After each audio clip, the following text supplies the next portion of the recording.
I ain't scared of you motherfuckers. I'm gonna tell you something straight off the motherfucking press.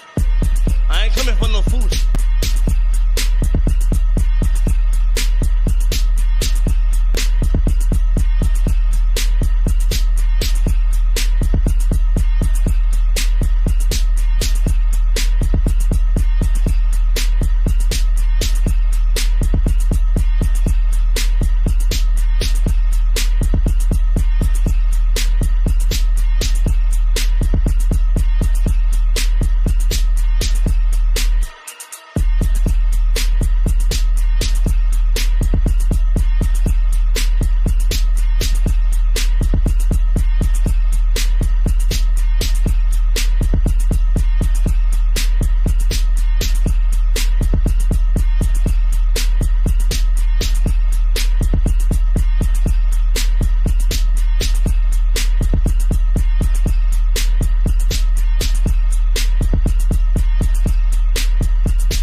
I ain't scared of you motherfuckers.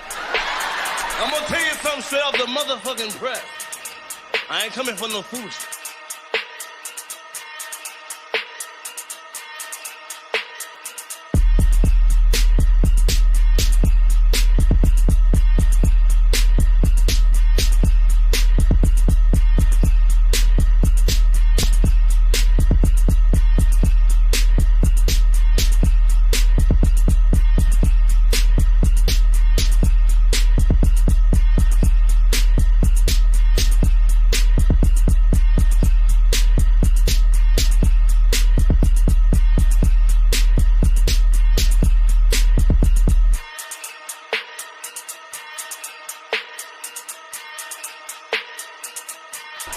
I ain't scared of you motherfuckers. I'm gonna tell you something straight off the motherfucking press. I ain't coming for no foolishness.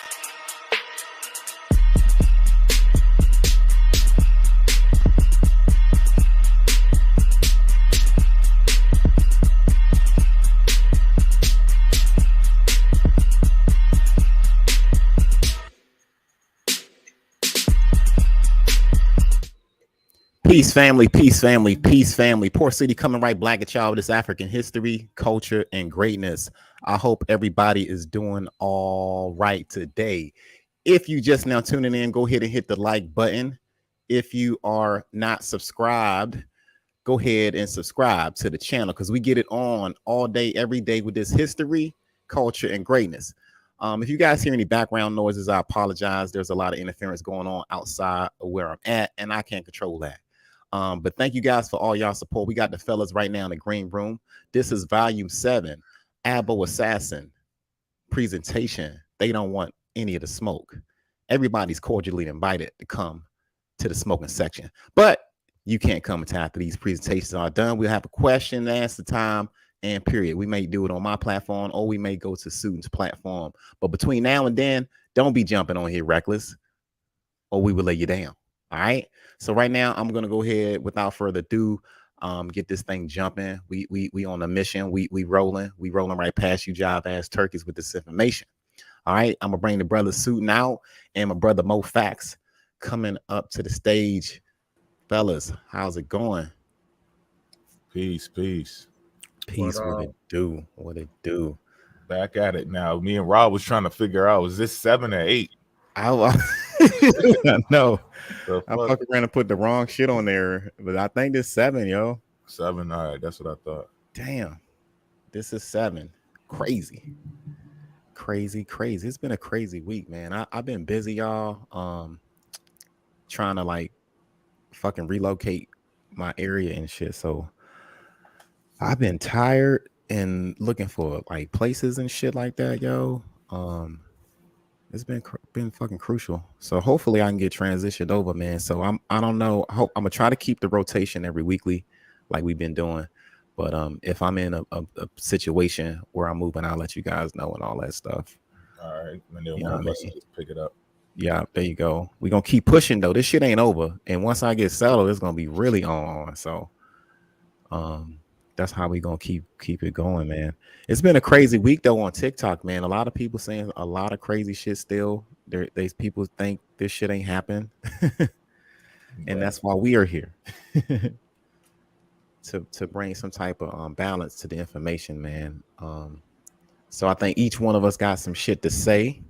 I'm glad you guys are tuning in. Go ahead and sit down, pour yourself some nice drink, roll you up something if that's what you do.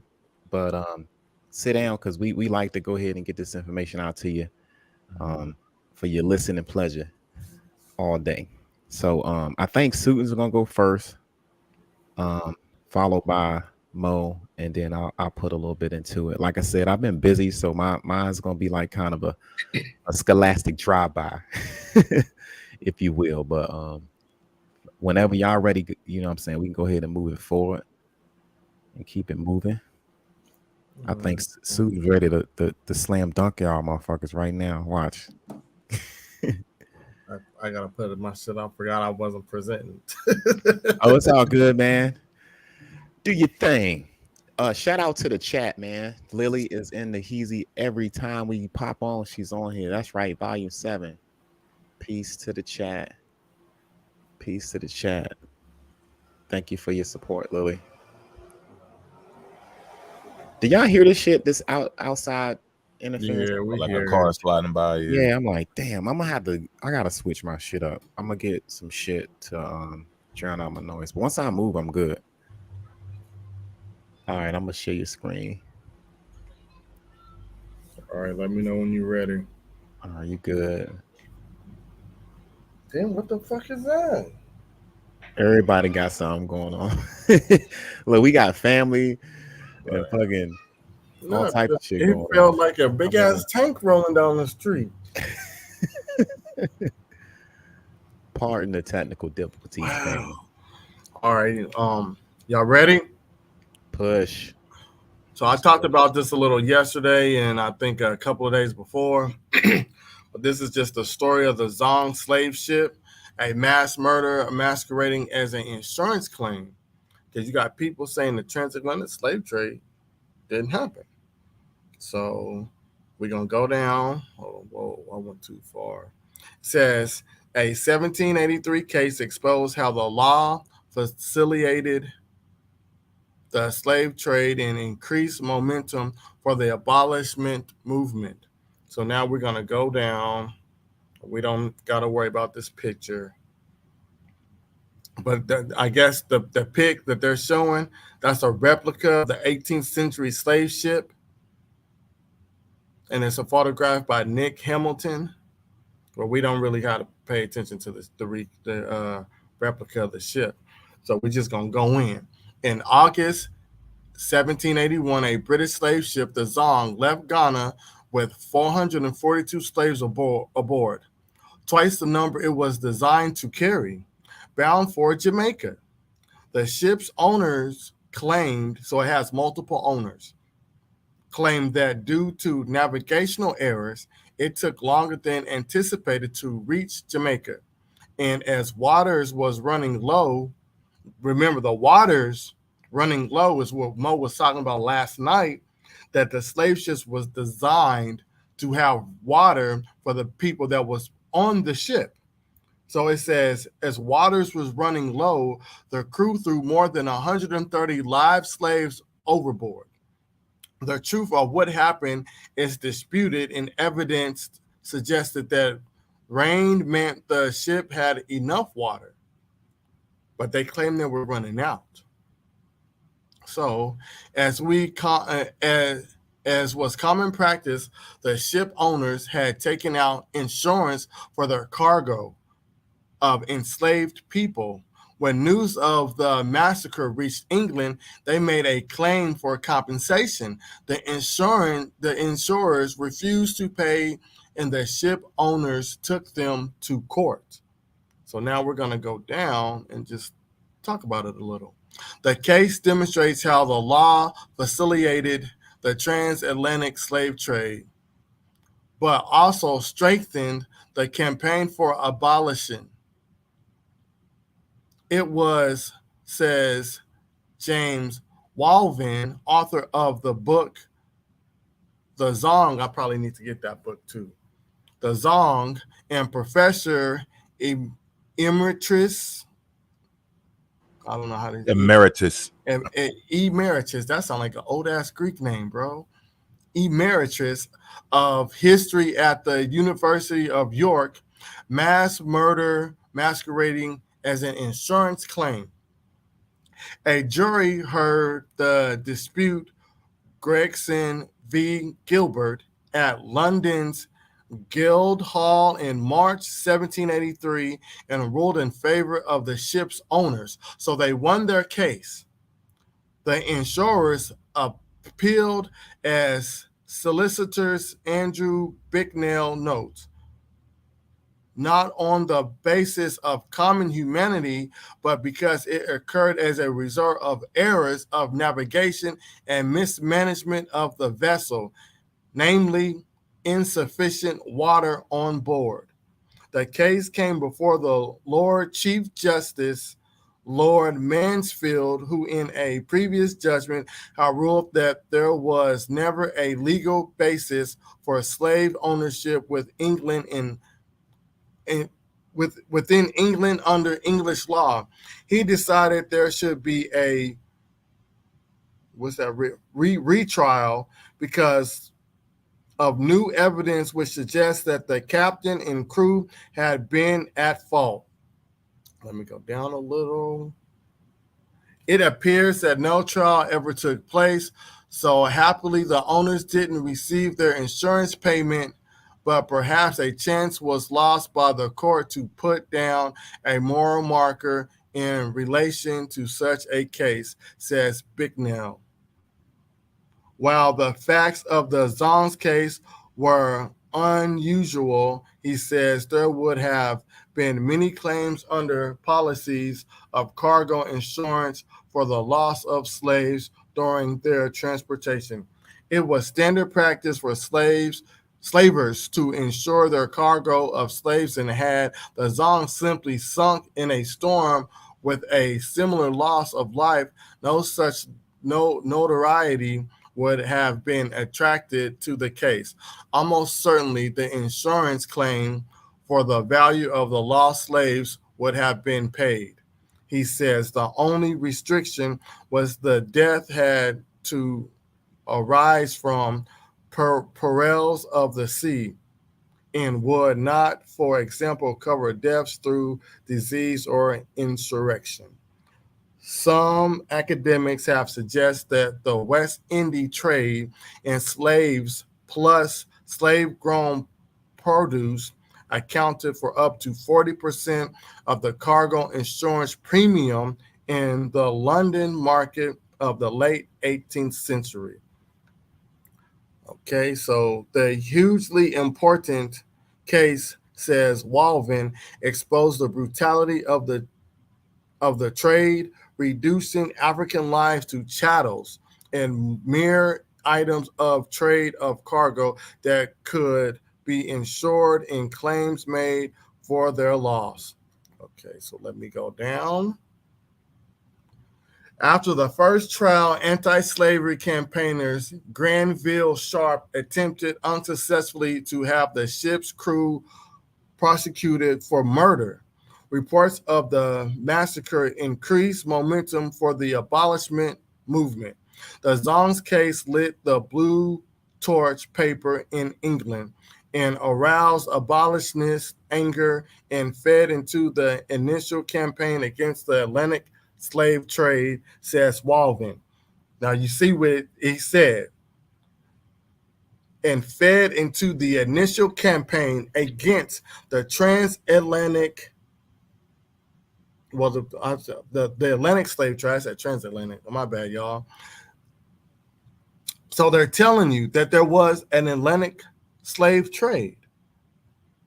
It wasn't until 50 years later that the Slavery Abolition Act 1833 abolished slavery in most British colonies in the League of Nations.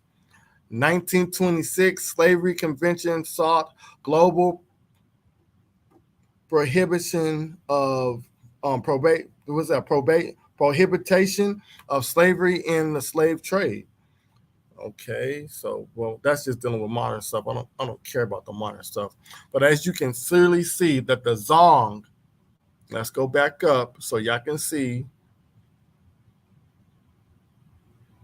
the Zong mass murder masquerades.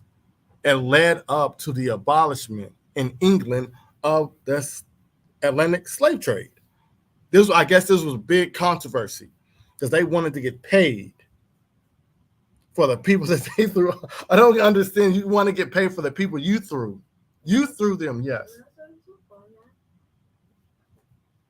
You threw them overboard, and now you want to get paid for it. They want their reparations, dog. Yeah, because they didn't see us as humans. Right. We were an insurance claim. It's a damn shame. Right? It's sad. And let me see if I got the this is the one I want. Now we're gonna go down to this because remember, people are saying that the transatlantic slave trade didn't happen. Now this is the trial. I don't know how to pronounce it. Yeah, I think you got that. Slave Ship Rebellion, 1805. Talk about it, brother. Now, what you can see, you clearly got African people on the ships. You see African people that look like grain. He's inspecting somebody right here with a tool in his hand. These people are walking around. You see that's steam. I don't know if we can. Oh no, okay. I can't blow it up. Yeah, hold on. I want y'all to see that these people are. That is steam. That white stuff coming out of this pot is steam right there, steam. So as you can clearly see, and he got his hand in it, and this man's a mouth full of it. He's shoving it in his mouth. And now I don't know what he's doing over here, but you can clearly see he got something in his hand, and like he's inspecting somebody's mouth or face. So they're eating. These people are eating. I don't know what okay, so I don't know. I don't know if that's a European, and I'm guessing that's his hand. Look like it's his hand around this. It's like he's trying to force feed him or some weird shit like that. Dude at the top trying to grab the sister and shit. Yeah, that's a female. Yeah. Yeah, that's a female. That's a female, and that's a female. But I don't know what he's doing. This might be a female. I don't know. It could be. But you clearly see they're going over here to them, giving them food. And then you got this man, he's still shackled. And it looked like this dude got something in his hand about to hit him. But the transatlantic slave trade didn't happen. These people. All right, I got it. I had to lower it so I can read it. Again, family, y'all can get this source from blackpast.org. They got a lot of information. A lot. I've used that source several times. Right. Mm-hmm. Okay, let me get out of the there's only got 2 people on my TikTok anyway. The Trial Rebellion of 1805 is a little known account of a shipboard slave uprising in the South Pacific off the coast of Chile. In 1803, a number of West African Muslims were purchased by the Spanish. So see, this is the Pacific. In 1803. So now it's not dealing with the transatlantic. They taking people from the Pacific. Like, what's up? Right. And let's not forget that the Spanish was running shit in those waters before the English and the Dutch got their hands involved in it. The money was so good from the Spanish and all of that Portugal coming into those areas and shit. That's when you saw the privateering of the ships and stuff. All of this stuff makes sense. Yep. Yeah. Keep pushing, brother.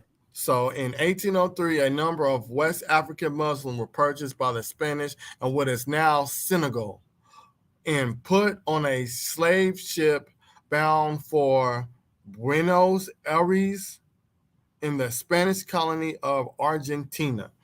After their arrival, they were marched across the Argentine Pampas in the Andes Mountains to the Chilean port of Valparaiso,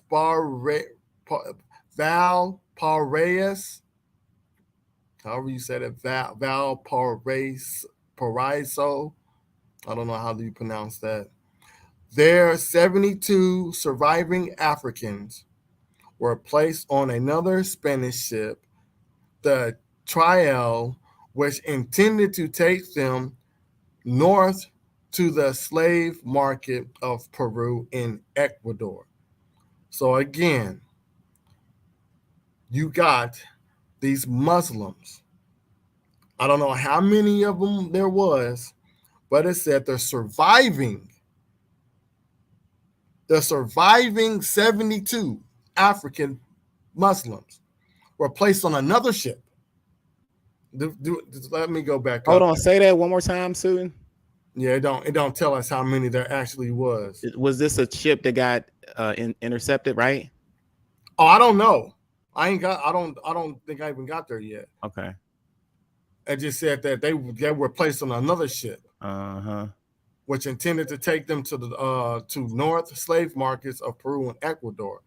Somewhere along the route, Babu and Mori, two leaders of the enslaved Muslims,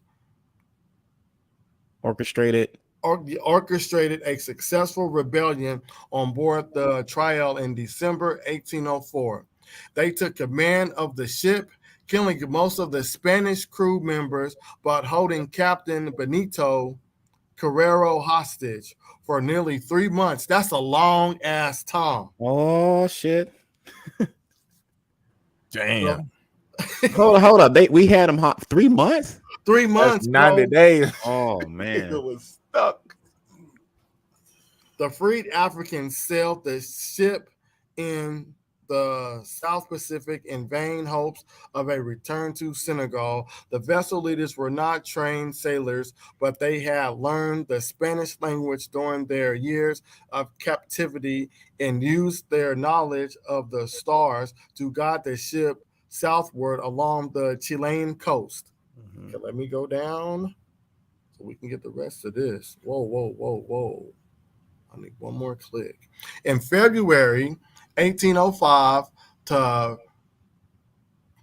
Perseverance, a New England seal hunting vessel commanded by Captain Maso Delano, encountered the Creole, joining it in a sheltered harbor off the coast of southern Chile. Delano noted that the Creole's badly tattered sails signaled extreme distress, boarded the vessel. He and his crew brought fresh water and food. He was led to believe that the Africans on board were crew members. The who on board? The Africans on board were crew members. Sure we talking about Africans, you know. Yes, they we are. Okay. All right. But we don't want y'all to get confused. Yeah, please don't. These aren't Indians. About African Muslims. These ain't Indians, right? These ain't Indians. Okay. They African Muslims. I got you, fam. And he thought they was the crew. Babu and Mori, I don't know how he pronounces his name, appeared with Captain Carreno, refusing to leave his side because so it appeared of their devotion to him. When Captain Delano returned to his vessel, Carreno broke free, jumped on the deck of the Perseverance. Oh, that's the ship name? Mm-hmm.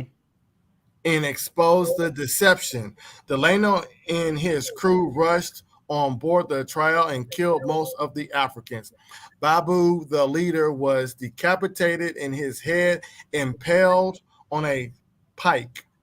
The surviving Africans were turned over to Spanish authorities. The Creole Rebellion became the inspiration for Herman Melville's 1855 novel, Benito Carreno.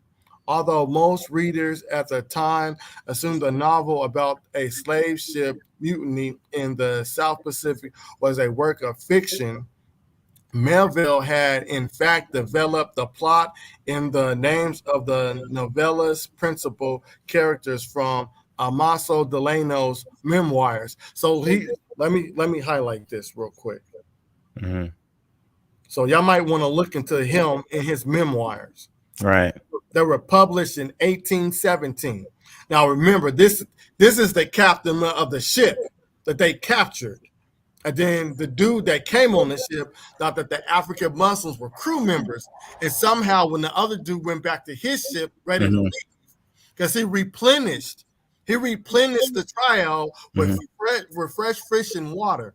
Somehow this nigga escaped. He jumped on that ship and just spilled the beans.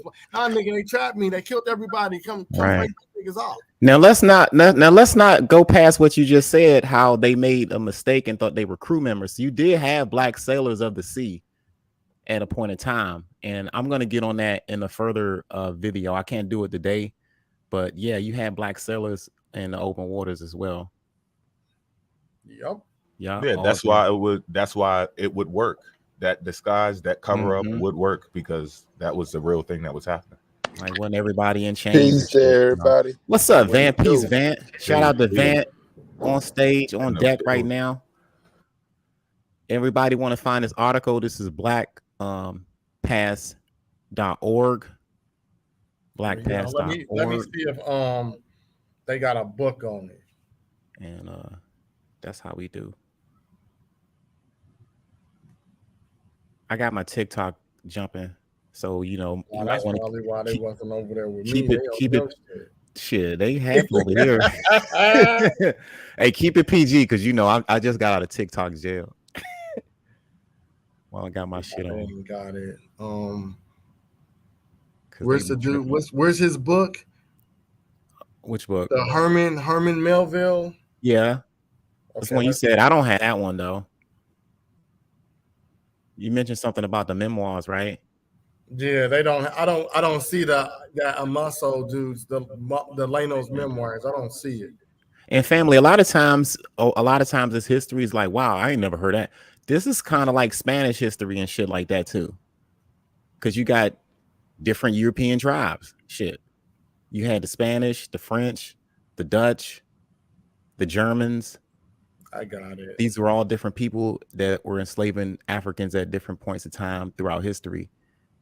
And you had some free Africans with them and some that was enslaved. So that's why you get a little misunderstanding on the time. If you don't have a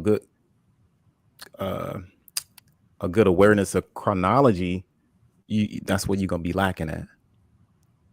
You got to know when the Spanish was occupying the waters, when the French and Dutch was taking over. You got to know about these ships getting hijacked, because that's how a lot of us got over here. Right. You know what I mean? So I'm seeing it. Nah, take your time. It's all good. We ain't on TikTok. You got that dude's on. It's YouTube. Memoirs. Cruise it. 8 foot. Let me go on mute real quick.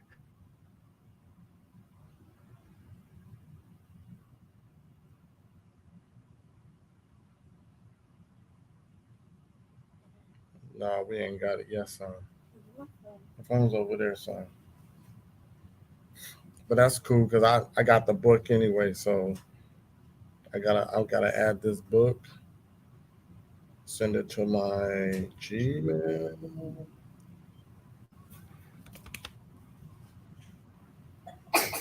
And we can go to the next. Go ahead. I don't care, sir. So now I'm gonna go to this right here. Oh, come on, stop playing. All right, I heard about this joint. Yeah. I gotta wait for my email to get off there. Yo, I love fucking slave revolts and rebellions, man. That shit is not talked about enough. Bro, it's so many of these. You know what I'm saying? Little George Ship Revolt, 1730. And that's just the map. Mm-hmm. Now look, this is how they spell it. AFRI. Okay, we got an echo. Oh shit, I'm sorry, my bad. I'm gonna go on mute. AFRIQUE.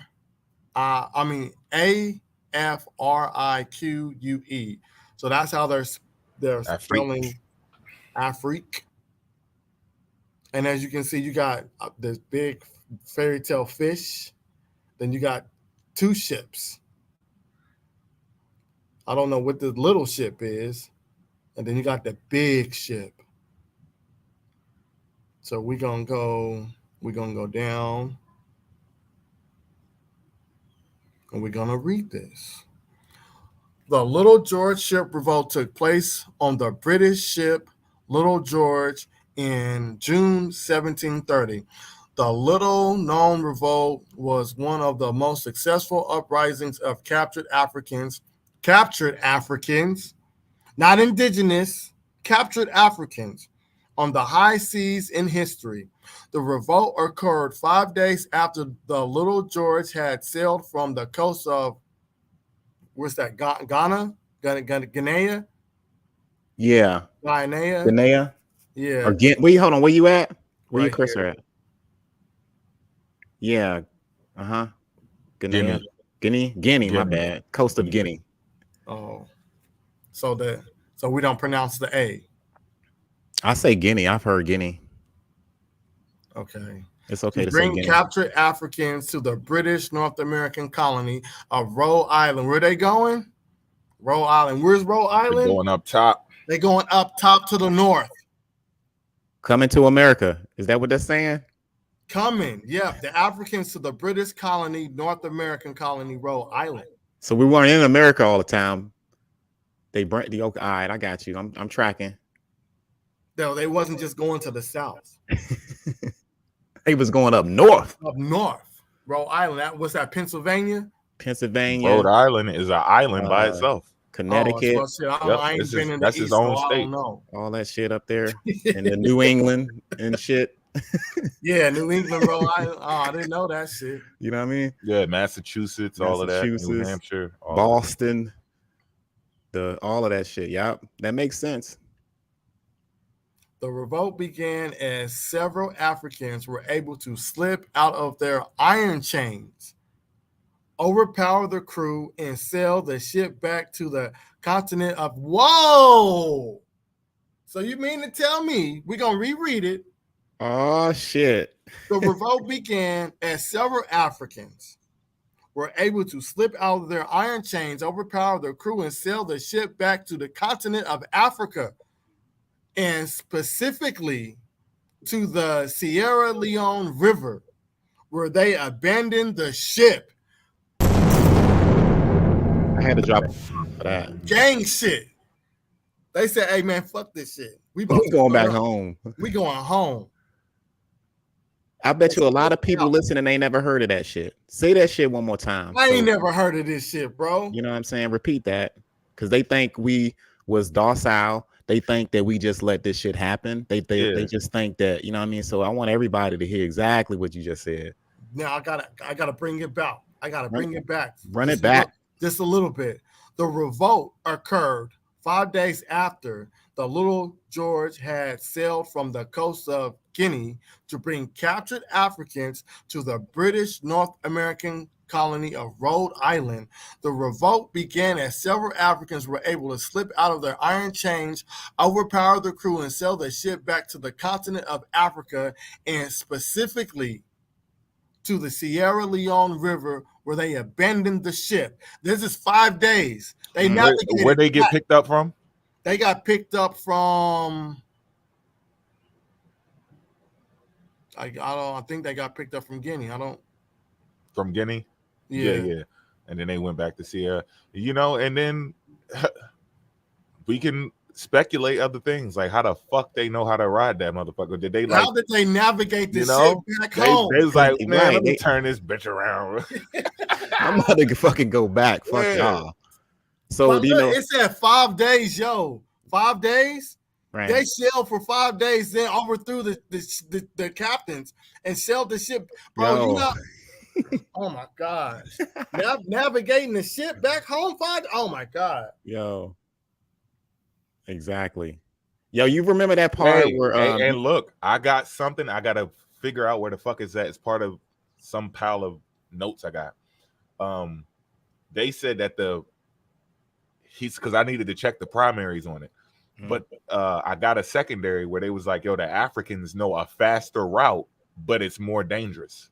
He said that I'm trying to find this shit because I'm like, yo, that's gonna be heavy for, you know, it ain't gonna help Black indigenous people, but it'll help, you know, some of the people who said that Africans were already traveling back and forth and all that. Yeah, we had nautical skills, yo. Yeah, they was like, them Africans got a faster route. Yeah, but there's no question. That shit is dangerous. The route that they take is super dangerous. So no I could, you know, we can get into that later. That 5 day shit, that's crazy. 5 days.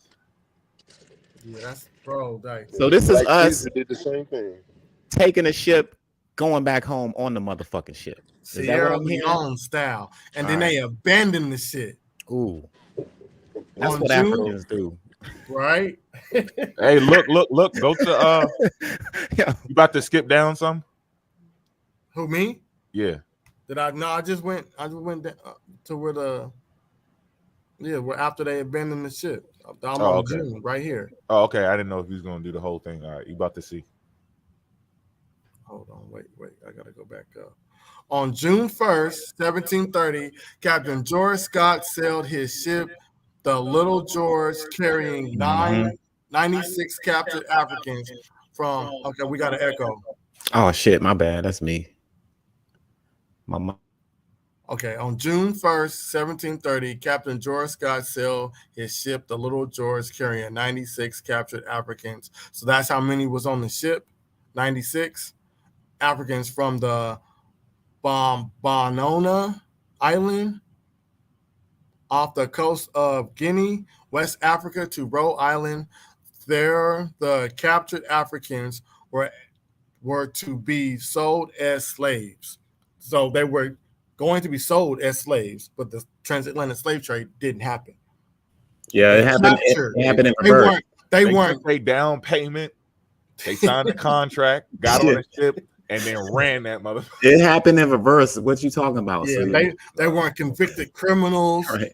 They didn't sign up for work to come to the America. It said they were captured Africans to be sold as slaves. 5 days until the Atlantic crossing, the captives already mistreated by the ship's crew and packed and chained down in heavy shackles in the dark and poorly ventilated lower deck of the ship rose in revolt on June 6, 1730. Around 4 a.m., several captives freed themselves from their iron shackles and broke through the bulkhead of the ship. Getting on the ship's deck, they seized weapons and killed 3 of the crew's watchmen who were attempting to alert other crew members and Captain Scott. Do y'all hear that, you jive ass turkeys? I'm gonna drop a bomb. Y'all act like we was just walking on the boat and then letting shit pop off. No, we told you last week that we had the poison dip arrows when they came to the coast. You really want that type of history? Yeah, we do. We do. You know, want this type of history. We take L's and we take W's too. They like it.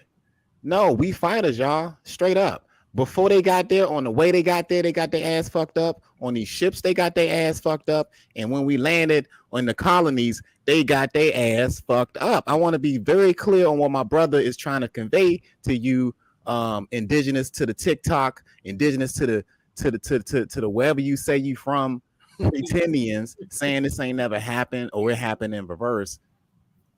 Yeah, I want the indigenous community, the Black indigenous goofy community to listen. Because y'all keep saying, oh, the African was weak.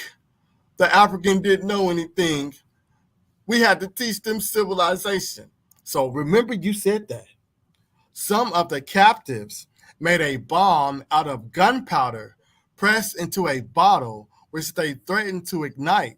Recognizing that the explosion would have damaged and perhaps sunk the ship, the crew surrendered to the African captives.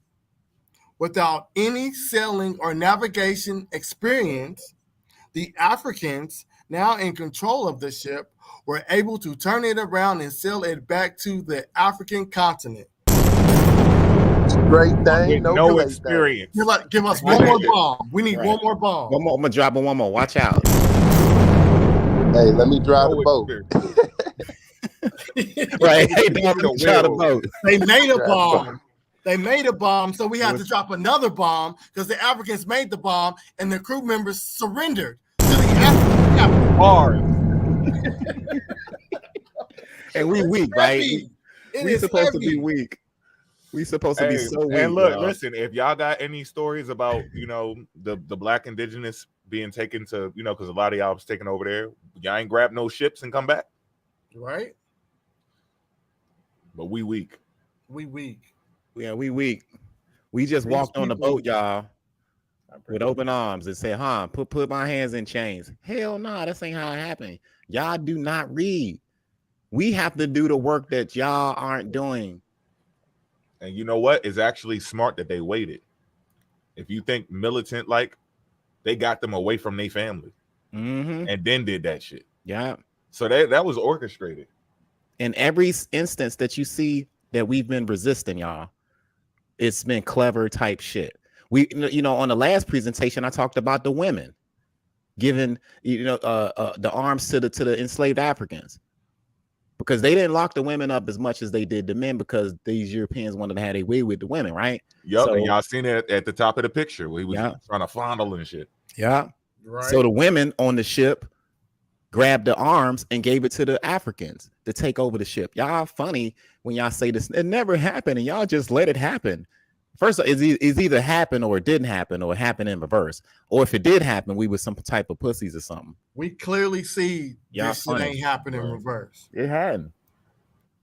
Good primary, bro. We gave y'all the Zong, where they took these people to court because they wanted money. They wanted payback for throwing people off the ship. And these motherfucking Africans right here, the strong African warriors, was about to blow up the ship. And then the crew surrendered. And they sailed this motherfucker home Shout out to the African warrior. without any sailing or navigation experience. The African, now in control of the ship, were able to turn it around and sell it back to the African continent. How do you look? They turn, listen, they turned this bitch around. We're gonna turn this motherfucker back around. They was like, hey, flip the bitch. And they flipped the bitch. Yeah. Push. Now that if that ain't poetic justice, I don't know what is. I mean, like, I don't want to hear the word they just kidnapped y'all. Nah, man. There was a fight. There was a struggle. There was a rebellion. There was insurrections. There was mutinies and shit is what you call it on a ship like this. It was called a mutiny. Look up slave mutinies, and you're gonna find a whole plethora of information that we giving you guys. Yep. And remember, I showed y'all Captain Kanat. Remember, he had in his diaries how he was helping teach other captains when to spot a revolt. It was like when to spot it when people start dying and they arguing on a ship. If they see beef between sailors, they can't show people beefing with each other. Can't have people starving because that'll get them agitated. They'll get riled up and be like, nah, fuck this shit. You see, so mistreatment, they learned over time, like, we got to be careful with these people and we got to see if they got a plan, first of all, and then also pay attention to them, because insurrections don't happen only when somebody is riled up. If only when somebody plans it, because sometimes they plan it and they were going to try to take over the shit in the first place. They probably just wanted to get away from the family. But then there's other instances where people who were probably docile would flip and then turn militant, because they seeing like, wait a minute, we being treated bad, we shit everywhere, they arguing, they beating us for no reason. So then they orchestrate a plan out of nowhere that it wasn't really a part of the original plan. You see, so that's proof that they were fighting if somebody was worried about it, plus the insurance. So this whole thing is backing itself up. You want it or not? Crucial facts. And all of this shit ain't supposed to be there. So I don't know what the fuck is going on. We week 7 and then still more shit. Hold on. We are on week 7 of our presentation. This is how serious we are. Every week, consistently, y'all, we have been putting out information. We are on our 7th week. Most of these videos are like 10 hours long. We can all do other, like we all got shit to do, but we find this more important than anything else in our lives for the past 7 weeks. Yup. You dig what I'm saying?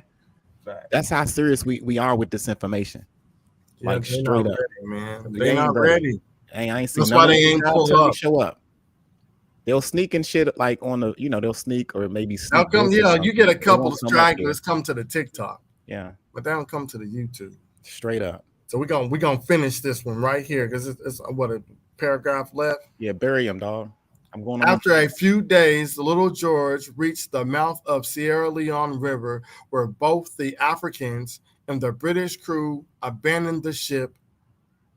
So they kept some of the crew members alive. And then they were later rescued by another slave ship. Captain George Scott described in detail the revolt, thus leaving a record for the later generation. So he gave in detail what had happened. But the transatlantic slave trade didn't happen. It was a myth. They just make up anything. Hold on. I don't want to deal with, I think this is what I want to deal with. Yeah, shout out to the Africans that was fighting that you never hear about, that they try to suppress that history. I'm trying to find a picture of the I thought I had it. Yep, here go. This right here. Y'all see this? Oh yeah, that's the Brooks illustration for right? Now, when you see this illustration, right, it says, this is just a summary. The slave ship was the means by which nearly 12.5 million enslaved Africans were transported from Africa to the Americas between 1500 and 1866. But I want y'all to pay attention to this sketch, because I don't know if y'all remember the sketch, but I'm going to pull it up for y'all. That's that Brooks sketch. The Brooks owned slave ships and they own institutions that send Liverpool still to this day. The blue coat school that's in freaking Liverpool to this day, right? The money came from these ships. Yeah, see that sketch? This is in the book Spectres of the Atlantic. You see that? This is the slave ship Thomas Clarkson. I don't know if is that the name of the ship? I think that's the name of the ship. No. And no, Thomas Clarkson is the name of the book. The book. Okay. So what's the name of the ship though? I'm not familiar, but I can pretty much guarantee that the Brooks figure one got a illustration just like that. Go down some. It's got to be something. The next is just the picture. Figure one, right? But it's still talking about it. Once you go down under it, figure one, right there. Go back up a little bit, right there. So, can you do a quick search? Courtesy rare book manuscript. Can you do a quick search on there, Susan? What you mean? Like, I want to compare that with the Brooks ship illustration, because the Brooks came out with a similar illustration just like that. All of the ships were designed like that. Well, okay, what's the year of the Brooks? I can't remember. That's why I wanted to just see if you can pull it up. But it was a Brooks, because when I was researching Liverpool history, wasn't that the first ship though? The first ship? I think the Brooks was the first ship of, not of all time, but like of a certain group. I know the Brooks family. There's a Brooks family that's in Liverpool, and yeah, I don't think it was the first, because you had Bristol, Liverpool, in the slave trade, and at first, initially, it was Bristol. So I don't know. Yeah, this is the Brooks. This is it. I told you, didn't I tell you? Yeah, that's the Brooks. This is the Brooks. Thank you. That is the Brooks. I told y'all. Yeah, it was a British slave ship launched at Liverpool in 1781. Right told y'all don't want to believe Port City. Right here, the sketch of the ship Brooks. Thank you. Oh, you got it. All right, yeah. Thank you, my brother. I appreciate that. So yeah, that illustration is the infamous illustration that you see about the cargo of enslaved Africans on those ships like that. Yeah. Hold on, where's that? Where did I have the illustration at? Was it here? And did somebody say something about them ripping the iron off the boat? They stripped the hell out of that shit.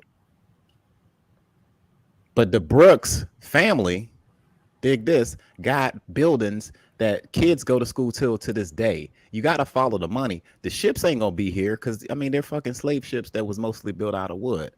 But the institutions that the money that came from the trade are still there. That Blue Coat School is a Brooks funded that school. Or matter of fact, the town hall is funded by enslaved money and shit like that by these voyages. All of that. You know, if you guys can see, you got storeroom, and then you got a storeroom on both sides. So I don't know what these people, boys. There was no stop that shit. And then this is just the between 1500 and 1866. Basically, I just said that. And I don't know what this is. I think this might be a native. I don't think that's no African. They got but tobacco, and they got a shovel and a peace pipe. I don't think that's us though. And you got the Royal African Company that Port be telling y'all about. Gotta tell them dry turkeys. That's right. It's right here. Yeah. The Royal African Company, the Dutch West Indian Company, the East West Dutch Indian Company. There's several other companies and stuff like that that was established by the European, right, to do these slave trades. The West Dutch Indian Company was a company that founded New York City. And William U. Lennox is the one who founded that particular company, and they were taking charters and try to get into the slave trade.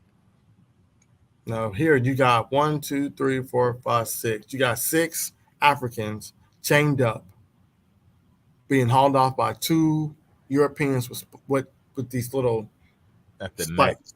And they got swords too, but like it says, slave ships ranged in size from the 10-ton. I don't know how to say this, so bear with me. The Hesketh, which sailed out of Liverpool and delivered enslaved captives to St. Kitts in 1761, to the 566-ton per, another Liverpool ship that sailed in the 1790 ship comparable in size of the Hesketh, were designed to carry a few as 6 pleasure passenger, refitted as a slaver. So it was refitted. Now, so then I tell a slave ship. Yeah, I told y'all about Liverpool. Now, Liverpool took over Bristol slave trade. This is when this shit was hitting in high gear. That's when this shit was really ramped up. This is when the sugar plantations and shit that was in the Caribbean, Jamaica, and all of that stuff, that money was coming up and going right back to Liverpool and these other European places. That's where I got all of the money from, to build Liverpool up from the slave trade, y'all. So it says here that it was refitted as a slaver. The Hesketh transported a crew plus 30 Africans. The Par, on the other hand, carried a crew of 100 in a cargo as many as 700 enslaved people. Both ships nicknamed the bear with me, the Guineamen, after the Gulf of Guinea on the west coast of Africa. Let me go down. Where we at? Did I pass it? Right there after Guineamen. Okay. The west coast of Africa were sized somewhere in between, growing in tonnage over time as the Atlantic trade itself grew. So the bigger the slave trade got, the bigger the ship got. American traders preferred somewhat smaller ships than their British counterparts, 2-masted sloops, 25 to 75 ton, and schooners, 30 to 150 ton, required smaller crews and shorter stays on the African coast, where tropical disease were a constant threat to crew and cargo alike. First merchants adapted general merchant vessels for the slave trade. Later, they built ships to trade. They built ships.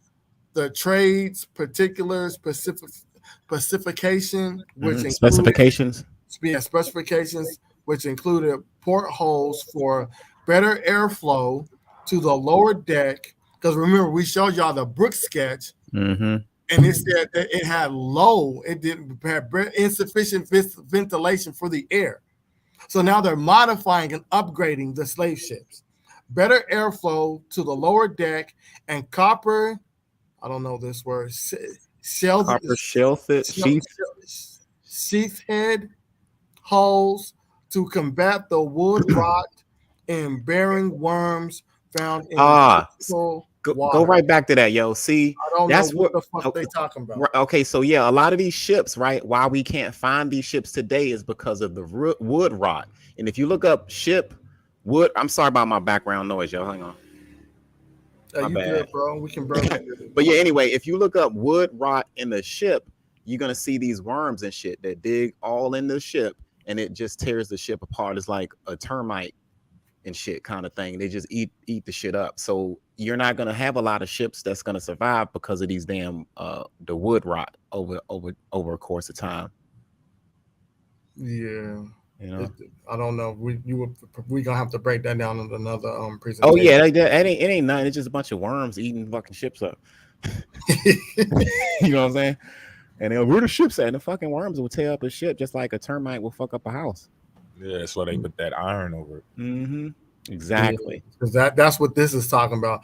Sometimes ships were modified to increase the space between decks, although a typical 140-ton, what's that word, Guinea man, might have had only 4.5 feet between the lower deck's floor and ceiling, which would have precluded many of the Africans confined there from standing. The lower deck generally was divided into separate compartments for men and women, with the men shackled together in pairs. Most women were left unchained but confined below them. One of the reasons why they were left unchained, because the slavers and the crewmen at night would take them. Big facts. Where was that? Most women were left unchained but confined below, while children had the run of the ship. So the children can do whatever. They ain't going nowhere. African men and women used the children as means to communicate with one another, and in some cases to plan insurrections. That's right. The kids was helping out. That's right. That's right. And they did it just like the women was doing, because they was a little lax on them a little bit, and the women.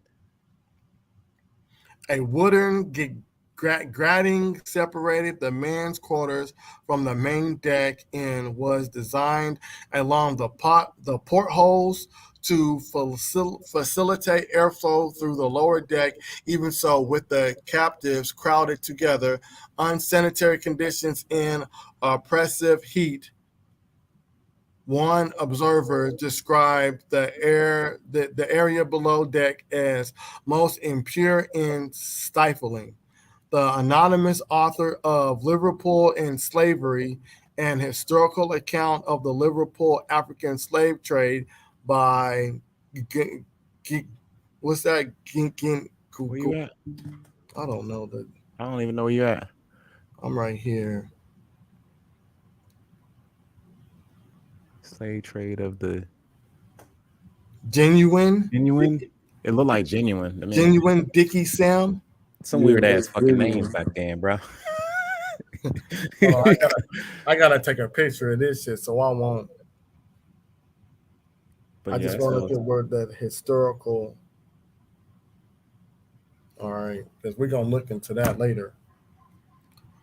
It says, okay, so the African slave trade by Genuine Dickie Sam, 1884, cited a trader who stated that after remaining 10 minutes in the hold, his shirt was as wet as if it had been in a bucket of water.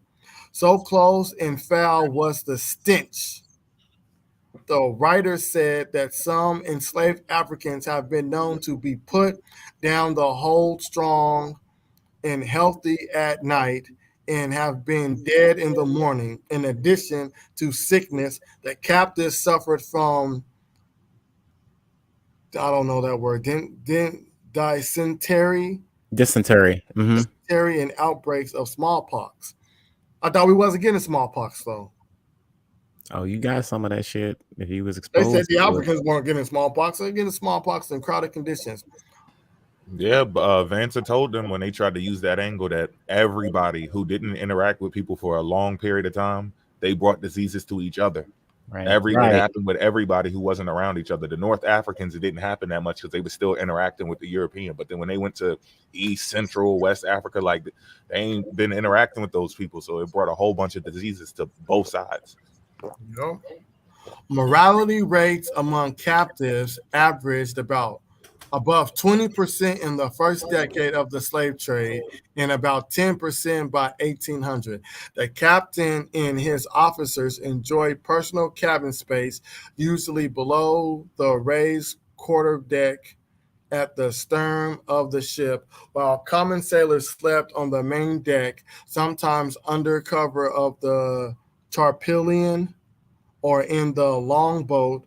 Also on the main deck and built especially for the slave ships was a 10-foot tall wooden barricade that bisected the deck at the main mast and extended about 2 feet beyond the ship's side. The barricade separated the African men from women. In case of insurrection, the crew retreated to the women's side and used the barricado as a defensive fortification. Captain Williams, hold on, let me go down. Captain William Snellgrave, in a new account of some parts of Guinea in a slave trade, 1734, described how a group of African men endeavored to force the barricado on the quarterdeck, not regarding the musket or half pikes that were presented to their breasts by the white man. Through the loopholes, slave ships were well armed in case of insurrection or attacked by pirates, according to an officer on the 140-ton Delegate, which sailed out of France in 1731. The ship carried eight 4-pound cannons, 55 muskets, 18 pistols, 20 swords, and 2 swivel guns, all in excellent condition. While the ships were still off the coast of Africa, accumulating cargoes would take from a few weeks to several months. The crew built a house, a bamboo enclosure on the main deck designed to secure Africans prior to leaving the coast.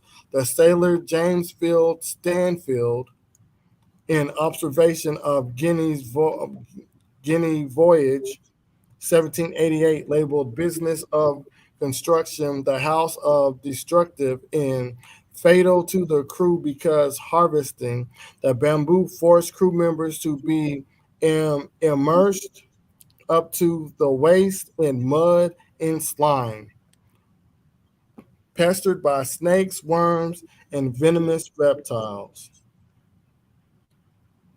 and tormented by mosquitoes and 1,000 assailing insects, all the while being whipped and otherwise prodded by their relentless officers. Also, those are the slaves that are doing that.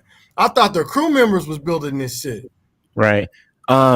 And then they equipped them ships, man, with all of them guns and cannons because of the privateering that was going on that we talked about in the last couple of weeks of those other presentations. Because if your ass went out there ass naked without no burner, they can just hijack your ship. So you had to protect the cargo and the investment Yeah, that's how they knew what to grab to make shanks and shit, because they was the ones building it. Yeah. Big facts, y'all. For those who just now tuning in, go ahead and hit that like button. If you have not subscribed to the YouTube, go ahead and do that. Shit, they might have been leaving this shit for themselves. You know what I'm saying? They could have been like, look, I'm gonna leave some shit there and then pass the message to people like before they get them. Hey, look, go down here in the corner of it, because they got the blueprints. They can just they building that shit year after year after year. You gonna give your people I know that's what the fuck I would do. Right. You already in the shit. I might as well go ahead and pass them a little hint, like, hey, at the bottom when they put you down there, go to this corner or whatever. But hey, there's probably more to this damn story than what we have already. That's why people got to be careful with this whole trying to debunk some shit while we in the middle of putting it together. And nigga, they can't debunk us. I'm keeping it 100. They can't fuck with us, y'all. Y'all know that. And look, I'm gonna be real honest. So all the people that's watching us, I put this shit together right before Port sent the text message. That's how fire we are with this. Look, I didn't look. I'm okay. Look, because I'm gonna show y'all what I originally wanted to talk about. Since we already doing this shit, I'm about to show y'all. I feel you. Hey, look. I got a secret. Last week I did the same thing. This is what I originally wanted to talk about. This dude, Paul Mark Washington, and this shit right here. That's what I originally wanted to talk about. Man, this shit, it sound good. It was a good presentation you put down. When I woke up, I was like, I'm gonna look at the Zong insurrection when it comes to the massacre, and then that shit hit me. It was like, no, I'm gonna talk about the other shit. I get like that too. Sometimes I'll be writing something down, and I'm like, no, I'm gonna talk about some other shit, or vice versa. You just get it inspired, man. Or like if I hear some weird ass TikTok video, then I get mad. I'm like, you know what? I'm gonna talk about this shit.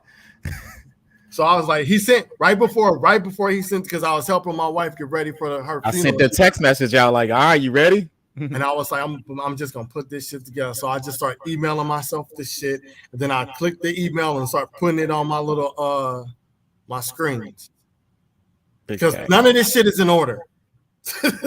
But you got a good flow with it though. I think you did real good, dog. And so I'm gonna follow that up whenever after Mogo. I'll follow that mine up with your shit. And it's gonna connect. This is the Bossa Rebellion. That shit's gonna connect. How and why did the enslaved African of Barbados rebel in 1816? And this is, I'm just going down. I'm gonna read right here. This is where I'm gonna start. Many Africans also showed their resistance through rebellion. The most successful rebellion took place in Haiti in 1791. Here, the enslaved population drove out the French and British and set up the first Black Republic in Jamaica. A group of Maroons or runaway Africans formed their own settlements in the mountains. For the next 150 years, they fought against the British and helped to free others. Slave rebellions tended to be less threatening in Barbados than on other Caribbean islands. Barbados had a well-armed police force, and there was nowhere to hide, unlike Jamaica, which still had forests. Most of the land in Barbados had been cultivated to produce as much sugar as possible. On Sunday, April 14th, 1816, a major rebellion broke out in Barbados. This rebellion was carefully planned and organized by the senior enslaved men and women who worked on several estates and plantations. So they worked this shit out because they were going plantation to plantation. So they was basically mapping out shit. The rebellion started in the evening in the southeast parish of St. Philip, spreading to most of the southern and central parishes of Christ Church, St. John, St. Thomas, St. George, and parts of St. Michael. 3 days later, it was put down by the local militia. Soldiers in the imperial troops, the king's troops, stationed on the island, martial law army rule was declared on Monday, 15th of April, and was lifted on the 2nd of July. Use this lesson to explore original documents of how the British authorities responded to the rebellion of the enslaved in Barbados. So they basically was kicking ass, and then they got put down. That's what happened. And then you got a source. Oh yeah. You got the letters from James Leith, governor of Barbados, to Earl Bathurst, Secretary of State for War and Colonies. And then you got another one. Now hold on, slow down. You want me to go back up? I want you to click that primary so people can see what a The primary. source? Yeah, just that primary in the box, because I don't know if you was on my last live. I pulled those primaries about the ships and stuff, and you can play it and all of that. You might can play this shit. I don't know. And I just think it just pulls up the letter. Okay, but yeah, that's the actual transcript of the Yeah, actual this is primary, you're though. right. This is the transcript. Okay, He's just telling them what's going on. that's ink on paper that was written down in the 1800s. And this is the naturalarchives.gov. All right. So I don't want to hear you jive ass. You know what I'm saying? Like, you can look this shit up. I pulled the primary from the same site that my man's on right now. You got 3 different sources. You got 4 sources. You got source 1, source 2A, 2B, and 2C. And then you go down and you got 3A, 3B, 3C. And this is this is an extract of a private letter, St. Anna's, Barbados. So this is a private letter. Mm-hmm. And then this is the letters from Colonial Edward Codd to James Leith, his report of the insurrection. Wow. So ain't James Leith the dude from the first one? I can't recall, but Yeah, it is. I think so. But look at these. These are correspondences pertaining to insurrections that happened in Barbados with Africans. So I don't want to hear the dumb shit no more. Y'all don't know how to research like we do. Y'all really don't. That's why they never. I'm gonna keep it 100 because he being nice. Man, I just Google some shit. But that's what I'm saying though. You still know how to research it within a matter of time and pull it up though. Look how quick you pulled up this primary, dog. It's crazy. I was like, I'm gonna get this shit to the people because the people need to see gotta it. have it. If I can do it, because y'all already know I'm not the best of a reader. If I can pull this information up, they should be able to pull this information up. Go on now. She's just trying to get on screen so y'all can see her. That's all. No, it's all good. You ain't even up nowhere. I can pull the information. They can pull the information and they can look into. They choose not to because, like we said, they have a narrative to push. That's what it is. The narrative is the transatlantic slave trade didn't happen. We all was from here in America. We're not from Africa. We're natives. Let me see if this is the one I want. Oh yeah, that rebellion was funny as shit too. I remember that one. This is the Nat. I don't want to talk about Nat Turner. Nat Turner. Everybody should know about Nat Turner. If you don't, you've been cheated out in your history lessons. Now, this is the slave ship Manatees. Slave ships were designed and equipped to deal with African resistance. This is going into what we just talked about.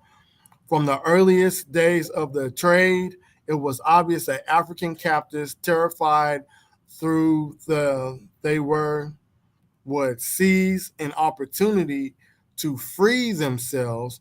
Africans sought to escape even before they reached the coast, running away from their captors when possible on board a ship. However, escape became more difficult while the slave ship was anchored on the coast. Let me go down a little. Running away from their captors when possible on board a ship. However, escape became more difficult while the slave ship was anchored on the coast. European sailors loaded captives sporadically until the ship was filled or it was time to sail. The slave ship crew separated the men from the women. I think we just talked about that. So I don't want to get to that. I want to get down to this. Attempts to resist. Despite the chains, shackles, and other repressive equipment of imprisonment carried by the captain and crew on all slave ships, Africans found ways to resisting the weeks or months spent on the African coast, awaiting as the ship filled with slaves. As a dangerous period for the crew when the Africans were in sight of their land and with boats passing to and fro between the ship and land carrying captives, open resistance was common. Approximately one slave ship in 10 experienced some form of African resistance, and the rate was much higher for vessels embarking captives in Senegambia, which had the highest incident of shipboard rebellions of any African region. All right, slow down. Slow down. What Go you ahead. just say? You want me to reread it?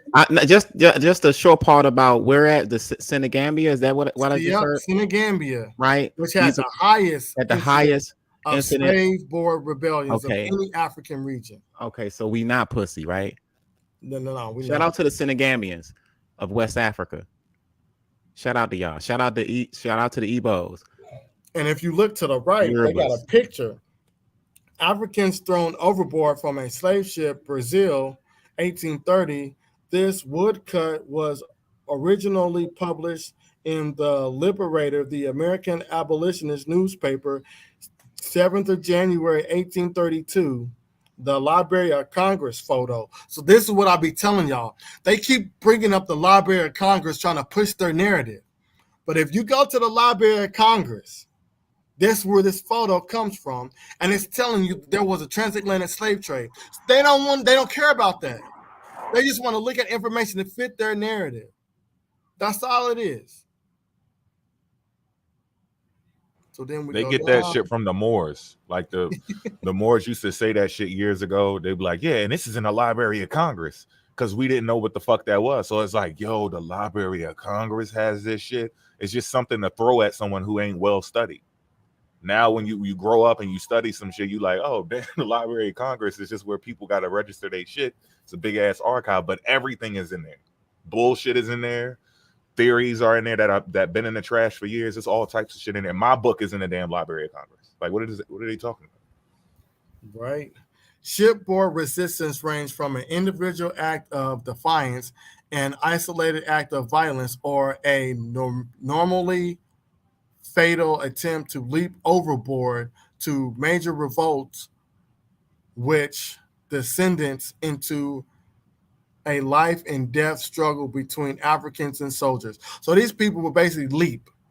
I'm guessing leaping was the last option. We're just gonna, jump. Like they were spiritually connected. They figured they was on a whole different other shit. Like the Igbos used to do that a whole lot. Yeah, you know what I mean.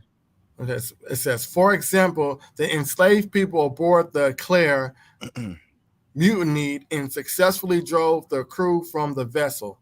I've never heard about that, but matter of fact, I think the Claire is in my book.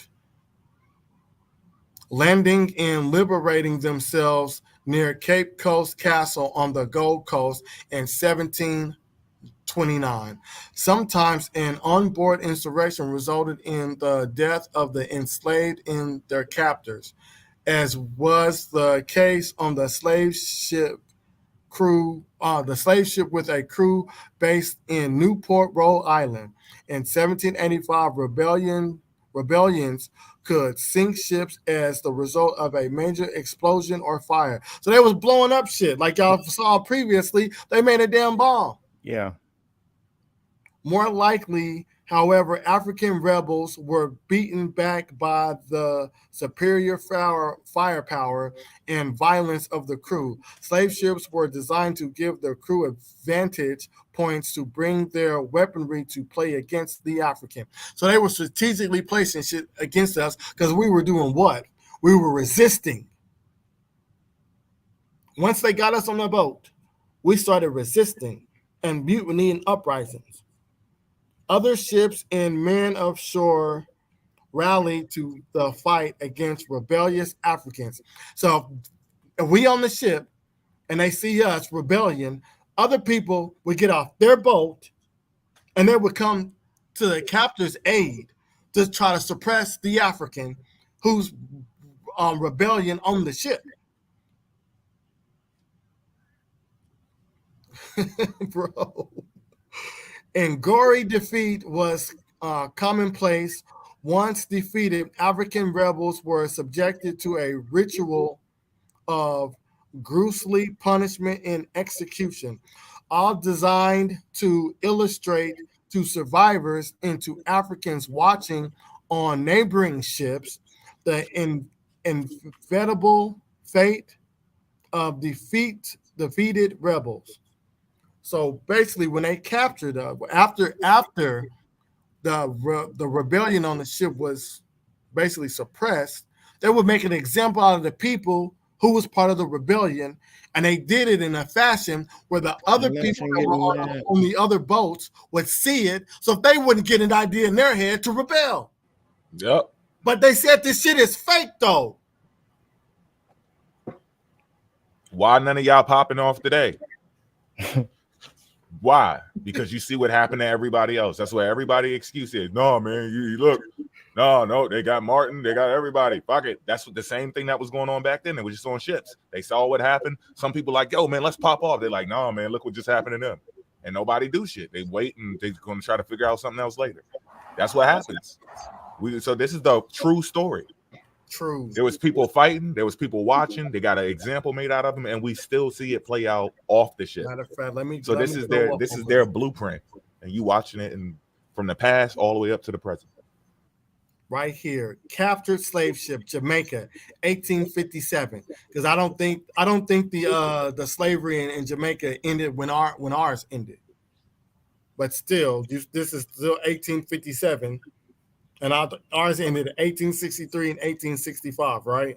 Now, mind you, in 1807, it was illegal they still for the ships 65 to get captured. Like, it was illegal to import slaves into. Restart what you got to restart what you just said. Go ahead, bro. All right, my bad. It was illegal to import slaves into America after 1807. Yeah. So any of this shit that was going on, it wasn't supposed to go on in Americas, but that don't mean it wasn't going on. Right. In other places. Well, after 1807. So right here, we got crews prepared for resistance, right? Faced with the permanent threat of African resistance, the crew had to be permanently alert. A piece of wood, a tool, or any physical object carelessly left within a slave's reach could become a weapon. Even African children were distrusted by the crew, distrusted by the crew, as they could pass dangerous objects to the man chained below the deck to facilitate escape and revolt. From the early days of the trade, though Europeans considered the African a profitable cargo, they were also a threat and a danger. The crew on all slave ships were outnumbered, often by a significant margin. Their control could not be maintained and the voyage completed without a reliable and violent means of keeping the ranks of Africans under control. Thus, to ensure the successful landing of their African captives, the crew used a repressive system of imprisonment, of chains, and of guns aimed at the slave's deck. Such a system, the sailors realized, was required to combat the threat to their lives from possible African rebellion. Scholars do not know how many Africans died on the slave ship rebellions. They were numbered amongst the more than 1 million Africans who did not survive the Atlantic crossing. Most shipboard fatalities were caused by disease and illness. The 11 million survivors entered the Americas physically and emotionally traumatized by the slave ship experience, by disease and suffering, by the death around them, and by the inescapable threat of the captain and crew. Through faith in, I don't know this word, resilience, Africans began making new worlds for themselves and their new community within the bonds of American societies bent on their coercion. Now look, those where was it at? Possible rebellion, imprisonment, the landed African. Damn, hold on. Where the fuck was it? The Africans. Okay, so when it says, damn, where is it? Numbered among the more than 1 million. So they have a base number. They know 1 million. We can say for sure, right? Yep. So that's the number. They don't know. Scholars do not know how many Africans died in the slave ship rebellions. But they know it's more than 1 million. That's all we have a count of. Y'all got to really stop deceiving people. These are the numbers we have off of what the fuck has been documented. They know that it's more. This is just playing it safe so we can be careful. And of course, they got to be careful with their goddamn money. Very careful, because they know what this shit leads to. Now, this right here, narrative of slave revolts on ships off Africa. So y'all can get this. Oh, let me go up. Y'all can get this. This is the Library of Providence, EDU. And it's going to tell you the attempts at freedmen fighting back on Rhode Island slave trading ships. Now, hold up. There's a primary right there, that document to the left, right? Yeah, that's what. Hold on. Let me go down. Official joint. It says the testimony of George Scott, page 1, Rhode Island Historical Society collections, Harris Family Papers, box 2 folder, 1730 narrative of slave revolts on ship off Africa. And this is the letter. So this one, there's no way the transatlantic slave trade can be fake. Yeah. So I'm just gonna read a little bit of this. And as you can see right there where it says collection, go back over there where it says collection and you see MSS 17. I don't see that. Where you at? Right under the description of that document, that manuscript. Right here. There, it says collections MSS 17 Harris. That's manuscript. That's an original manuscript. Primary.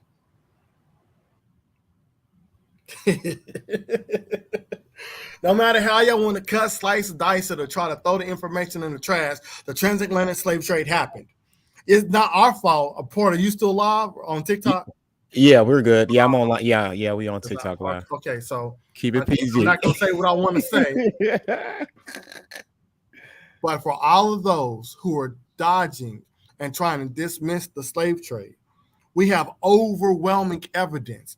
And you can sit there and play, oh, you believed everything the European told you. When y'all use European information to try to fit your narrative, and y'all can't go source to source with us with your information saying that the transatlantic slave trade didn't happen, because we got these people writing that the transatlantic slave trade didn't happen. All you have is my mama said, my grandma said, my grandpa said. Y'all don't have letters, contemporary writings from the time that it happened saying, oh, they made up the transatlantic slave trade. It's not true. All these boats is fake. Y'all have no contemporary writings of it. So like I continuously tell y'all, our information, we can go line for line, bar for bar. We will destroy you with the information. And like I said earlier, I took less than 20 minutes to look this information up. Because this ain't even what I wanted to talk about. But I'm glad I did. Y'all not ready. I see why y'all don't show up. Porter's a beast. Mo is a beast. Rob is a beast. He's also the king of the bullies. But that's yeah. Rob is the whole big. And nobody. I have yet to see y'all pull up to Vanta's live and try to go blow for blow with him on the information dealing with DNA. I have yet to, as a matter of fact, y'all so scared of Vanta. Every time y'all see him join one of y'all lives, just in the comment section, y'all block him off the jump. Mm-hmm. So what y'all talking about? What is this? What are we doing here? What's the game? Either y'all said y'all wanted to smoke. Y'all said y'all want to smoke. We cause cancer. Y'all don't want to get cancer, so y'all leave us alone. Y'all started it, and now y'all can't handle the result of the stuff that you started. So now you're trying to run away. And look, they started. No. Y'all, everybody know from your community, y'all started it. The people that were there from the jump know that y'all started it. We didn't start this. So I'm gonna read this. I got way more information, but I'm gonna let the squad do their thing. So come to the smoking section. We got the pre-rolls rolled the fuck up right here. Tight. One of the ways enslaved Africans attempted to escape was through uprising aboard the ship on which they were held captive. Documents and archives reveal that ship owners purchased insurance in preparation for possible uprisings. Let me read that again. Documents and archives reveal that ship owners purchased insurance in preparation for possible uprisings, and newspapers published articles about uprising, and slavers even noted where the so-called idea slave could be found. Slaves differ in the goodness. Those from the Gold Coast are accounted best, being cleanest limbed. Limbed? Right here. I don't know if y'all can see it. Yeah, limbed. And more docile by our settlements than others, but then they are, for that very reason, more prompt to revenge and murder the instruments of their slavery, and also a appetite and the means to compass it. The enslavers often shared were to obtain the docile captives. While there are many stories of uprisings, in most cases, enslaved Africans were not able to take over the ship. These stories show how enslaved people through kidnapped through kidnap. Y'all know they just got on the ship willingly through kidnap and in change. If they willingly got on the ship and they were supposed to be workers, they signed up for work to come over here to the New World for jobs. Why were they in chains? They're in chains. Through kidnap and in chains, practice agencies and fought for their own self-preservation. In early 1730, we already know about Captain George Scott and the Little George ship. We know about that. Okay, so this is what it's talking about. That's what it's talking about. The little George. And then this one is Rhode Island Historical Society ship logs. Collections include a log of the slave ship Dolphin.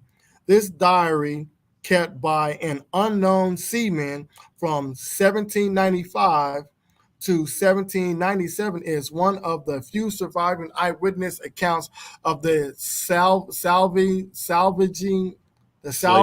slaving voyage. From the documentation, a voyage seems to have been a failure. The crew initially set out in the ship's Dolphin, changed over the sloop Rising Sun in St. Thomas, and upon reaching Africa, quickly took on 21 enslaved Africans. The ship then suffered serious damage in a tornado and sat at an island for almost a year attempting repairs, while the captain traveled to the mainland attempting to buy more enslaved Africans. During this period, 2 enslaved Africans were whipped for plotting to poison the crew's rice. My boys was trying to put in work. That's right. On September 4th, 1796, the author wrote, "This morning we brought our main slave from the sloop of being on the island, came to visit him, and along with her fetched some poisons. Their intentions was to put into some rice that was on the fire. Whether they performed it or not, it is uncertain, but was overheard by some that was in the house who informed us of it. So you have some snitches. Yeah, snitches. Oh yeah. When then chained them both up, wept them severely. Go to, you got the mic. I don't know who that is. Somebody got a mute. The rising sun was eventually pronounced unfit for sailing, and the diarist joined on with the crew of a Boston-bound sloop framed to begin his journey home. And I'm guessing that this at the bottom, well, let's see what it is because it's going to tell us. Hey, time out real quick, Susan. Anybody talking shit in the comment section on my TikTok, bring your ass over to YouTube and talk that same shit over here. But the only difference is I want you to come with your primaries like my man is right here. If you don't got none of that shit, I don't want to hear it. And we're going to do what the fuck we going to do and like we keep doing over here. But when it comes to the question and answer thing, you come up here with your primaries and we can have a bar for bar discussion. Other than that, they just talking shit. No, go ahead. Continue. Yeah, I was just saying they just talking shit. I ain't even paying attention to the comment section as far as like the negativity. We teaching over here, and we gonna skate to one song and one song only over in this motherfucker. So yeah. This is the thing Mo was telling y'all about. Selections from MSS 828 ship logs collections, box 12, folder 2, log of the ship Dolphin. So when you see these, because I'm not gonna get into all of them, but I could, but I'm trying to let everybody. You got another one. These are just the logs. When you see that MSS, like Mo was telling us, those are the logs. Those are primaries. Primaries. So what these people talking about? Y'all just be making up stuff. Is this what I want? All right, here it goes.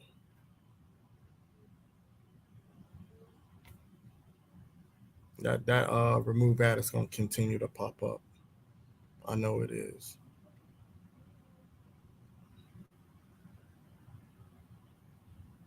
So when enslaved people commandeered a ship and hightailed it to freedmen in the Bahamas.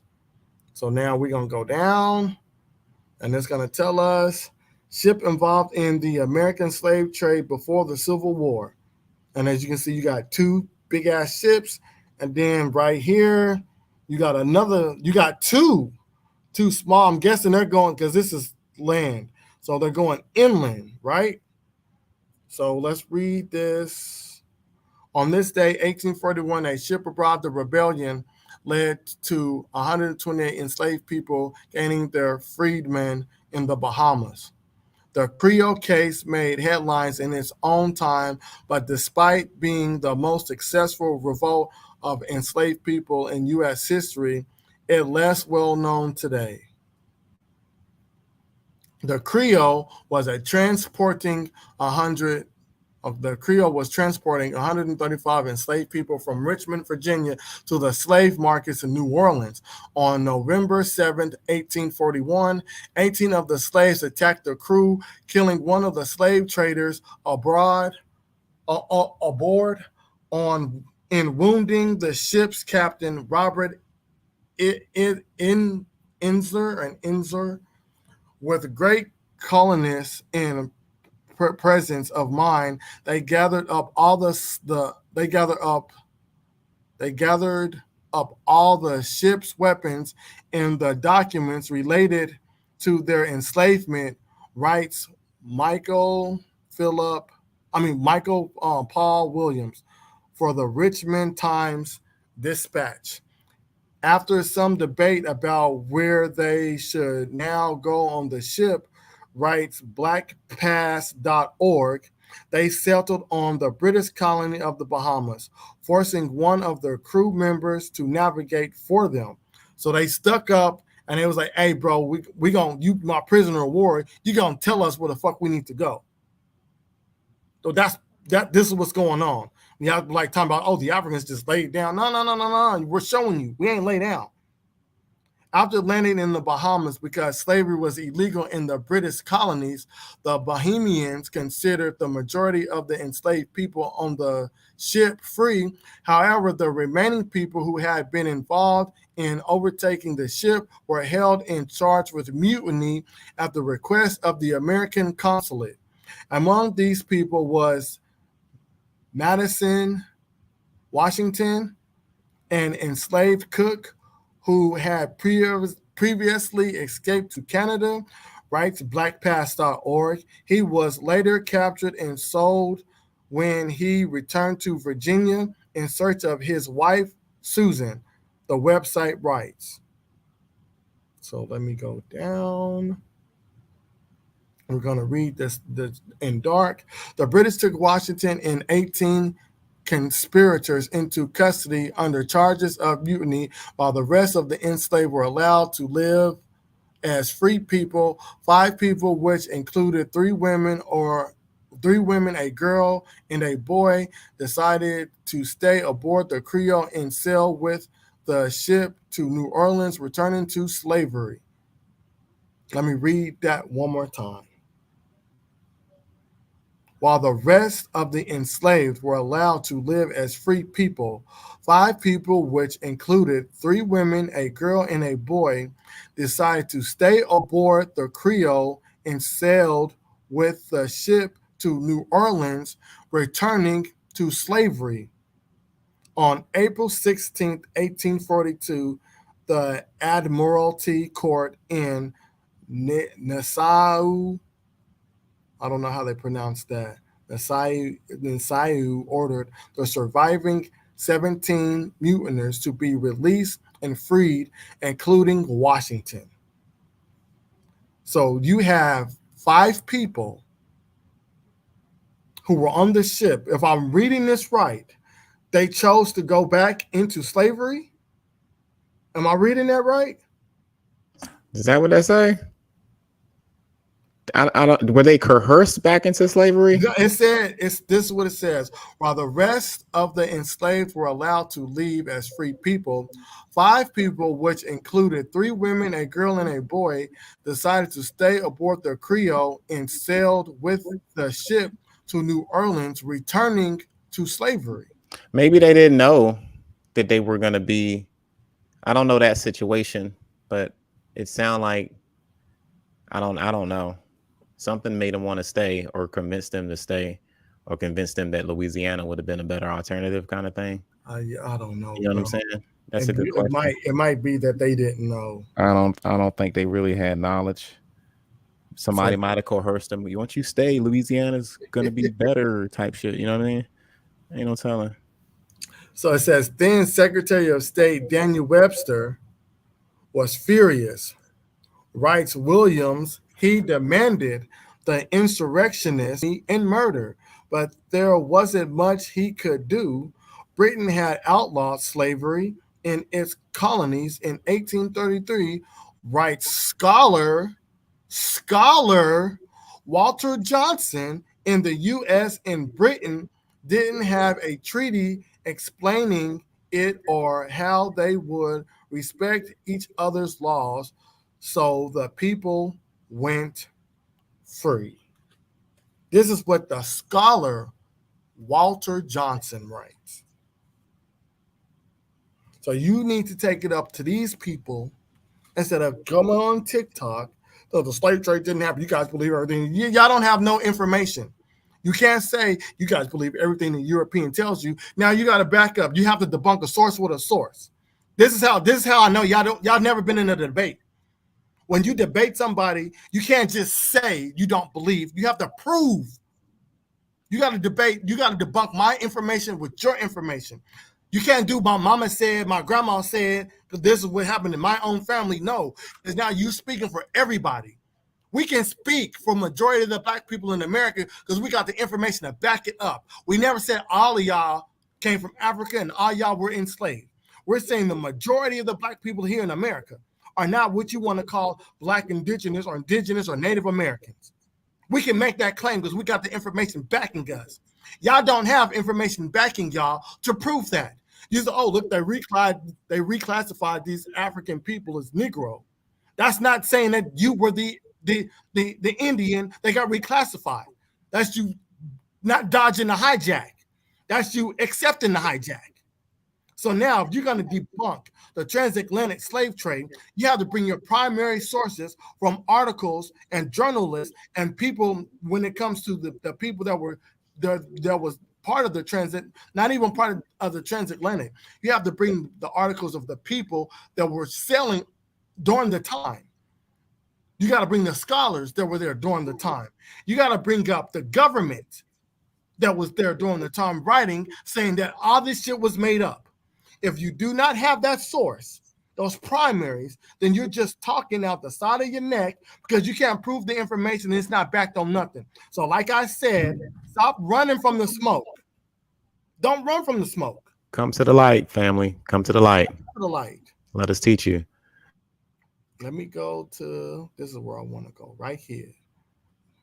Let me go up. Let me go up.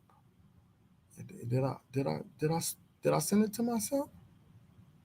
Did I send it to myself? Hold on, y'all. I know I sent it to myself. I just want to show y'all. Because these people were like, no, you guys started it.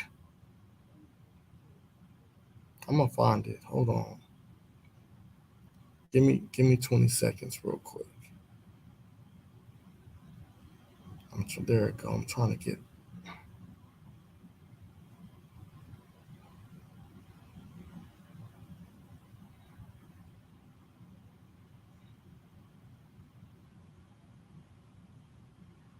Come on. I know I sent it to myself. I guess I did. I didn't send it to myself. Wow. Hold on. Let me see if it's in this. I can't go back. Fuck. Can I go back? Oh, look. You see? You see that? Who's that? Swarthy Gemini. Y'all never seen me put anything of him on the Summer Jam screen, right? So you got people that are putting themselves in it, and they can't back up the information that they put out. You see how he got the kente cloth on, and oh, okay, yeah, that's cool. Look. What did she say? She's indigenous. Why you got the Black Power fist stuff, and you got on a daishiki? You got on and that matter of fact, that's an African wrap you have on your head, and you got the RBG African symbol holding it up. But y'all claim y'all indigenous. This is what I be talking about. Y'all just say shit that's coming out of who's. Oh, look. Remember they said they don't watch this dude. That's Los. That's the boy Los who blocked me after he said, oh, Egypt didn't have a swamp. And I proved him wrong. He blocked me. But he said he wanted to smoke. So you clearly see he's getting information from this guy who don't really have no information and they believe in biblical bull crap. Y'all wanted to smoke. Don't run from the smoke. Don't run from the smoke. Oh, look. Who's that? Who's that? That's who? John who? That's John Horse. And they tried to say what? He's black. He's the black guy. Like he didn't mix in with the people that was already over here. What's the name of that other dude? Osceola. That don't look like Osceola right there. I don't. I mean, they look similar, but I think they were two different. Yeah, that look like Osceola. They look a little. I don't know. I got to look at Osceola. I got to look at them both together. But they, they were the similar men of their era and shit. Hell yeah. Osceola like, yo, don't make me the black. I'll make you red with blood, white man. Yo. These people, they fucking rockers, man. They say whatever.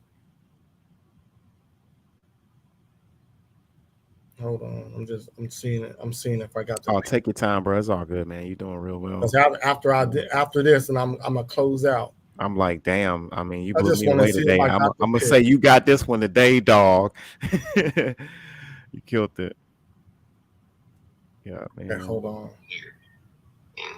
And y'all support us, man. I'm sending it right now. We'll appreciate the support. Y'all know that. This is what they say. Oh no. They started it with us. No, nigga, I ain't started with you. You started it with us. So now you about to get that smoke. You shouldn't have blocked me. You can't sit here and say you want the smoke. Then we give you the smoke and then you block us. You see that? Now the last time me and him was on Beef for Reals live, he kept changing his back like this. You see how he got this pic? He kept changing this to that. So he's subliminally taking shots. I don't need to subliminally do shit, nigga. I'll call your name. Oh, shit. See, you take shots. This is what y'all do. Y'all, the Pan-Africans. I don't need to say the Black Indigenous. I can say all y'all names because y'all not going to step up to the plate and deal with this information. I name names. You said you want to smoke. You said y'all were gonna crush the Pan-African movement. Y'all have yet to show up to do so. Los, Naturalists of Yahweh, Earth Speaks, David, or whoever else wants some. It don't matter. Shout out to the children of the corn. You guys do not step up and debunk our information. And if y'all want to play the corn game, all we got to do is go back to the first presentation where Mo played the video killing y'all in this corn because it ain't got no nutrients in it. How you gonna sit here and say we fed Africa with corn and the corn ain't got no nutrients in it? And if you eat a lot of corn on a day-to-day basis, it's gonna fuck your intestines up, and then you're gonna have leaky gut, and it's gonna bust your intestines, and you're gonna kill over because all the acid and the nastiness that's coming out of your intestine is leaking into the acid of your stomach. So now you're going sleepy by. You ain't never waking up. Like I said, you guys don't want the smoke. Y'all talk about the smoke, but y'all don't really want smoke. You want to act like you want the smoke. And as you can see right here, I'm gonna end with this. This is the list of the presidents of the United States who own slaves. So let's go down. You got George Washington. He owned slaves. Thomas Jefferson owned slaves. I didn't even know. I got a whole website dealing with James Madison. I'm not even getting to that. James Madison owned slaves. Matter of fact, let me go back up so y'all can see this. It says approximate number of slaves held, and it has the year.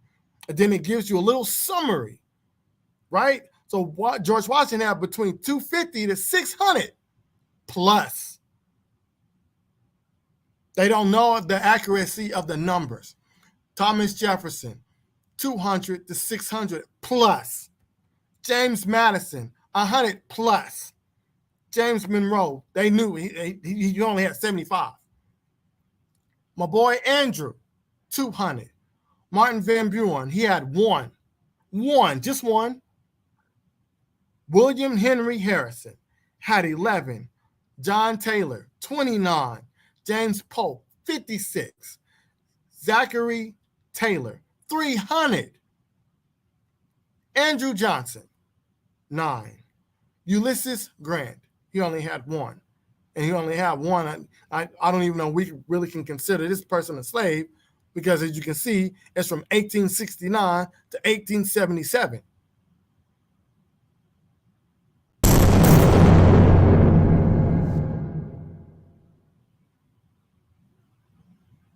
Pull up. As you can see right here in the document, it says the abolition in the United States, the District of Columbia Compensated Emancipation Act. John Quincy Adams, he's writing on the abolition of slavery. The list of slave owners, the list of vice presidents of the United States who owns, we just went to the presidents.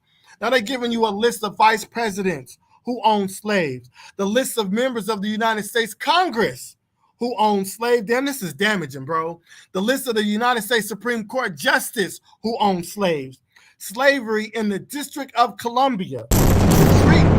Treatment the treatment of slaves in the United States.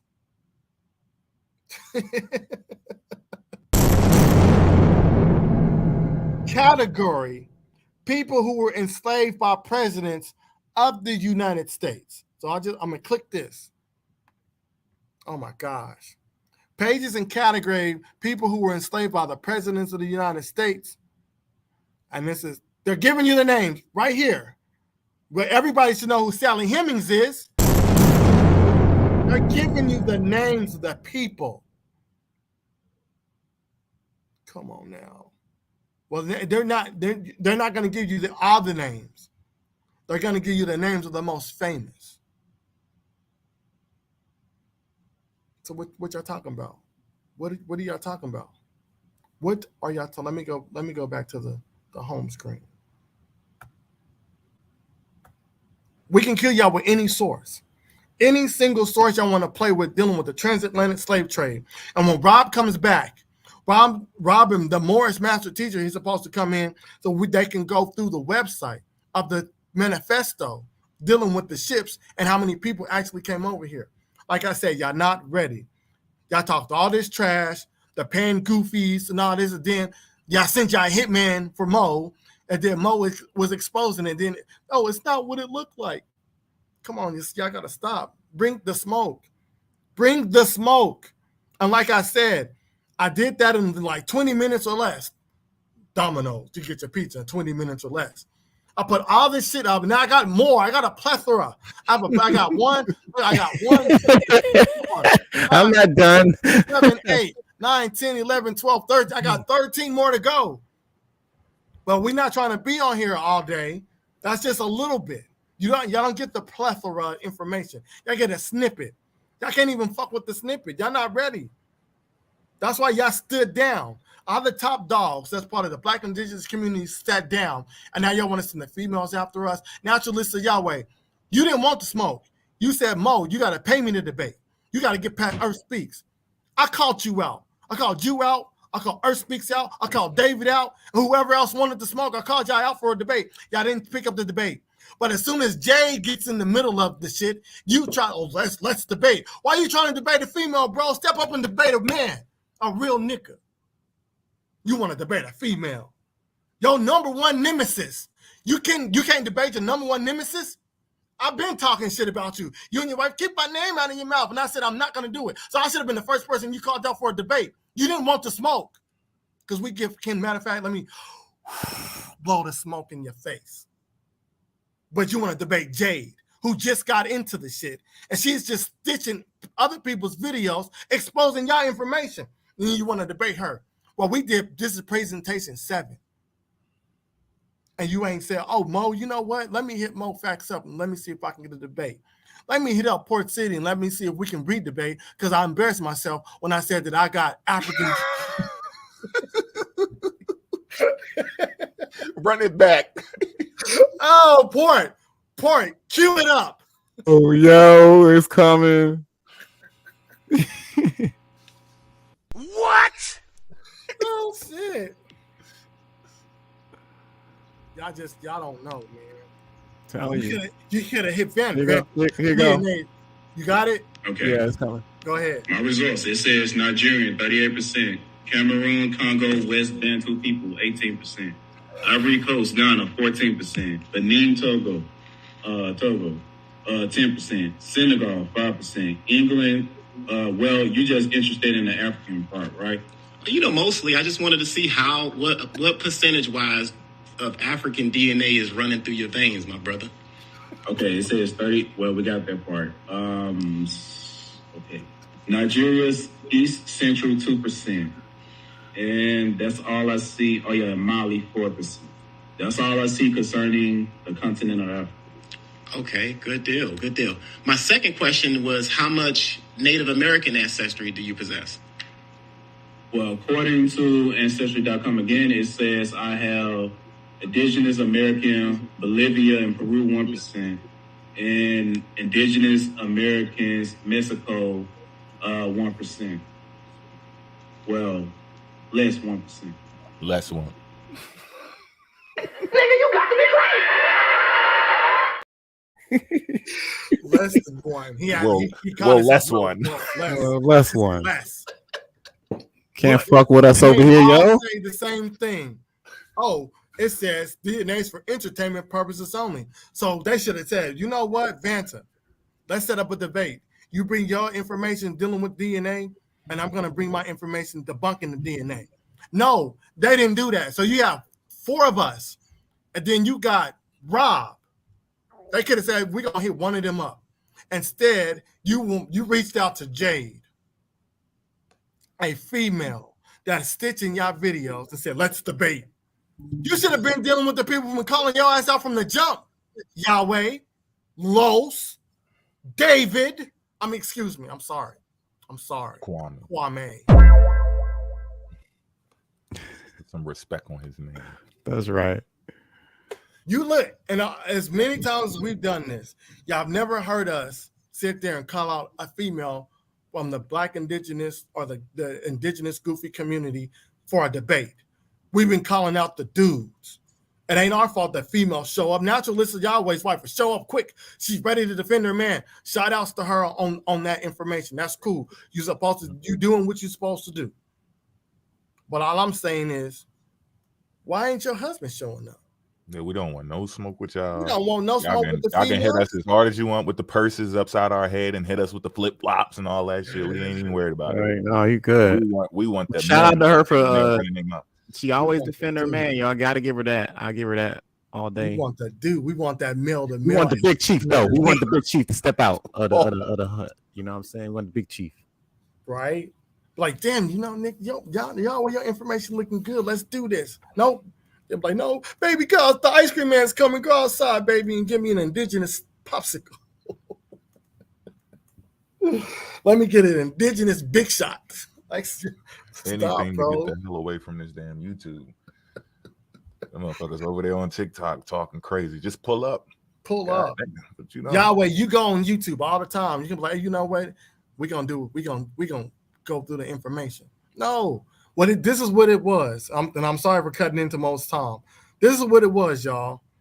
They thought that we were going to do the same thing that the natives did and just keep stitching their shit and not asking them for a debate. Listen, because y'all know me. I love smoke. I love the smoke. I love the passion and aggression. I like the pettiness. I love pettiness. I invite the drama into my life. Mo gets on me for that. He be like, nah, suit, nigga, just deal with the information, bro. You be letting them get you out your element. I can't help it. That's why I let this, and because a lot of y'all don't know. He vowed to smoke his whole entire life. He been smoking cigarettes since he was 6 years old. Me and Mo we like the debate. The battle. We like gun bars. You know what I'm saying? I can't help it, Mo. I got to stretch it out. It's over with. He like surf. I'm like rock. I can't help it. It just comes out. If they think they can go against a dynamic duo, by all means. And you know what? We ain't even got to do a debate. We can do what I've been wanting to do. We can do a gathering of the minds. Y'all present y'all information. No debate, no rebuttals. And then we just present our information, and then we let the people choose. Right, because I think that's what it is. You just don't want to have this shit coming directly towards you. I'm down with that. I think that'll be good. The gathering of the minds. Yeah. The y'all community, it don't matter who present first. We just gonna run through the information. Nobody gonna interrupt nobody. Nope. Y'all present, we all run through information, y'all run through our information, and we just post it on YouTube. Yep. And then y'all can run back to TikTok and go talk shit, and we can do our presentation. We ain't gonna even bother you. We just want it all. Really, I just want it all in one spot. This scattered shit, and people like, yo, show me this, and that. Yo, people are asking us questions we already answered. Yeah, we already showed the evidence. But if y'all come and put your information down, do your couple hours, we do ours. It'll be all here in one video or a couple of videos, just sitting here for people to look at. I told y'all niggas in volume 2 we wasn't fucking with y'all niggas. Yo. We'll do it like this. Y'all pick, we're going to have 5 topics. We probably can have more than that. But y'all pick a topic, we pick a topic. Y'all pick a topic, we pick a topic. And all the topics we gonna go through, we gonna present the information. And y'all present the information. That's it. We ain't even, it ain't no refute. Like, okay, y'all said the transatlantic slave trade is fake. So now y'all gotta present your information against it. And then after y'all get done with y'all whole shit, because we gonna let y'all run through your whole 5 or your 7 or your 10, and then we just gonna do ours. So it ain't no refutation or none of that. Y'all just, oh, well, the transatlantic is fake. We always been over here. Civilization out of America. And then we going to come with our guns, our damaging cannons, dealing with everything. And then we just post it up on YouTube. We ain't got to say nothing to each other. You tell the Black indigenous story, we tell the African story. Simple as that. But I don't think y'all want to do that, though. Not with us. Y'all might want to do it with somebody else, but not with us. Because like I said, I got to reiterate, I did this shit in less than 20 minutes. I just was, slave, throw it up. And the shit was damaging. It was damaging. I didn't even know it was going to be that damaging. I was like, I'm just going to run through this shit and I'm going to get, because all I have, look, okay, I can't see it. All I had was Paul Mark Washington. That's all I had. I had Paul Mark Washington, and the Zong rebellion. The Zong massacre. We were dealing with the slave ship. That's all I had. That is all. I woke up, I was like, let me look at this Zong. I was like, how many more of these slave ship rebellions do they have? Can I find? And the matter of fact, hold on, let me share my screen one more time, Port, because I didn't show y'all this. So I got to show y'all this before I leave. Yeah, go ahead. Yeah, peace to the chat, guys. If you guys just now tuning in, go ahead and hit the like button. Go ahead and hit the like button. If you guys enjoy the content that me and these brothers are putting out, go ahead and subscribe to all of us. We appreciate it. Sharing screen, go for it. Keep pushing, bro. Okay, is it in this? I thought it was in that. It's not in that. Oh, come on. Open up.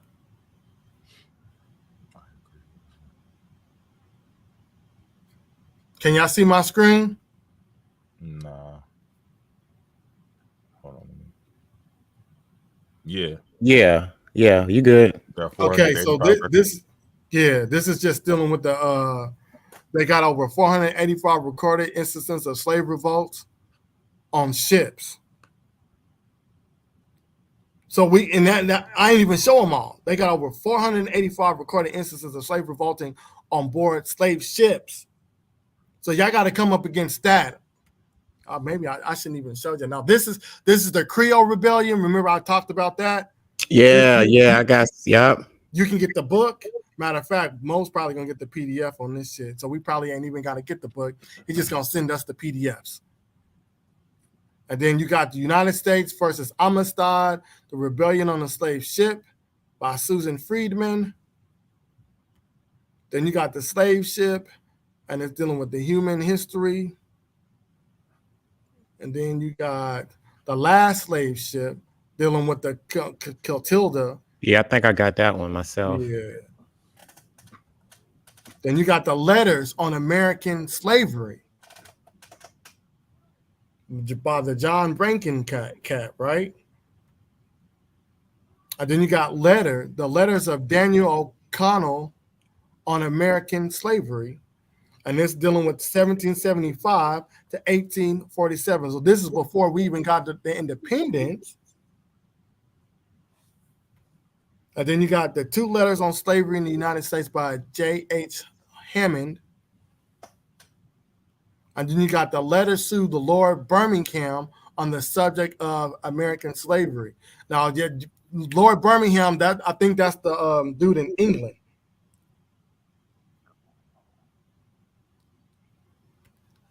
And then you got the letters of people on present crisis slavery in the Nebraska territory, the American Indian, the Pacific Railroad Companies, the True Patriot of Duties by Frederick Starr. And then you got letters to C.E. Beecher in reply to an essay on slavery and abolishing Anointed. I got like 4 left. And this is letters to Catherine E. Beecher in reply to an essay on the slavery abolition.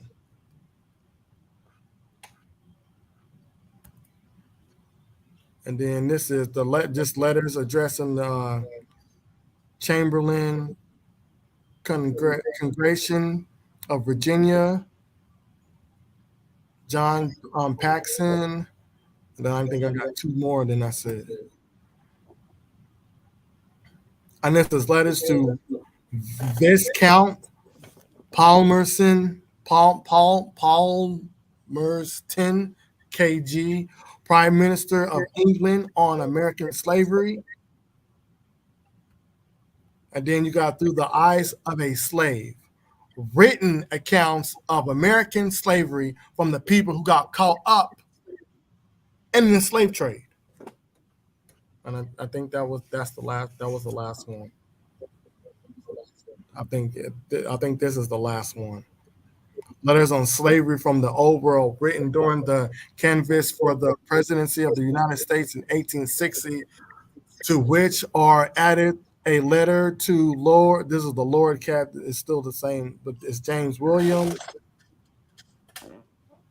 Oh, I got another one. Okay, this is I think this is the same book of the Sarah chick on slavery and the abolishing of it, essays and letters. But I think this is just a more recent copy with the actual people on there. I don't know why this man got a dog.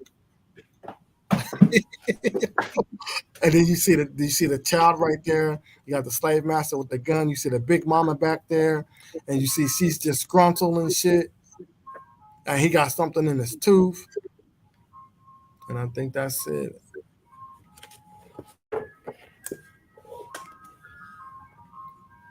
Who got that ice cream truck? Oh shit, that's me, y'all. My bad. No, don't go outside and give me one of them Black Indigenous. Damn. My bad. My shit loud as hell. And did a Black Indigenous strawberry shortcake. They ain't got them on the truck. You know they don't got them shits. Oh shit. Yeah, that's why I gotta move, y'all. I'm done with mine, y'all. I took a little too much time, but I'm done with mine. Nah, you good, man. You stretch it out good. Y'all lucky the ice cream ain't over here. I'm gonna ask, hey man, you got some of them indigenous big shots in the back of the truck? That motherfucker loud too. He literally trying to pull up. I'm like, go away. Yeah, y'all make sure y'all support the team. Get people to subscribe to the YouTubes. Yeah, do that, yo. Support. Go ahead and hit my man Cash Up too. For real. It don't look like that many people in the chat. Where everybody at, yo? It's the weekend and people probably doing shit. They'll catch the replay. Yeah. They'll catch the replay. And I'm reiterating, at any moment in time, any of the big hitters, the males, they could have stepped up and they could have asked for a debate with anybody. They didn't. They said they wanted to smoke the Pan-African, all this stuff, but y'all just hot on TikTok. Y'all never come up here to challenge us. And out of everybody on the squad, y'all best chance was probably a debate with me, because I don't know that much about this indigenous stuff. So y'all lost out now, because now I got a plethora of information dealing with the slave trade. It's a wrap. Yeah, it's like that shit. You didn't got juice. I got the juice now. Right. Don't even agree. That's the crazy thing. Y'all got people backing down, like they backing off. I ain't say that. I ain't got nothing to do with that. Well, the whole night, I ain't got nothing to do with that. I don't teach that. Well, damn. The fuck we talking about then? Man. If y'all go to, I think it was a day before, I went live yesterday, but 2 days straight, Godly was live talking about shit he said he don't want no parts of. So why you talking about it on your live? We don't know what we talking about. You talking about We know they exaggerated the transatlantic slave trade and it really probably don't exist. Why you reneging now, bro? No, you talking about it on your mouth for 2 days straight. Don't do that. Come with the smoke. Like I said, when they get around us and they talk to us, it's a different ball game. Then they go back to their TikTok world and they tell people that's following them, whatever. I didn't say that when they come over here, no. I didn't say that. I didn't hear that person say that. We shouldn't disrespect females, but then when they do it, I didn't hear him say it. Nope. I didn't hear him say it. Nope. Get out of here with that shit.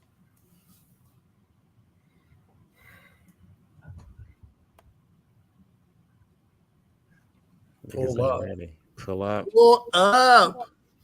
Pull up. Peace to the chat, yo. Peace to the chat. Peace to all y'all supporting us. Being here on every Saturday. We on volume 7, yo. We've been, we've been sacrificing our weekends every weekend. You know what I mean? Giving y'all nothing but history and stuff. So that just tells you how serious we are. And these videos be long as hell. This might be I don't know how long this one go. I don't even want to say shit.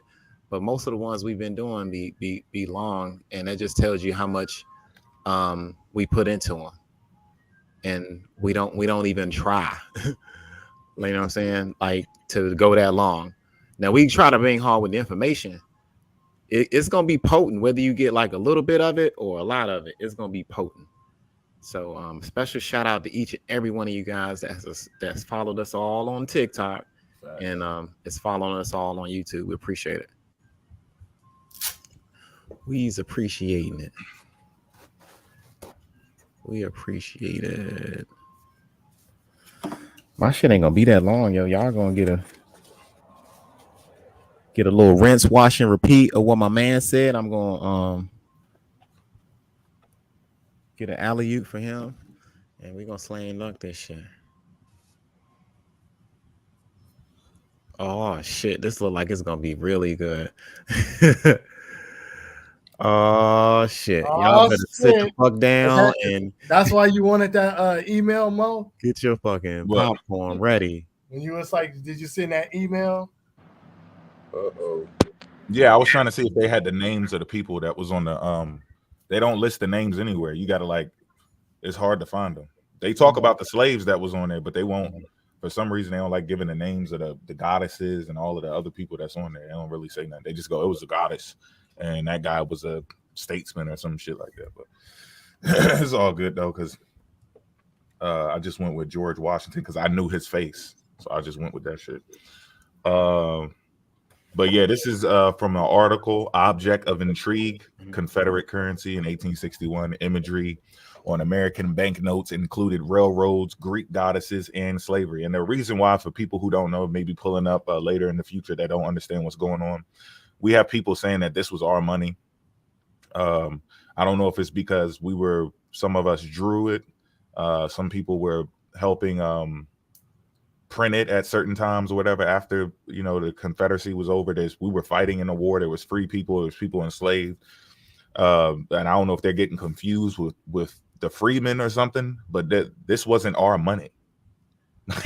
This clearly was not our money. And by the time I get to the end of this presentation, you're going to understand from the behaviors and what our people were trying to do within law in the United States pertaining to descendants of Africans, that it couldn't have been our money, because we were fighting to get recognized and we were fighting to be treated fair. So if we already had your face on the money, you're printing money, you can just revert back to whatever foundation you have. And then go from there. And I guess it would be like some type of standoff. But obviously we were and basically intertwined into this system, and we had to try to fight to either get out or try to get, make our interactions with these people within the system better. So it couldn't have been something that we were just doing and somebody else pulled up while we were doing it, because you would see evidence of it. So in this article, I want to highlight this part down here at the bottom. It says, in putting images of slaves hoeing cotton fields, loading carts, or carrying bags of corn on its currency, the Confederacy affirmed its unashamed reliance on slavery as a fundamental part of the Southern economy. Furthermore, as Louisiana State University journalism professor Julius D. Hemcourt put it, stamping the cash with such imagery alongside mythological Greek gods and goddesses made a dogged statement that slavery would continue to exist in perpetuity, protected by law and sanctioned by tradition and all but divinely ordained iconography. And later you're going to see that this wasn't just something that they put in this article. We're actually going to go to George Washington and his father to see exactly how they were thinking at the time dealing with this. So this one here is from the National Archives, but it's the website is right here, archives.gov, publications, prologue 210, summer slave pension, slave-pension.html. Okay, and this is by Miranda Booker Perry. And it says, damn, I didn't highlight the part, so I'm gonna just go through it. But what did I want to? I wanted to pull something from here. Efforts to achieve this. Let's just go through it. The Union victory in the Civil War helped pave the way for the 13th Amendment to formally abolish the practice of slavery in the United States. But following their emancipation, most former slaves had no financial resources, property, residence, or education, the keys to their economic independence. So let's pay attention to what the fuck that's saying. We got to parallel it to what they're telling us happened in history from the Black indigenous people, right? They're saying that they had money. They were, just working on their own land. Then what are these issues that we're dealing with in the economy? And we still see the remnants of it today.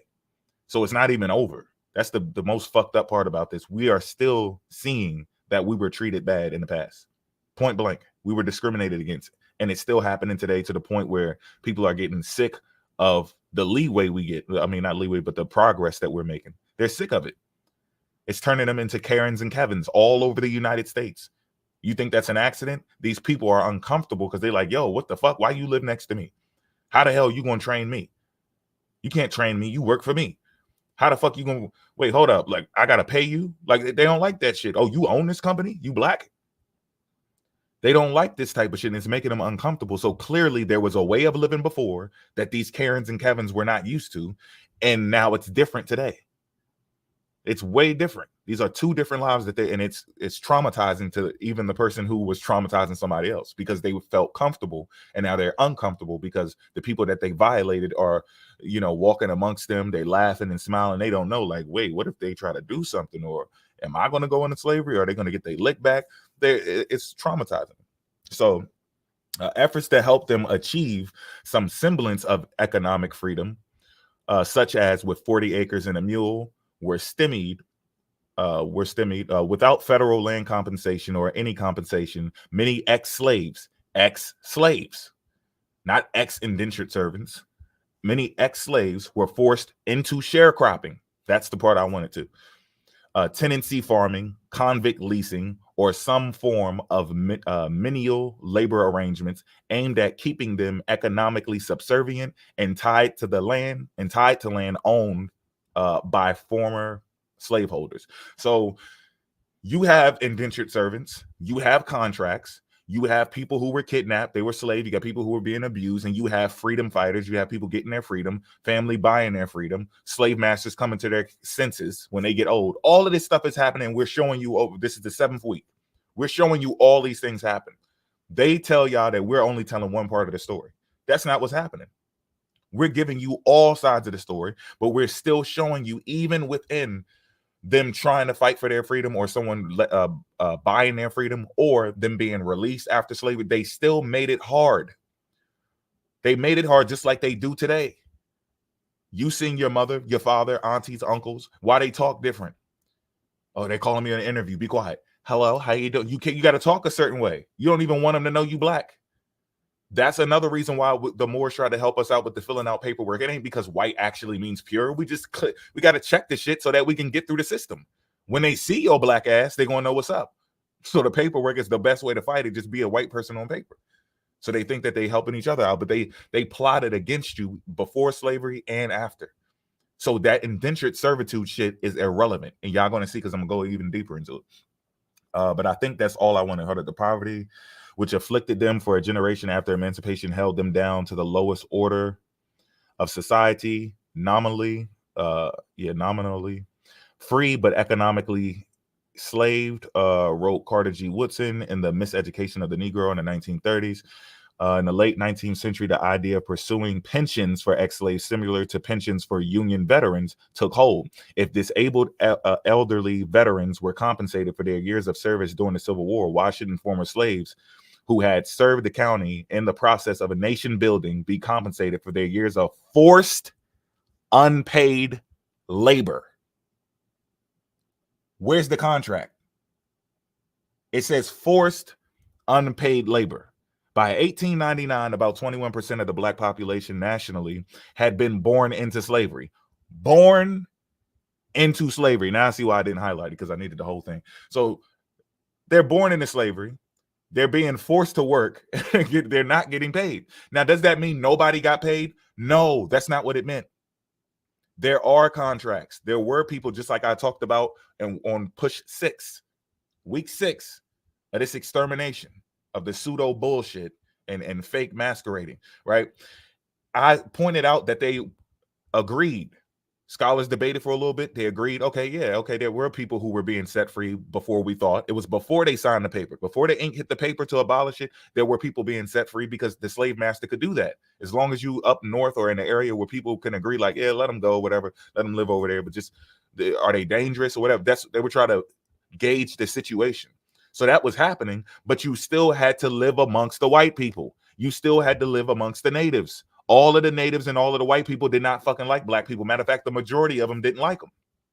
They owned slaves too. So now you wandering around trying to see sights and you free. No, the fuck you not. Somebody will grab your ass from over here and put you back into slavery. So it wasn't all fun and games like you thought. It's y'all know that feeling where you think everything cool, you in the clear, and they right back on your ass again. Okay, so let me see, but the number of people born into slavery. Yeah, according to the historian Mary Frances Berry, had the government distributed pensions to former slaves and their caretakers near the turn of the century, there would have been a relatively modest number of people to compensate. But the movement to grant pensions to ex-slaves faced strong opposition. Why? Why? All of this shit is, it's fairness, right? It's just, maybe it was just a couple of people they didn't pay. Why couldn't they just pay it out? It was only a little bit of people that this happened to, right? Throw them the bag and keep it moving. And the strongest came not from the Southerners in Congress, but from 3 executive branch agencies. It was opposition, it was an opposition impossible to overcome. Okay, here goes some of that bread. The nickel pack with your boy George Washington. Yeah. Okay, and this is the Eastern Bank of Alabama, right? And I'm showing you, he's up here. I had the one with his wife. I don't know what the fuck happened, but there's another one, and y'all probably have seen it with him over here on the left and his wife over here on the other side, and some slaves and shit up here at the top. And I wanted that one because I'm going into both of them, but listen, take my goddamn word for it. Go look it up. They both want that goddamn money, and you're going to see why it happened. It was like some type of romance fantasy with these motherfuckers. Oh, but let me tell y'all where y'all could get this from.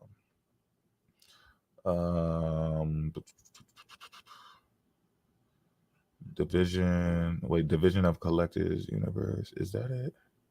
No, that's for this. Hold up. Hold on, y'all. 1 second. Let me go back over here real quick. I think, did I bookmark it? No pensions. Okay, my dumb ass closed it. Let me go to the bookmarks real quick. My bad, I gotta get y'all this source.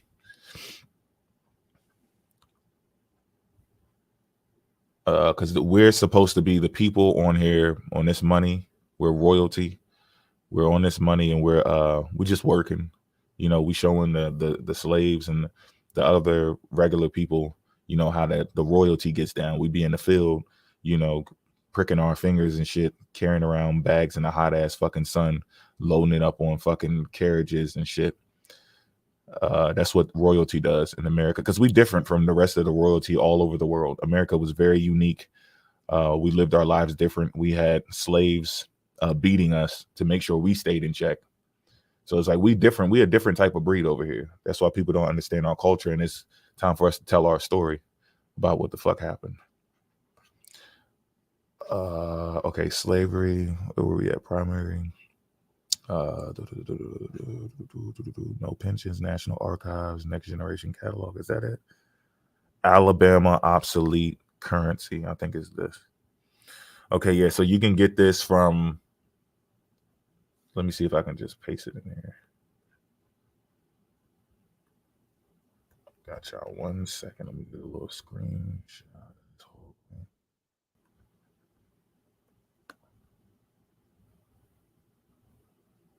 Boop.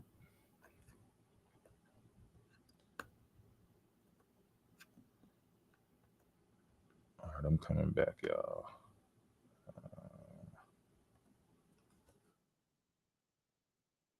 Okay, boom. Oh, no, that didn't come out right.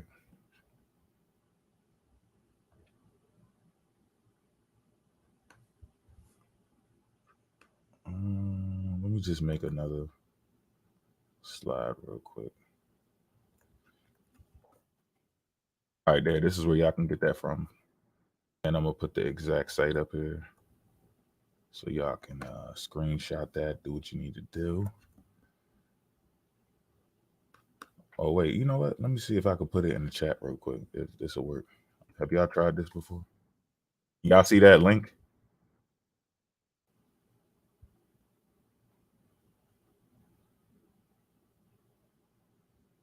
That link is in the chat. Y'all let me know if y'all see that in the chat. And I'm going to get back to it. If not, I'll go back. Boom. All right. So, yeah, that was some of the money. Y'all seen a lot more of the money on the previous lives we did. Now, this is... Whoa, what are we doing? Oh, this is Callie House, a widow, mother, and former slave who became a national leader of the ex-slave pension movement. Records of the Department of Veterans Affairs, RG-15, view a National Archives catalog. And I gave y'all that too. That's actually supposed to be up here. My bad. But this is his wife. All right.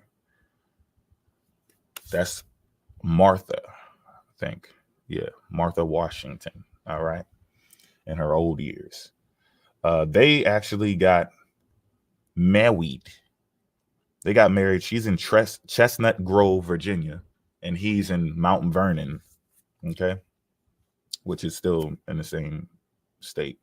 But we don't have the same type of way of traveling that we have today as they did back then. All right, so this is a long ass trip, and why this matters, you know, and we're just going to keep car, and you can use your imagination or just go there, type this in, and you can click foot or horse. I think a horse travels, 20 miles per hour. So if that's 103, where we're at 20, 40, 60, 80, 100 and some change. So we got 2, 4, 6, 8, 10. I think 2 hours they do 20 miles, if I'm not mistaken. So this is 10 hours, and you know people take breaks. But even if they did go straight, we're looking at a half a day or more with them traveling. But then the numbers go up even more when you're talking about carrying luggage, because the distance a horse can travel is dependent upon the weight that it's carrying. Okay, so now we're looking at days. We're looking at people that got to stop and take a break, take a breather. They got to eat, camp out. You can't just ride straight on a road. We don't have the same roads we got today, like you see here. This isn't the same. They going through other, they're taking other paths. But just keep this in mind, how far this distance is, while these people are also saying that this is a bunch of indentured servants, people who signed up for this shit. This is from the book An Imperfect God, George Washington, His Slaves, and the Creation of America by Henry Winsec, my bad, y'all. Let's go down again. It says a tall, And this is where they fuck up at every time, because we keep showing you African sources. We keep showing you African historians, African biologists, anthropologists. Like, y'all just don't like it. But y'all got all Europeans. And we're not trying to say that Europeans are liars or all of their information is false. It's just y'all brought that up. Y'all brought up, oh, that's a European source, just because you saw us use a European source, or somebody taught you that the Europeans made up the out of Africa theory and they created DNA out of thin air. Yeah, y'all just make up shit and you listen to a bunch of people who are just clickbaiting you off the fucking internet. They're taking advantage of you, and now you're trying to pass that shit on to us, and we airtight with this shit. So this is a black person who decided to find out what was going on in the history of their family, and they end up finding a gold mine for all of us. Okay, that's the beauty of it. Blackness. All right, a tall, dark-skinned, plainly dressed woman took the podium. Anita Wills spoke softly about the emotion as she methodically described her research, and she called what she called a spiritual quest that has opened my eyes. My bad, y'all. I gotta get to this. Request. Damn, went that far now. That have opened my eyes to the lives and times of my ancestors. Her quest began in California. She said when she simply asked her mother where the family had come from, and her mother said Virginia. Her work proceeded very slowly into the internet, made distant records available online, and put her in contact with other researchers. She found that her ancestors were mixed race people. So now we're going back. We're going back before you get all of this Plecker activity and all this shit, and we got mixed people already. Mixed people, partly white, partly African, and partly Native American. A mixture not at all unusual in colonial Virginia. But her research offered a startling new view of George Washington. He came of age and learned to be a master on a racial borderland where the definitions and boundaries of race were dangerously fluid. Because they were mixed race, Will's ancestors lived on the margins of the borderland, enslaved, but not quite slaved. What the fuck does that mean? Enslaved, but not quite slaves. So there is a distinction. There's indentured servants, there's slaves, or someone being enslaved, and then but then there's slaves. And y'all know, like, if you use your common sense, you have it in your own family where people get treated differently depending on how they look. They mix with this person, they lighter, and those people darker, and what these people think they smarter, they think they're stronger, they think they not really black because they mixed and all. We still do it. We still do the shit. Look how we treated opium. We still do it. His mama came up there and said she was black, and we still just couldn't take it. I tried to take it like it, and then I bounced right back. Nah, nigga, you white. We still have it in us. You just got to be open and honest about who the fuck you are and what the fuck you doing. And that's it. You know, we're not perfect. Female servants were especially vulnerable in colonial Virginia. Indentured contracts generally forbade servants to marry during the term of their indenture. The required celibacy was certainly burdensome, to say the least, because servant women were generally in their teens and 20s. Where we do that at? That's what y'all trying to make better? We got servant women generally in their teens and 20s. This is still illegal. According to what we follow today, we'll see, y'all, it was exaggerated. Those people were signing up, not teenagers, nigga. What the fuck teenager is supposed to be signing up for this type of behavior, this type of activity, this type of job? Well, back in the day, that's what we did. No, it ain't. Back in the day, we didn't have people that pressed other people. We didn't have people in large amounts to go against these type of behaviors. And most of the people who were already fighting against this shit early on with the Greeks and the Romans and everybody else, they lost. So this was fought for and they lost. And then these people got to do what they want. They got to play with little boys and little girls and slave trade and go wild with the shit. Was indentured servitude still around? Of course it was. Yeah, people were working there, but they weren't working for the rest of their goddamn life. The hell are y'all talking about? You start as a teenager and then your contract is for 30 years. And then if you have a baby, they can slave you for the rest of your fucking life for free. There were other things that happened, that there were rules that they made up that were not in the contract that these people had, that they use just like they do today, where they will put your ass into slavery. Yeah, you good, you free, you straight. Just work, you know, do your little 30 years and you straight. Yeah, now to a person that's seen how other people were treated, 30 years is like, cool, I'm gonna just work 30 years. You know, I don't do nothing wrong, I'll be straight. And then you find out you can't fall in love with who you want to fall in love with. You can't have babies when you want to have babies, unless you have them with who they tell you to have the baby with. Your child is born into slavery. Like, whoa, that's not what the fuck you signed up for. And it can't be what they signed up for because the laws were made while they were in the middle of the contract. Y'all not getting it. So to say the least, yeah, but the moral offense, let me go back a little bit.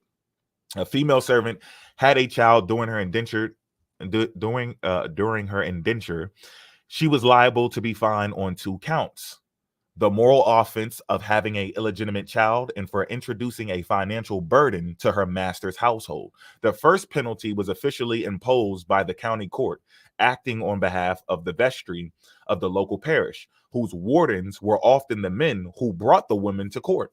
The church extracted a fine because it bore the responsibility and expense of caring for abandoned infants and orphans. The courts usually dealt with the second matter, the added expense to... Is this the second? Did I skip one? The added expense to the master by extending the term of the mother's indenture to that her extra unpaid labor would compensate the master for his expense. You see? So there's little setups even when you do have a contract. There's still setups there. George Washington's father sat as a justice of the Westmoreland County Court. This is George Washington's father. Now, some of y'all say that this is you. You say these are your people. You know, George Washington was black. Okay. Well, let's make him a black indigenous, because that's not what the fuck African descendants are talking about. So let's make him black indigenous. You can have him. You can have George Washington. Let's entertain that. For the people who just coming in, we're entertaining fuckery. We know George Washington is a European. We're entertaining fuckery, and black indigenous people be saying that this is their people. And even for the ones who say, oh, I ain't say that, that's them people over there. Y'all want to separate from the cult? Cool. Well, guess what? This guy still shouldn't exist because y'all are in power and y'all own the money. So you put his face on the money, so you fuck with him, right? The royalty people picking the cotton put his face on this goddamn money, right? You put his face on this damn money. That's you over here. You're the royalty over there working. He just works for you. You're royalty right here working. Royalty right here working. He works for you and he works for you. Y'all want to play these fucking games? That's what y'all want to play? Well, let's play. Let's do it then. Talking about we don't listen. So y'all don't want to listen. We listening to you. You just ain't saying shit, but we want to entertain what you're saying and see if this logic can be applied properly. Because I think some of y'all going to take this back. Some of y'all going, can a brother learn? By extending the term of the mother, you have to come say George Washington's father sat as a justice. Let me go ahead and get this up before I start missing these words. Justice at Westmoreland. Okay. In the years of George's birth, 1732, and the year after, the court indicted 28 women for bearing a base-born child. 12 of them fled the county before the sheriff could get his hands on them and their children. These are workers. They quit their job, my nigga. What's the problem? They quit, right? This is just a job. They quit, and they just trying to leave. Look, I quit, man, because I got my kids. I'm going to get a different job. No, y'all hunting people down. Because it was against the law. Some of this shit was a setup, and y'all know we still have these setups. How many jobs you ran into and they gave you this big ass dream, and you next thing you know, you're like, oh wait, what the fuck? Hold up, nigga. That's not what the hell you said in the interview. They still do it. They will find a way to take your money, to take your taxes, to take your kid out the house, to anything. It's a setup. And depending on what state you go to, still today, you could get in trouble over here and go across the goddamn, like you can drive 5 minutes and go to prison. Am I bullshitting? And the same games were played back then. 17, their children, all of them would have been young and probably destitute when they fled from Westmoreland to parts unknown with their infants to escape the authorities. 2 women paid fines and had their cases dismissed, but 2 unfortunate mothers without money to pay their fines were hauled into court to hear the sentence. The sheriff was the sheriff was to administer 25 lashes well laid on at a public whipping post because they're fucking indentured servants. They're just working, and a grown-ass man is beating kids and grown-ass women, chasing them around, just had a baby, some of them pregnant. What the fuck are y'all talking about? They quit their job, right? They quit. What you chasing me around for? I quit. In 1751, Austin, Washington appeared before the Westmoreland County Court to inform the gentlemen justices that his indentured servant, Mary, had a mixed race child, Martha nicknamed Patty. Okay, he did not identify the father for a good reason. By reporting Patty to the authorities, Austin gained a free servant for himself. So they got these, you see what I'm saying? You sign up for it, but there's all these other games they play with you where your ass will end up losing all types of rights. And they made these laws, as you're about to see soon later. And actually, I've already read this to y'all, the last push, but I'm going to go over it again because it pops up again. They made these laws in the middle of the contract. So no one is denying the contract. Some of these contracts are in these slave masters' wills. It's there, but they did not follow them. Especially with African descendants. They made sure that they put little things in there to set you up and trip you up along the way, like we still see in the system today. All our people locked up for weed, these motherfuckers out here selling bells of that shit. It's all setups. Okay? He did not identify the father. By reporting Patty to the authorities, Austin gained a free servant. That's a reward for people reporting this. It's a reward. Hey, look, they got a mixed baby over there. They over there mixing. And y'all think that they're trying to cover up somebody's identity. That's not what the fuck they're doing. They're trying to take care of their money. You're just adding people here. We don't know. We didn't tell you to breed with this person. We didn't want you breeding. You're supposed to be here sewing clothes and doing this. You're not supposed to be bringing more kids here and none of that shit. Okay? And you're definitely not supposed to be mixing with people where it would be confusion as to, like, if it's George Washington's father, you know, one of his kids, or well, we're about to find out in a second. I think it was actually George Washington, but they had a mulatto child. And that kind of fucks up shit because it's like the law says it's supposed to be a slave, but that's his daughter. Rocking a hard place. A brief entry into the Westmoreland County Order's records, the court's instructions to the church wardens of Washington Parish to bind out Martha Bowden, a mulatto child daughter of Mary Bowden, to Augustine Washington, gentleman. I don't know what that is. A gentleman, according to law, her term of indenture to the Washington family, as specified, would be 30 years from her date of birth. 30 years from her date of birth. She would be freed on her 31st birthday. Patty was 4 years old. What the fuck are y'all talking about? These fancy words. It wasn't slavery. It was indentured servitude. None of this shit was good. None of it. And it still doesn't place your ass here because some people had contracts. So we're going through the gruesome part of history. We're going through the kidnapping, and we're going to this section is actually people born into slavery, or being born of their slave masters, or born of a native slave master, or born with out of people, different slaves messing around with people that they're not supposed to be messing around with.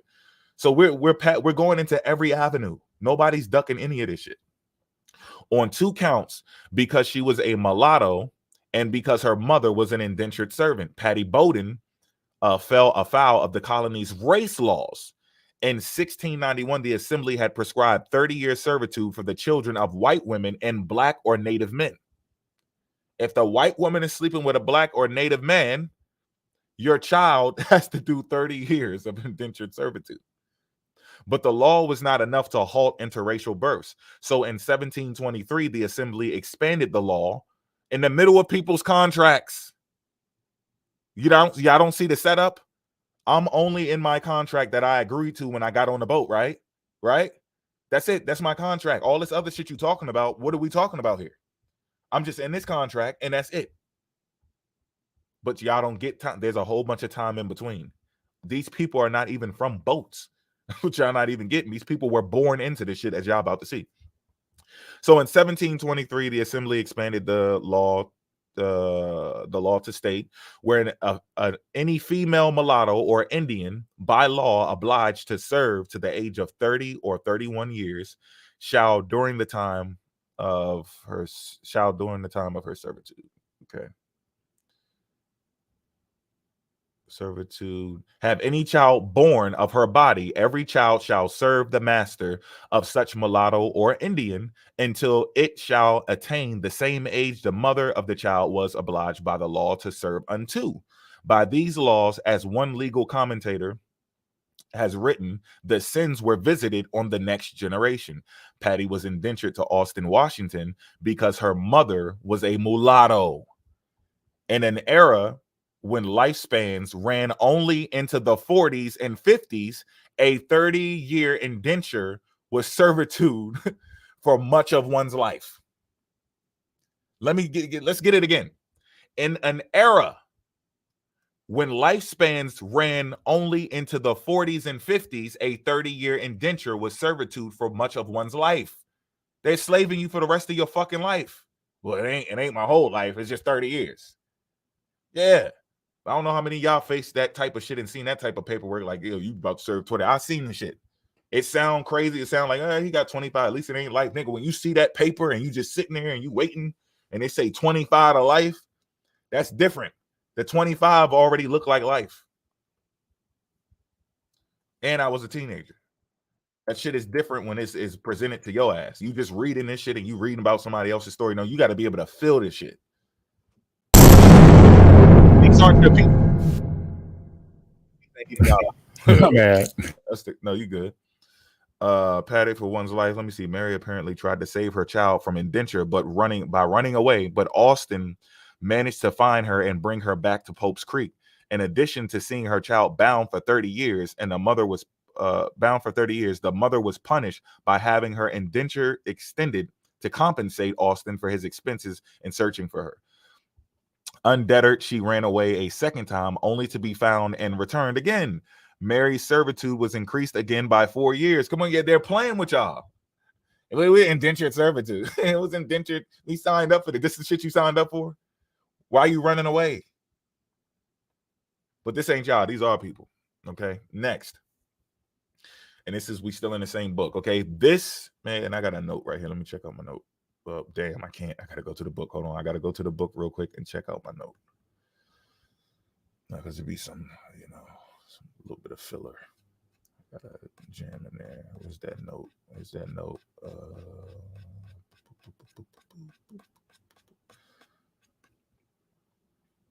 Let me just go through this. I'm probably going to remember exactly what I was going to say right there anyway.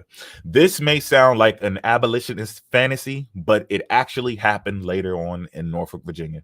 That's where I was born, by the way, y'all. A researcher who looked at the manumission records for the city found that between 1791 and 1820, nearly 40% of the emancipations came about when blacks purchased freedom for themselves or family members. The names of 3 free African Americans, a shoemaker, a baker, and a harbor pilot, turned up repeatedly in the records, buying their blacks to set them free. So they're trying to set their people free by buying them. And these people think that, they were working, getting treated fairly all across the board, and then they just freed themselves. No, they were treated harshly. There were some people who tried to buy slaves. They got away and they brought them back after they took them and the money. We're going to get into that shit too. They managed for a brief time to find a chink in the wall of slavery and exploited it. Such manumissions could have become a reality in Washington's youth if powerful local leaders, such as his half-brother, had decided to look the other way out of respect for privacy and the right of any person to choose a mate freely. Okay? So, and mind you, Washington started at the age of 11. I don't think y'all caught on to that earlier. He got introduced to this shit early. George Washington was in the bank early. Okay. One's life, freely, boom. Wait, how the fuck did I skip something? Let me see. Damn, where the fuck is that at? Up to bias. Was I supposed to, among all these mundane transactions I came? Although it looks like something might be missing, y'all.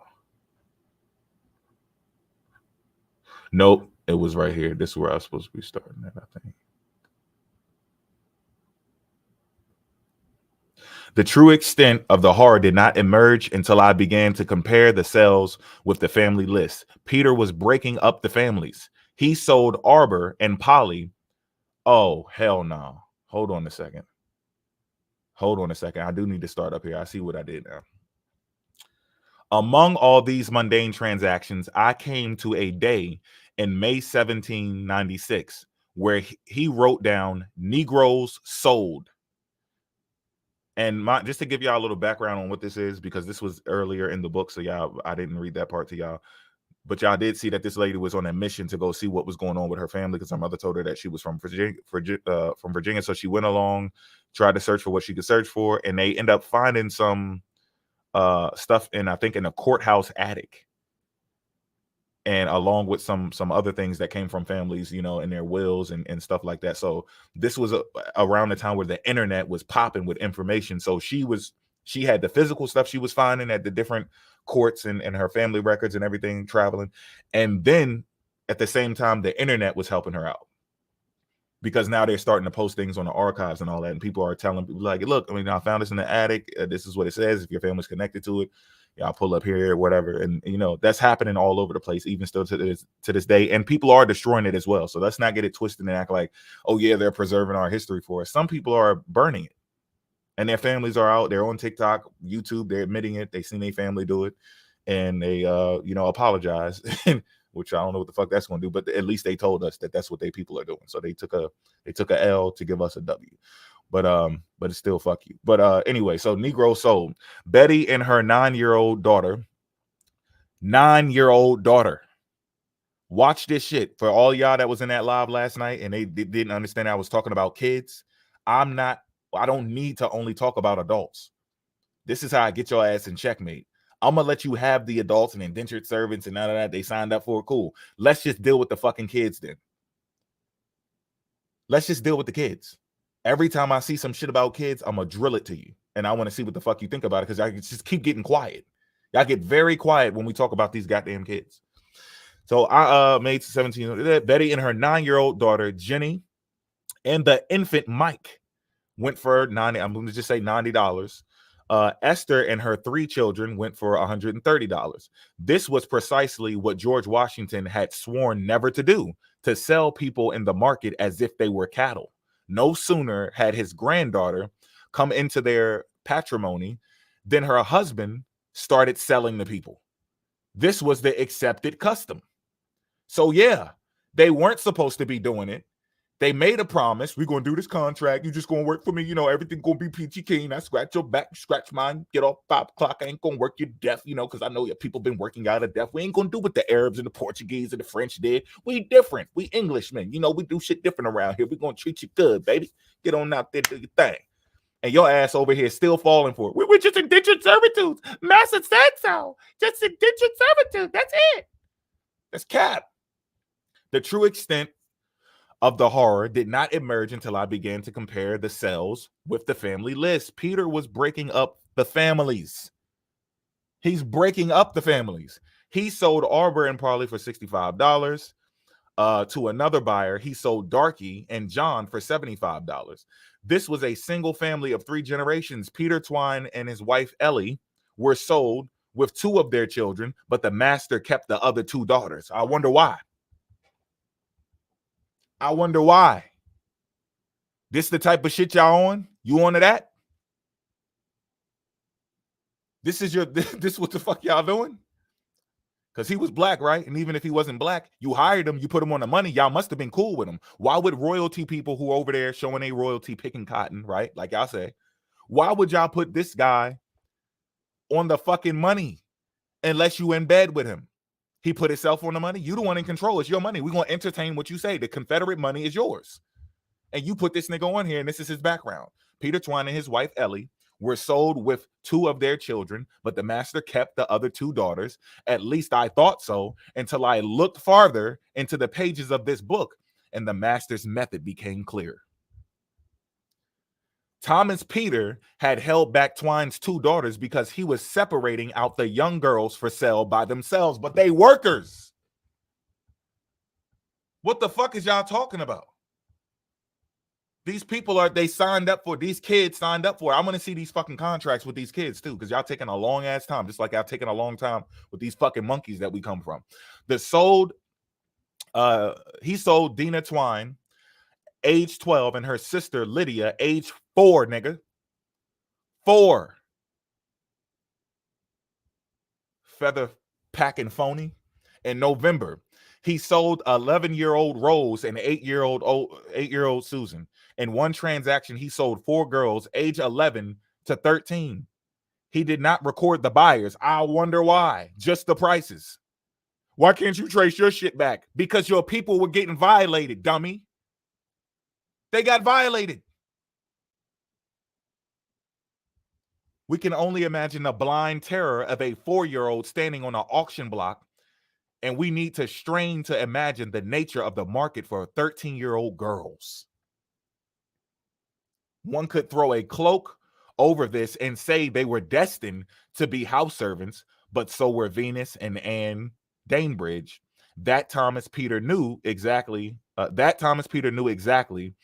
what he was doing is evidenced by the fact that he systematically separated the girls from their families. The girls and their parents were sold at different times to avoid unpleasantness for the master.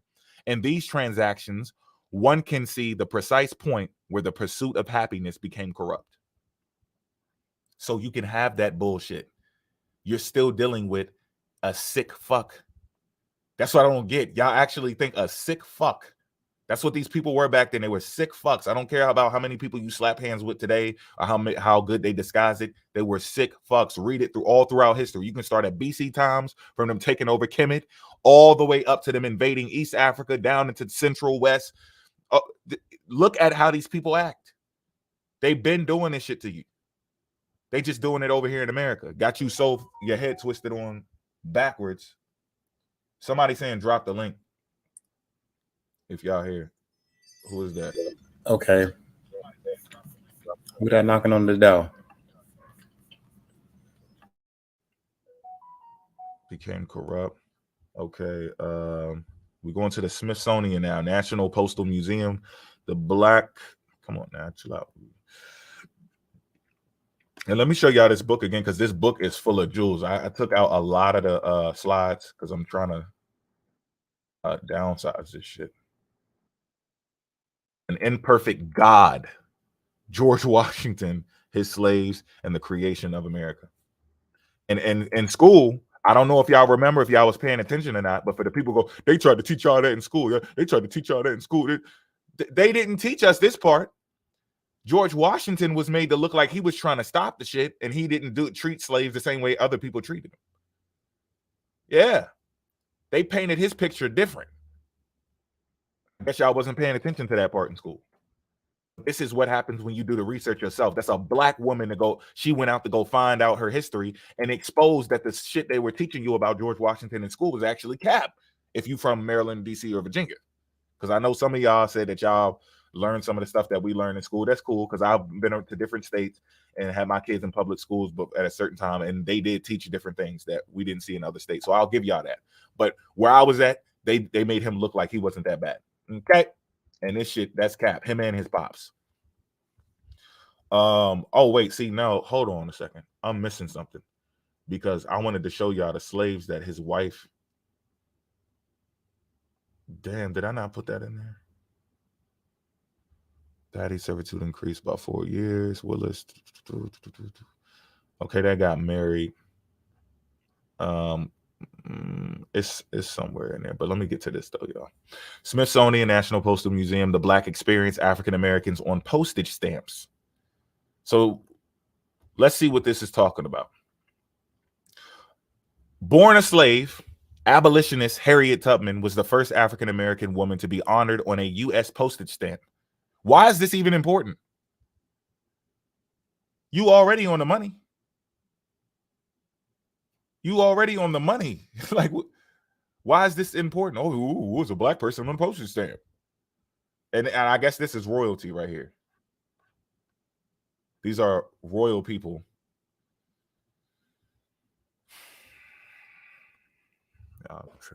After escaping slavery in 1849, Tubman returned to the South many times to bring other slaves to freedom, including members of her own family. This dangerous work made her a conductor for the famed Underground Railroad, which helped many slaves escape to freedom before and during the Civil War. She served the Union Army during the Civil War as a scout and spy. Harriet Tubman was the first, honoree in the Black Heritage Series. This stamp was issued February 1st, 1978. This stuff is important because our people were fighting to get to this point. Whether you agree they should have been doing it or not, this is what they decided to do. You got to respect your people's decision at the time and still be, critical about it. There's no issue with that. This is what they wanted. They wanted to be treated equal. They were traumatized people. They weren't violent people at the time. You see what I'm saying? So this is what they wanted. They already here. They got families all over the place. They trying to be like, we trying to make this shit better. Everybody's not going to get up and pick up a damn weapon and go wild with it. All right. Not even today. Father of the civil rights movement, Frederick Douglass argued against slavery and for equal rights. Why? For what? This shit didn't even happen. This is where y'all really going to fuck up at when we're coming closer to this time. Because what would these people be talking about? What are they talking about? Frederick Douglass argued against slavery and equal rights with such clarity and precision that he earned a reputation as America's predominant African-American abolitionist and agitator during the 19th century. He's an abolitionist. Why do we even have these words? Y'all are just supposed to be trying to get people's wages raised, right? Raise the minimum wage. What are you abolishing? What is this? As founder and editor of the North Star and a leading proponent of the anti-slavery movement, but this isn't happening.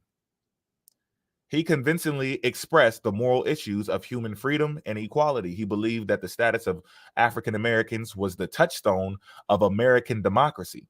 Because of these beliefs, he became known as the father of the civil rights movement.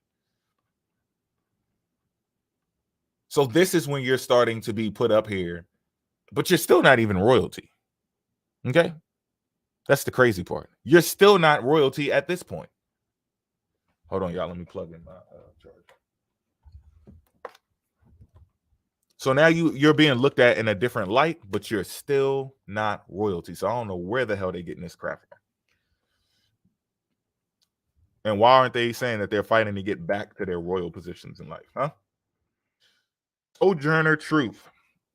Sojourner Truth was one of the most inspirational and widely known African Americans of the 19th century. She was born Isabella Baumfree, also spelled Baumfree, in 1797, a slave in New York, but received her freedom in 1828.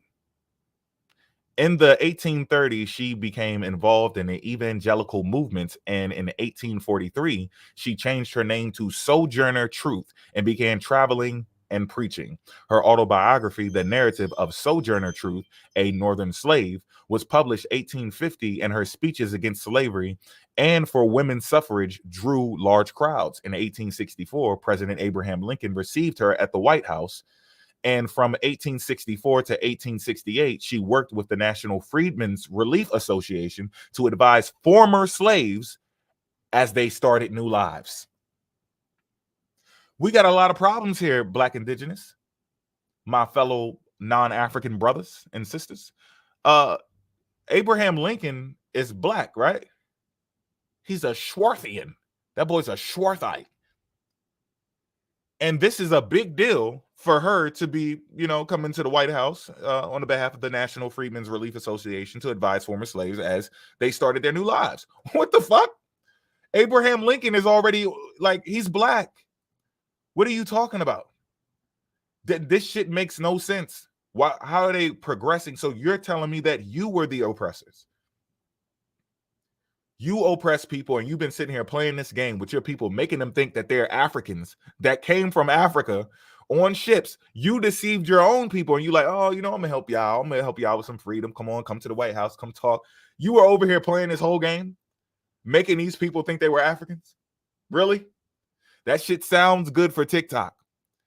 But when you got to put this shit together and apply their logic, what their claims are to this shit that we're seeing in history on the record, it's not making any goddamn sense. Not making any sense at all. All right. And that's my short presentation. I don't know how long that was, but I'm trying to get my shit downsized. I hope I did an hour. I was trying to just do an hour or less. But for the people who didn't see it, this is the National Archives, archives.gov.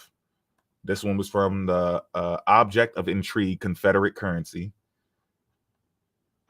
This here is the same. That's the same site, National Archives. This is another one.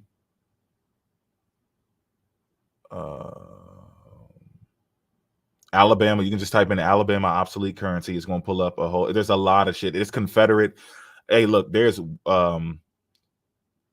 where's it at? The errors, the ones that had errors on it. You have. It's not listing it here. Confederate currency. Damn, where is it? Okay, there's other ones. There's like, damn, what do you call it? Bonds. They got bonds in there too. Bonds. So there's a lot more stuff. Y'all got to go into these archives. Y'all can print this shit off, safe keep it, get the descriptions and everything with it. The shit you see down here at the bottom where it's telling you what it is, the dates and all of that, because your kids or other people in your family, innocent people, gonna run into this shit and they're not gonna know what the fuck was going on. They brag about us being deceived in school. These people here, her and her husband and his father, who was a Supreme Court justice, these people covered up their history. That's what got covered up. They covered up what they were doing. They knew that freedom was on the horizon. They knew it was coming, but it was too late. They couldn't cover it up. They tried to. We're not saying the European doesn't cover up shit, but they attempted to cover up the shit, and you see it in your school books. But it didn't last too long. It did not reach all of the states where they got away with, covering up what happened with the Washington family. It got exposed. And they can turn in their grave all they want to, because the only people they got now, people ain't even trying to defend this shit. It's black people that's trying to cover it up by making this nigga black, saying that the shit never happened. It was indentured servitude. And you agree with the shit that they taught us in the books, because they were saying that they were just regular workers. In school, that's what they taught us. George Washington was different from other slave masters, even though he owned slaves. So yeah, and that's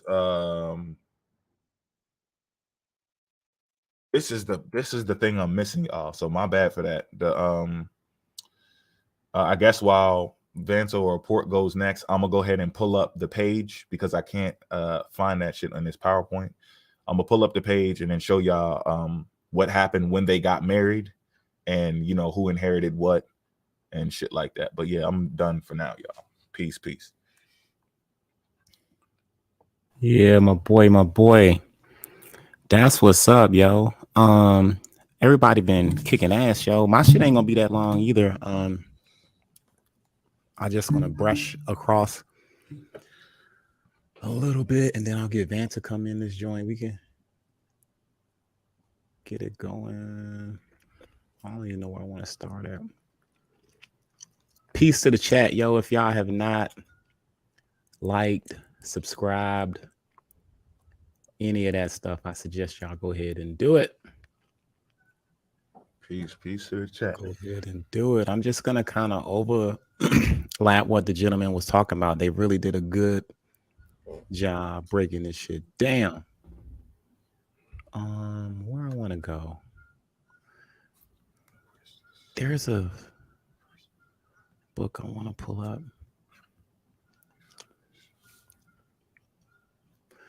I'm trying to find a book. Where is the book I need?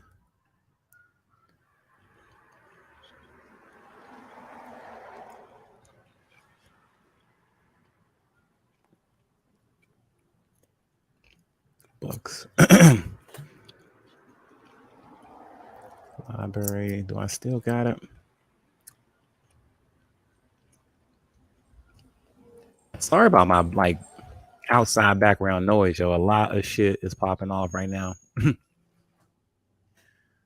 You know. Crazy.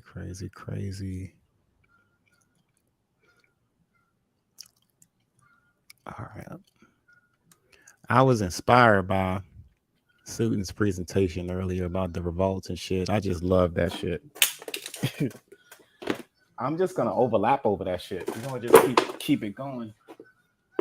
Trying to find a book, y'all. That's what I'm trying to do here.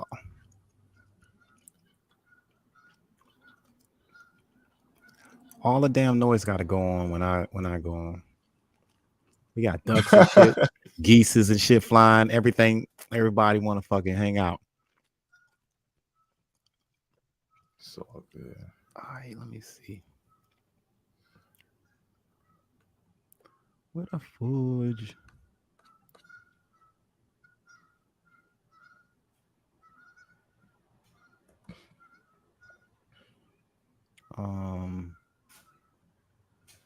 Yeah, you can put it right there, bro. Thanks, man. All right, you too, man. We got the delivery man coming in. Everybody just here. All right, hang on. Where is it?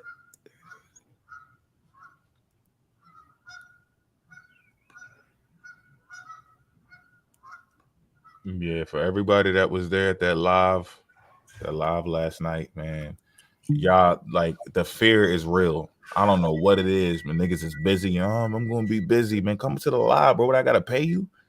I just want to give you some of this damn work. Like, we hiring over here. Like, the questions are answered. If you stay over there on TikTok, you gonna get lost. Some of y'all leaders y'all drinking your own Kool-Aid, man, because y'all starting to get lost. You know, some of y'all people rising up and they got better fucking Kool-Aid than you. Now they hitting you with the Kool-Aid. And y'all think just because y'all don't talk about the shit that we already debunked and y'all ain't using the same books and all that shit. No, you still lying, though. I ain't going to give you the books because there's some shit going on in our community, MoFax, so I can't give you the sources. What are we doing? We're educating the people. This is edification. You got to give the sources or you can't talk. That's why they're afraid to come over here and deal with it. You got to face this music. You made the bed, man. You gotta lay in it. Gotta lay in it. Forgive me, fam. I'm trying to find keywords to see. That live was something, wasn't it? That shit was wow. I was asleep. Yeah, you was out. Yeah, knocked out, man. We were supposed to be asleep too, but it got so intense. We stayed on for like another hour and a half and shit. That shit, what's up? I love it. All right. I'm gonna just carry on. About like slave ship revolts. I'm gonna just go ahead and do a little mini joint. Hold up, where'd it go? Is it on? Can I pull it up here? I should be able to pull it up here. Damn, I gotta go back. Yeah, mine is gonna be on slave revolts on the ship. Come on, take me to where I need to be. SHIPBOARD. Because some of these things y'all gotta hear.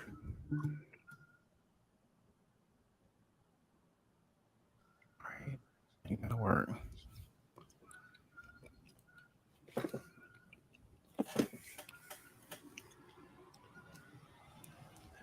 Now, forgive me with all this noise, background shit. But it ain't that loud, though. Okay, cool. My man. It's actually good. It's like a nice little peaceful background bird. Y'all hear that quack, quack, quack, quack, quack? Yeah, definitely. All right, fam. Here we go. Where we at? Books. Where we go? All right. This book right here is titled If We Must Die. It talks about shipboard insurrections in the era of the Atlantic slave trade by Eric Robert Taylor.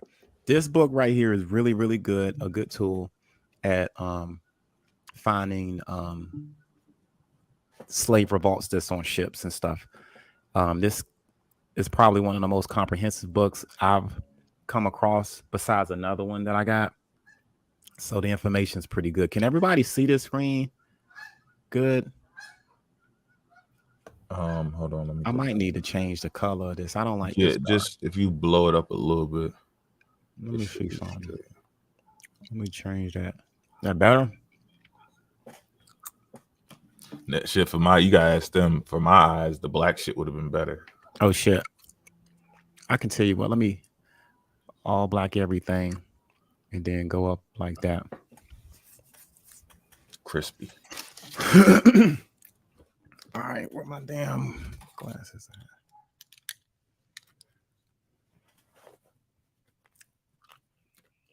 All right, so we're still on ship revolts and insurrections and mutinies on board. This is kind of one of my favorite subjects to talk about. And we're just talking about the resistance of the African.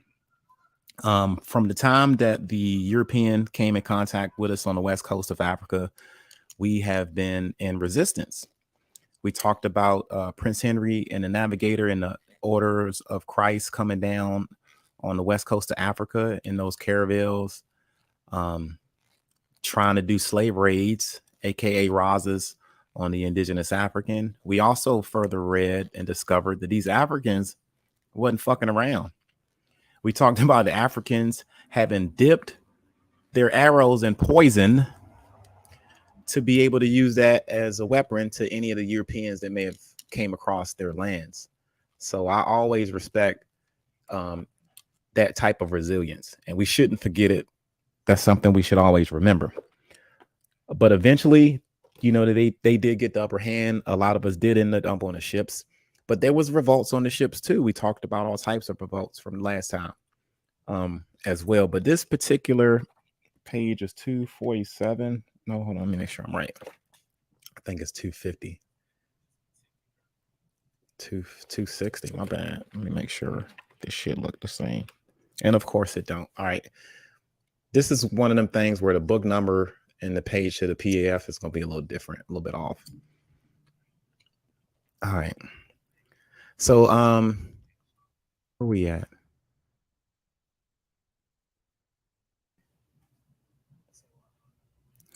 I'm going to go back some more, maybe one page over.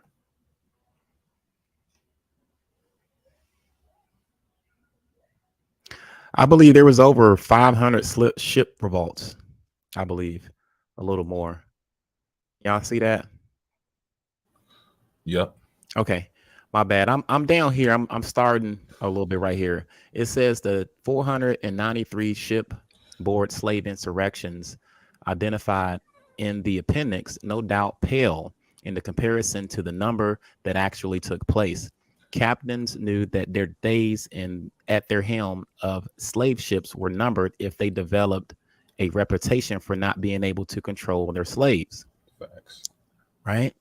And they were quick to cover up any negligence or laxity in security on their part that may have helped facilitated an insurrection. And as a result, there were probably hundreds of revolts that were never recorded because of the embarrassment. Did y'all hear that? Say it again. There was a number, what it says. I'm gonna read this whole thing again. Yeah, real quick. I'm right here, y'all, so we know where we're at. Now you said you got 493. Yeah, it was more than that, but this is because I got I think 500. 480. I got over 480. Yeah, because this is in progress, y'all. I don't know. They think that these people wrote this history as it happened. We're going back to look at it. This is happening in real time. Yes, sir. And the number's going up. It's not going down. Yep, it is going up. I see it. Yeah. So it says the 493 shipboard slave insurrections identified and in the appendix, no doubt pale in comparison to the number that actually took place. Captains knew that their days at helm of slave ships were numbered if they developed a reputation for not being able to control their slaves, and they were quickly to cover up any negligence or laxity in security on their part that may help facilitate an insurrection. And as a result, they were probably hundreds of revolts that were never recorded. It was such an embarrassment that this shit happened that they might have not even said it. You know what I'm saying? They got away. The slave revolt happened, and you might have never heard of this shit because they didn't want to look bad.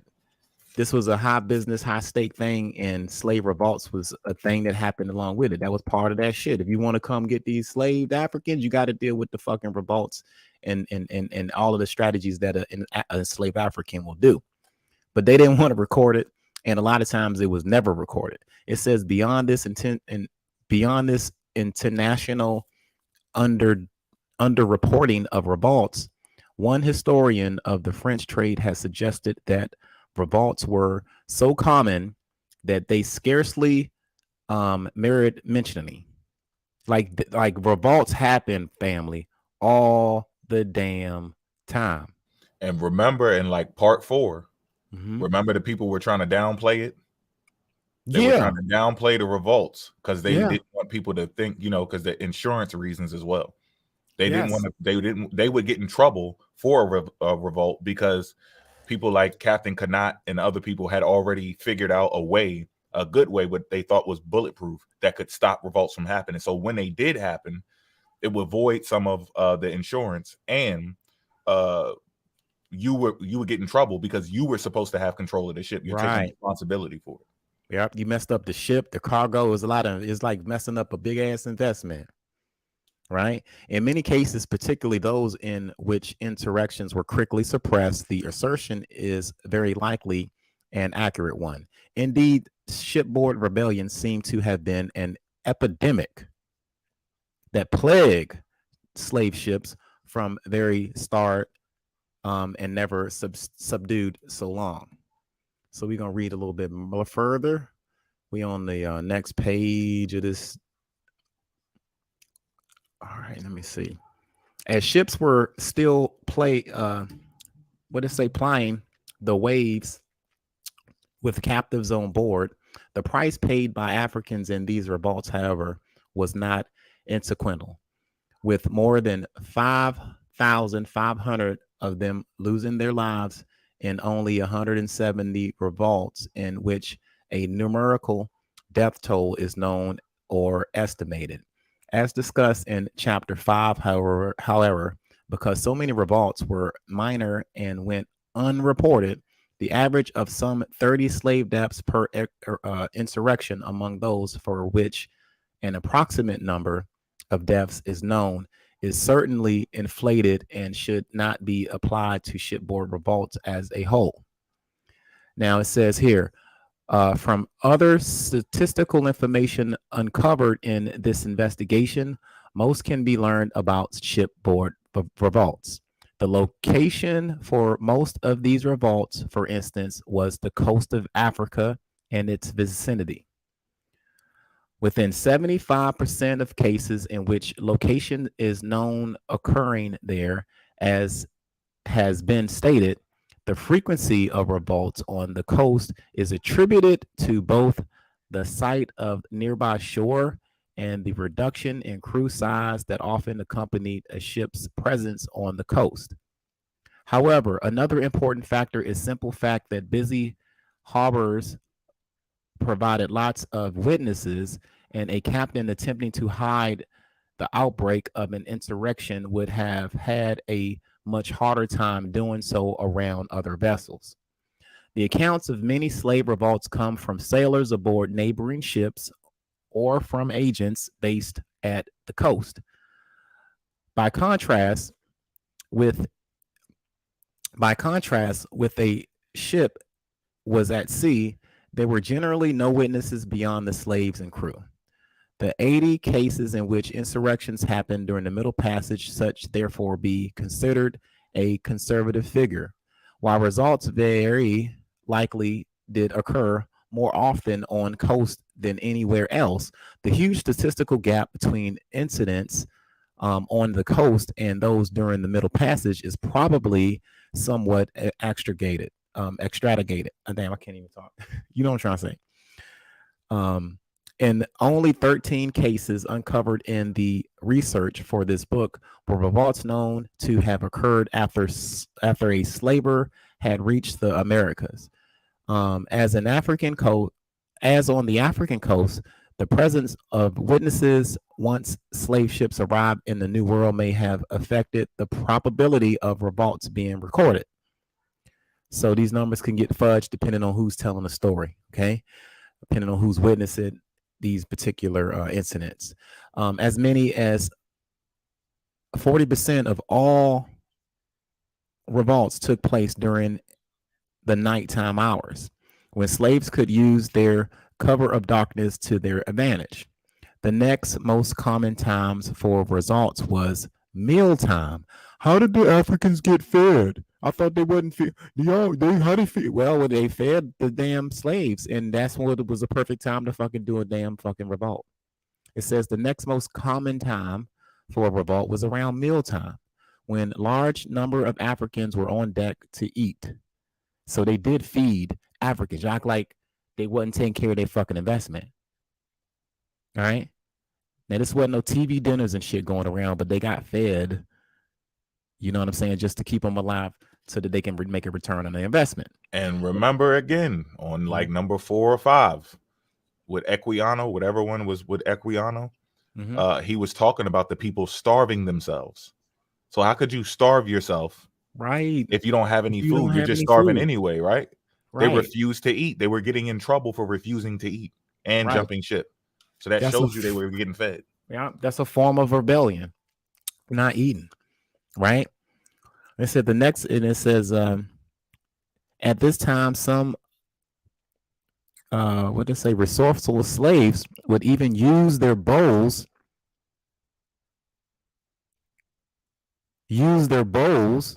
they ate their food out of as weapons. Let's read more of this. As weapons against the sailors, right? More commonly used weapon included small arms. And this is the shit they fuck motherfuckers up with. The weapons that these enslaved Africans were used were small arms, swords of varying types stolen from the crew, pieces of wood, carpentry, kitchen utensils, motherfucker, anything, right? Some slaves even used the very shackles they were bound on to attack the crew. Such creative use of limited means at their disposal allow many Africans to stage very effective rebellions, right? Indeed, of the 493 known revolts, some 20% appear to have succeeded in reclaiming freedom for at least some of the insurrections involved, while in an additional 32 cases that slaves managed to temporarily capture the ship. We learned that with what Sutton talked about. These last statistics are perhaps the most imperative or impressive of them all, for they dramatically illustrate the remarkable degree of success that shipboard rebels achieved, as much as the odds were stacked against them. That's right. Not only did these African slaves find the will to rise up and lay their lives on the line, but they did so with remarkable effortlessness. In the 18th century alone, this investigation has found that revolts in which at least some of the slaves freed themselves occurred at the rate of more than one per year. Seen in this light, shipboard rebellions becomes a very important part of history of the African diaspora, for it shows a level of success otherwise unheard of in an annals of slave resistance.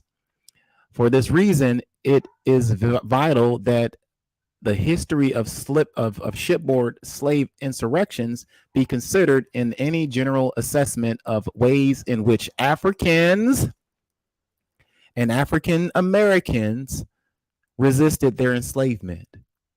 Shipboard revolts influenced the lives of thousands of people, both slaves and crew alike, and in a process raises the stakes of the transatlantic trade.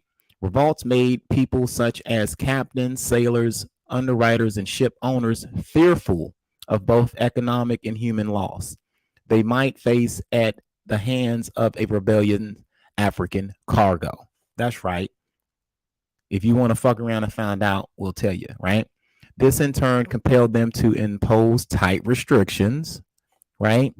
And severe punishment on the African on board. Simultaneously, the nature of the seafaring meant that the crew of the slave ships were often partially made up of men who those personalities and temperaments did not suit them for the role of a prison guard.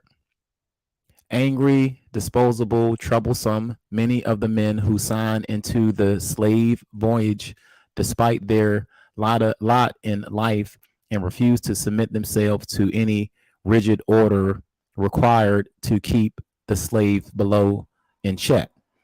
As a result, Africans found ways to exploit these human weaknesses and take advantage of the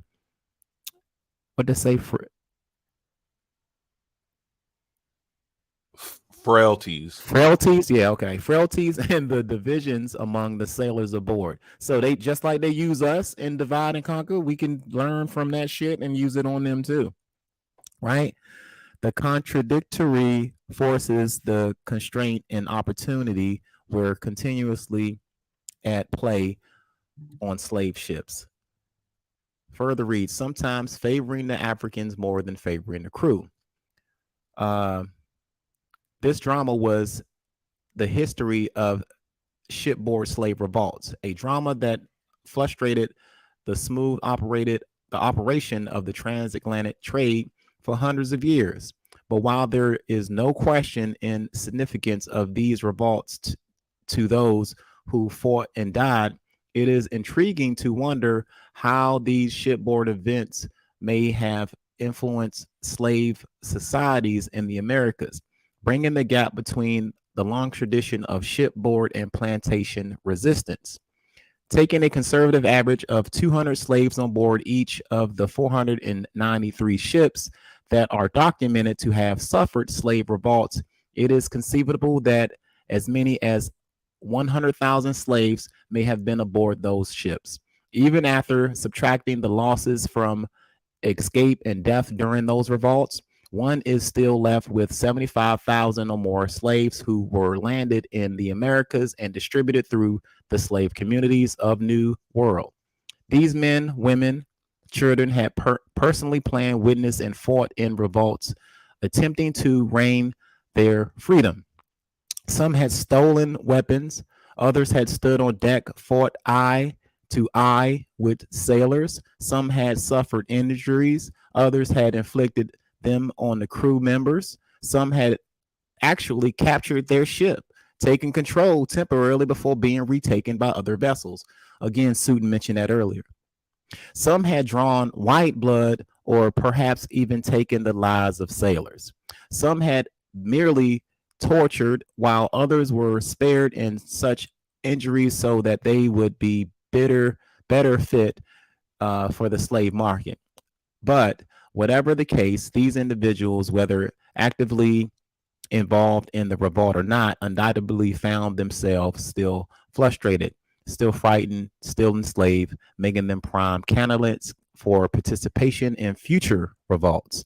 While the historical record is relatively silent on the subject of such a connection between individuals who had revolts on ships later revolting on land, surely the case of Samba, an African who had participated in an insurrection aboard a French ship only to strike yet again for his liberty while a slave on the Louisiana plantation. I thought slavery didn't happen in Louisiana. And here we are talking about Louisiana plantations and slave revolts on ships, whatever, right? Now it says, bound between Africans who crossed the Atlantic on the same ship could be strong and may well have been even stronger among slaves with a ship which an insurrection had occurred, perhaps stimulating further acts of resistance. It seemed reasonable to presume that Africans had already attempted or experienced rebellions, did not suddenly give up on hopes once arriving on land.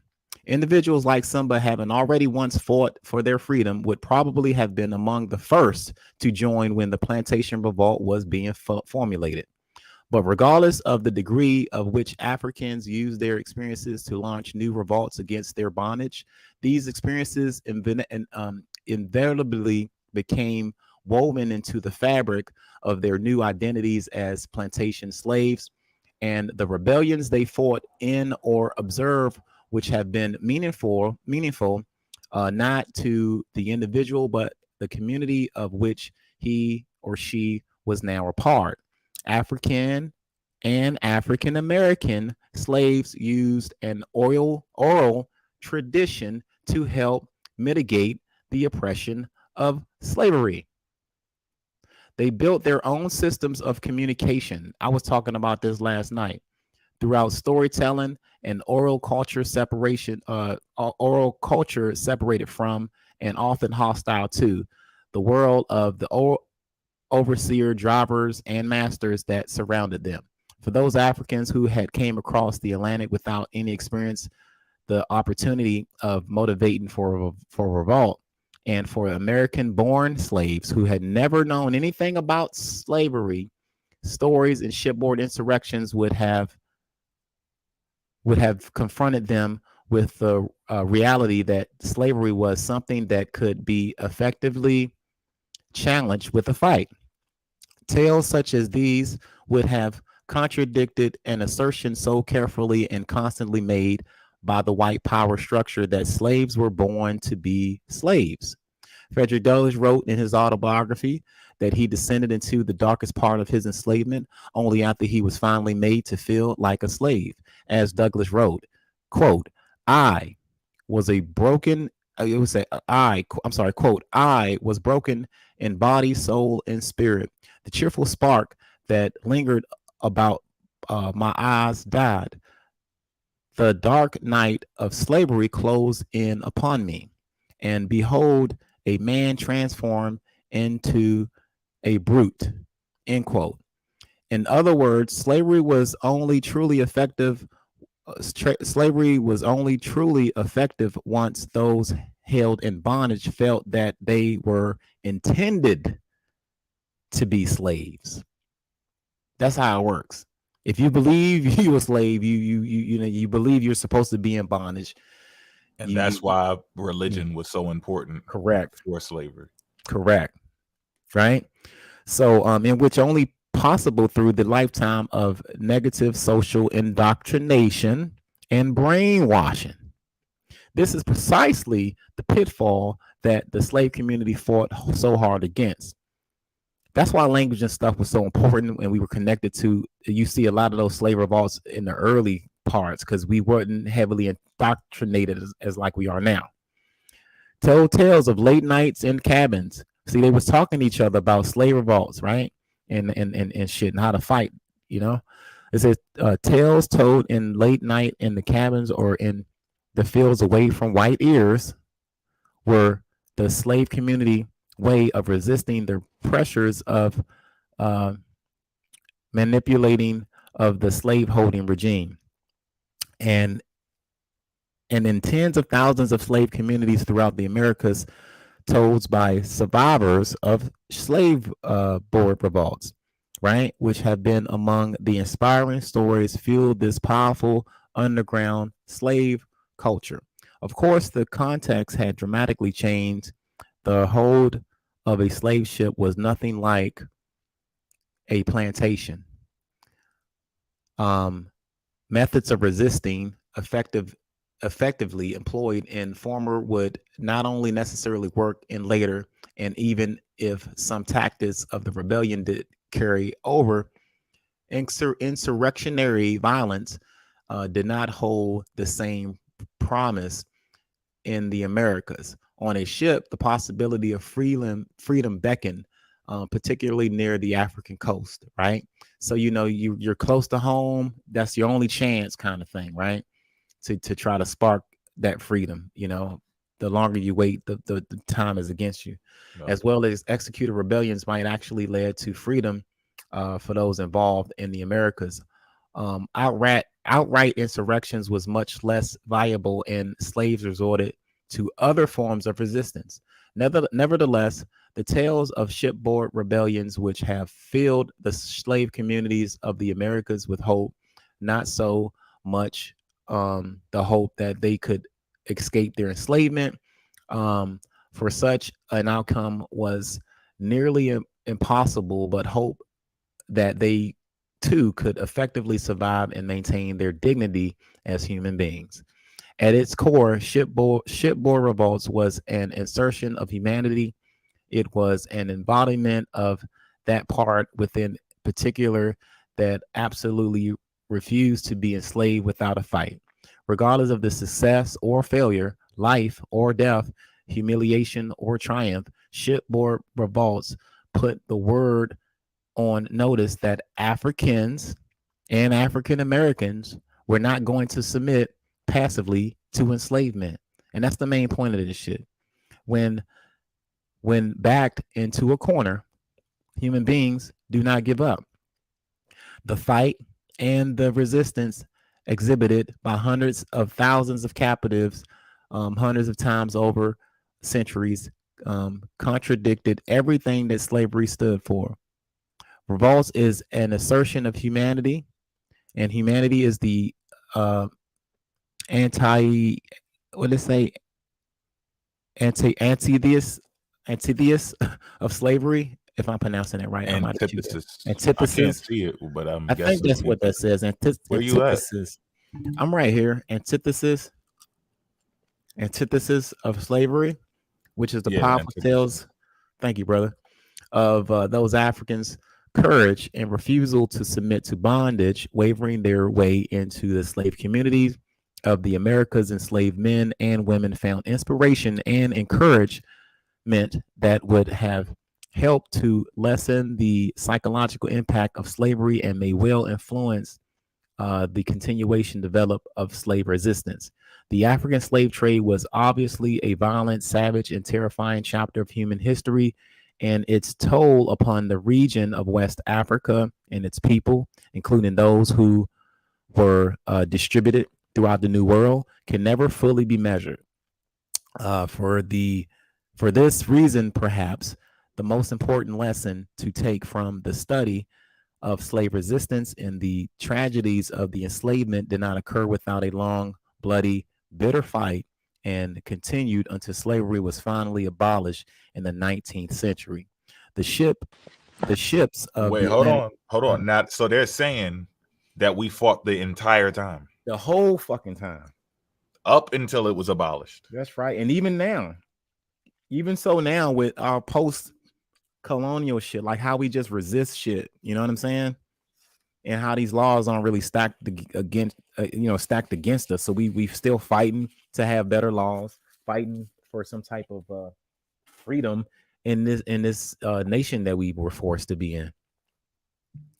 So it's quite remarkable, the resistance of an African, yo. I'm gonna close out that joint. Right, Val. Mealtime was when their hands were free to eat. Yeah, family. And they said, "Yeah, you food." Yeah, family. We in there. You know what I'm saying? A couple good promotes here. This book right here is called REVOLTS. And there's a bunch, but I'm looking for the ship joints. We're gonna get all into this probably next couple of weeks once I get settled. Now I'm kind of relocating y'all, so forgive me. What page is this shit on? Hang on, man. Oh, I didn't save. Maybe I need to go back.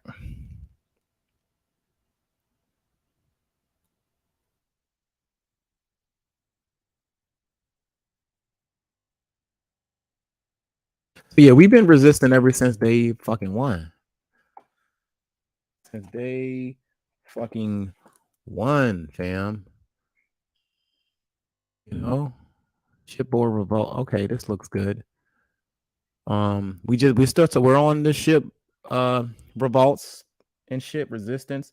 This particular book right here is titled Slave Revolts, right?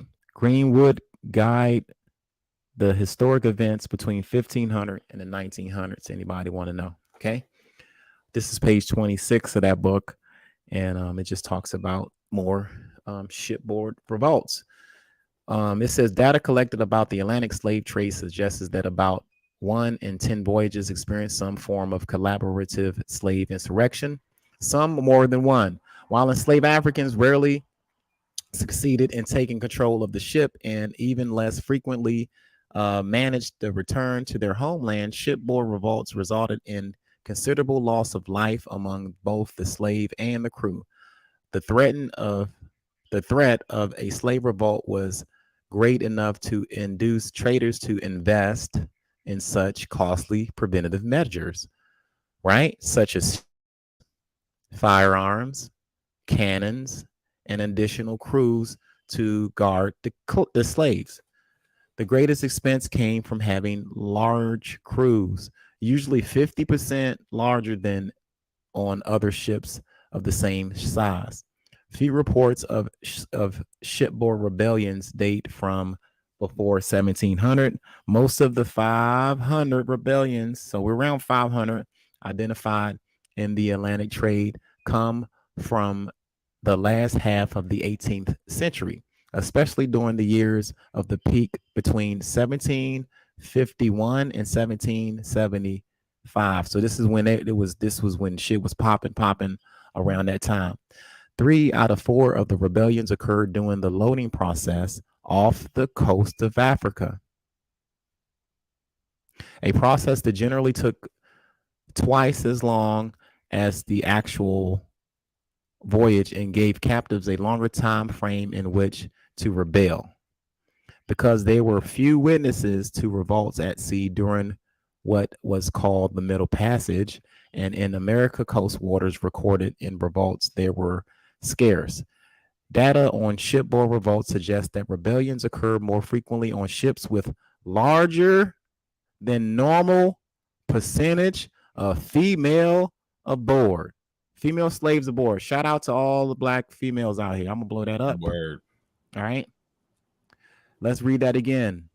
Data on the shipboard slave revolt suggests that rebellions occurred more frequently on ships with a larger than normal percentage of female slaves aboard.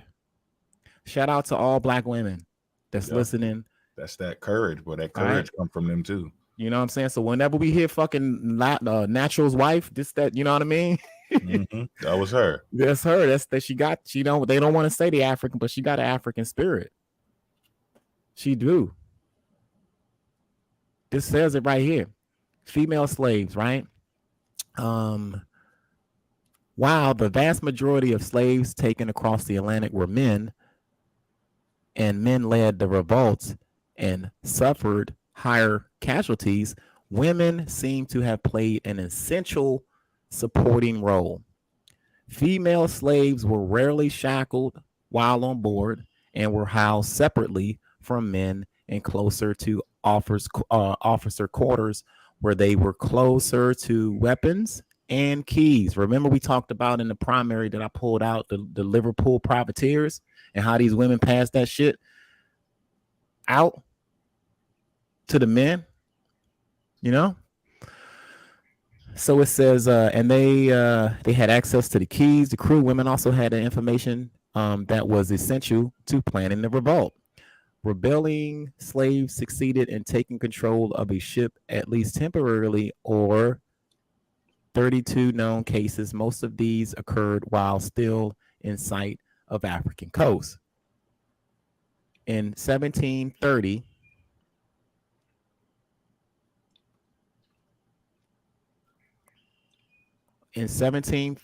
on the American slave ship Little George. Did we just talk about that or not? Did we talk about George? Huh? Mm-hmm.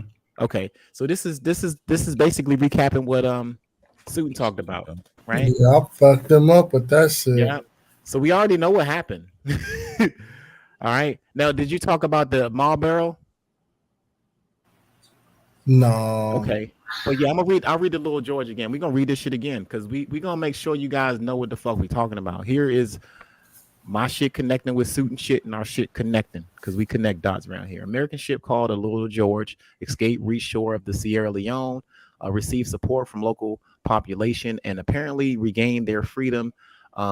See primary documents. And two, it says, but generally the proximity of the European ships that could offer assistance and the unwillingness of the local Africans to assist escape made chances of the successful rebellion among the African coast very slim. In 1769, enslaved Africans on the French ship Guadeloupe rebelled while off of the Niger Delta coast, gaining control of the front deck after killing some of the crew. But they were subdued by cannon fire that killed about 20 of their numbers. Damn, I can't even talk. Where you at? Similarly. Similarly. Yeah, damn. These simple words I fuck up. Similarly, a British slaver ended a revolt on the Dutch ship Neptunus in 1785, with the ship anchored off the coast and its captain ashore. African captives had killed most of the crew when the British slayer opened fire. A cannon hit the Neptunus powder chamber, however, and the result explosion killed nearly everyone on board. Local Africans rescued 8 surviving rebels from the sea and delivered them to the ship's captain. Well, I'll be damned. It says the British ship Marlborough experienced an insurrection soon after leaving the African coast in 1752 with 28 slaves from the Gold Coast, 400 from the Niger Delta port of Bonny. The rebels killed the captain and all but 8 of the crew, who were forced to sail the ship back to the goddamn Bonny coast. During the night, about 370 Africans disembarked in small boats, but 100 drowned in the process. The Gold Coast Africans who had led the revolt then had a crew sail the ship to their homeland. But before they could disembark, another British slayer attacked. While the Africans successfully defeated themselves against recapture, the Marlborough drifted out of sea in unrecorded fate. Enslaved Africans were identified only by a number of brand marks. Okay, brand marks. So either they were branding, because that's what happened. They did a lot of that. They branded a lot of enslaved Africans. That's where you get the Florida lease, that shit that they be wearing on a New York hat, that flower and shit. The French would brand Africans with that. But you had Africans who had like tribal marks, right? Like the Yoruba had, these marks on the side of their face. And a lot of that stuff was indigenous. So that's why I kind of read this real slow, because I wanted to try to see what they're talking about. It says identified only by brand marks. So that was something that they might have put down on them. They would have said country marks. Country marks meaning these marks were made in your country. That was the difference. So if you see country marks, this might be the Yoruba. When you see the lines that are in the faces and stuff, those are what you call the indigenous marks that they put on their face. But branding marks is something that these fuckers did to keep a close contact and to brand their cargo. And that's a way to connect the dot too. If we find any descriptions of how they describe the people that they brought over here, it can't be people that was here, they left, took them over there and came back, because if you don't have these same type of markings and practices in this land, then you're not connected to this tribe. Correct. That's why I wanted to bring that up. That's exactly why. Because you had people that was running away over here, and that's the only reason why, like, they put an ad in the paper and they're like, yo, they got country marks. Have you seen this person? If they got country marks, that's my slave. You need to bring them back to such and such, such and such. So yeah, that's a big deal. But yeah, they would brand your ass too. Like these fuckers did all of that. Okay, where am I at? Florida lease. That's right, that Florida lease brand. Shout out to the fucking New Orleans. Everybody rocking that hat. That's that shit I'm talking about. Enslaved Africans were identified only by a number of brand marks, but one offshore revolt in 1769 resulted in records that identified the African name and its leader.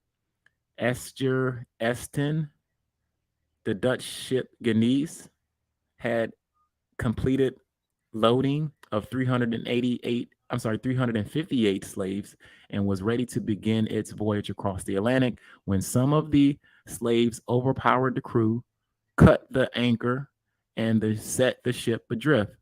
But a Dutch warship in the vicinity sent 2 boats loads of soldiers to recapture the ship.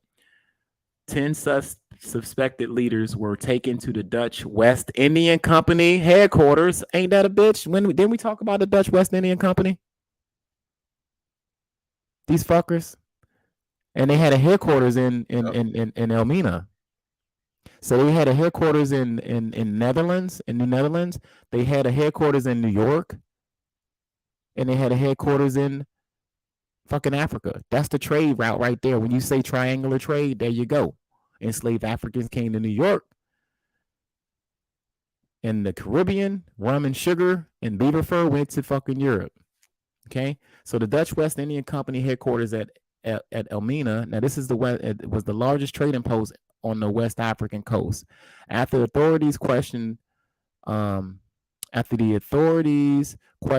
3 of the slaves individual, Eaton was determined to have been the leader and appeared to have been the only rebel condemned to death.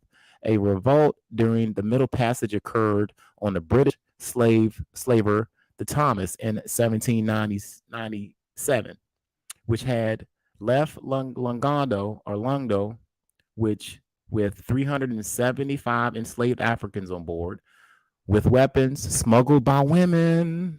Shout out to you women. African seas controller. Now, this is the one I read about on I remember this one. This was the Thomas, I think, in Liverpool Privateers. I think that was the name of that ship.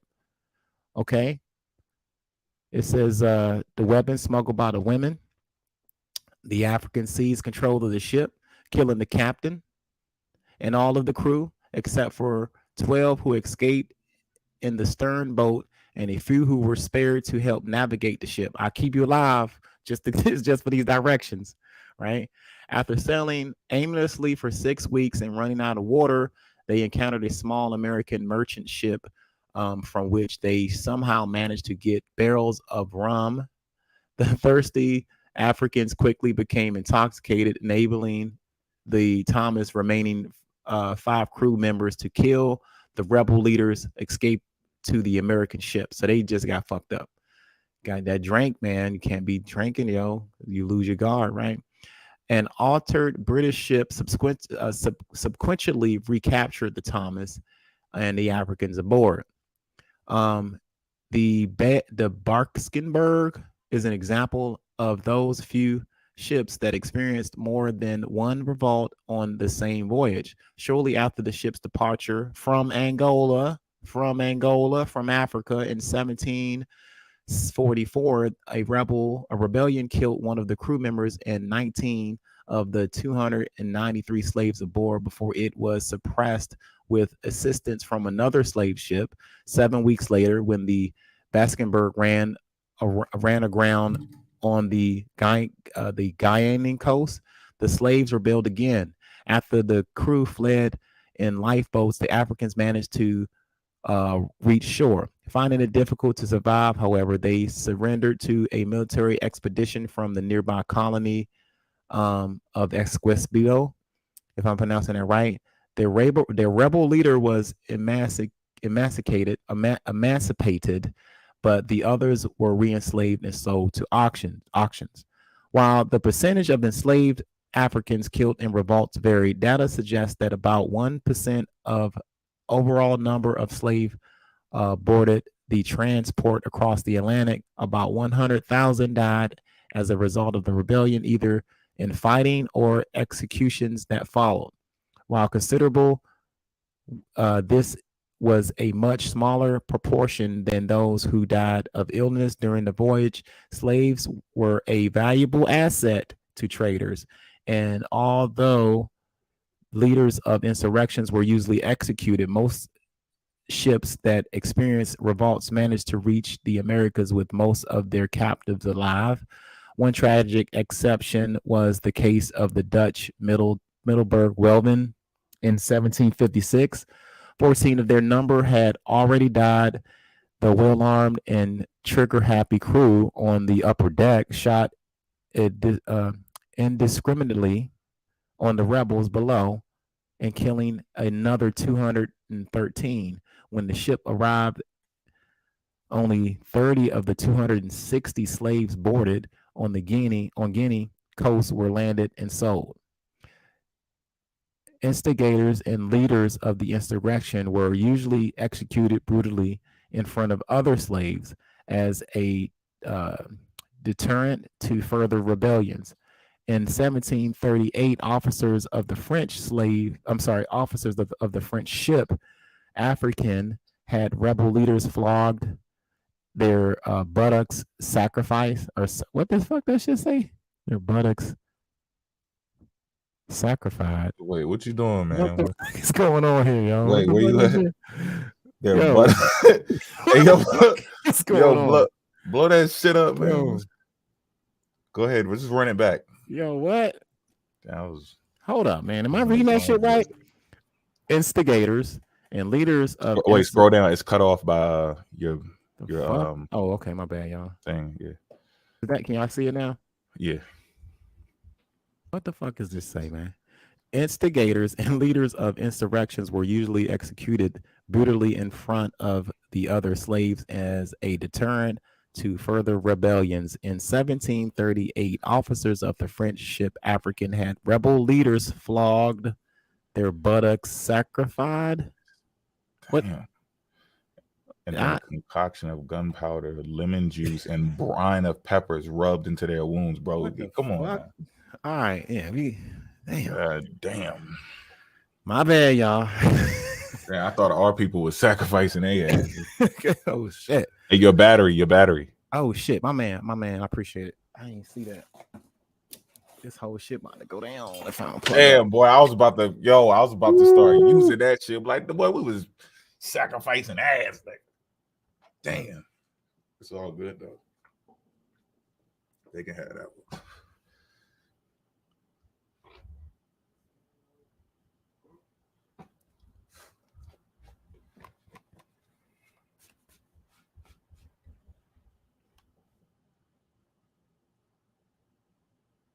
Wait, did he catch it?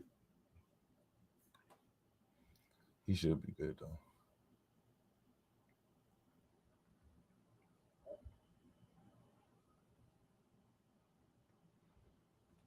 Wait, if you talking, you ain't got no sound. Did you mute by accident?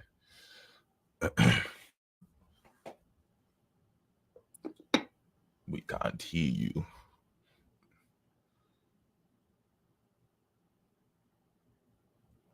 All right, we good? My bad, y'all. Yeah.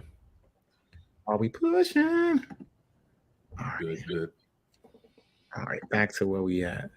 Okay, so I'm right here. We on Amistad a little bit now.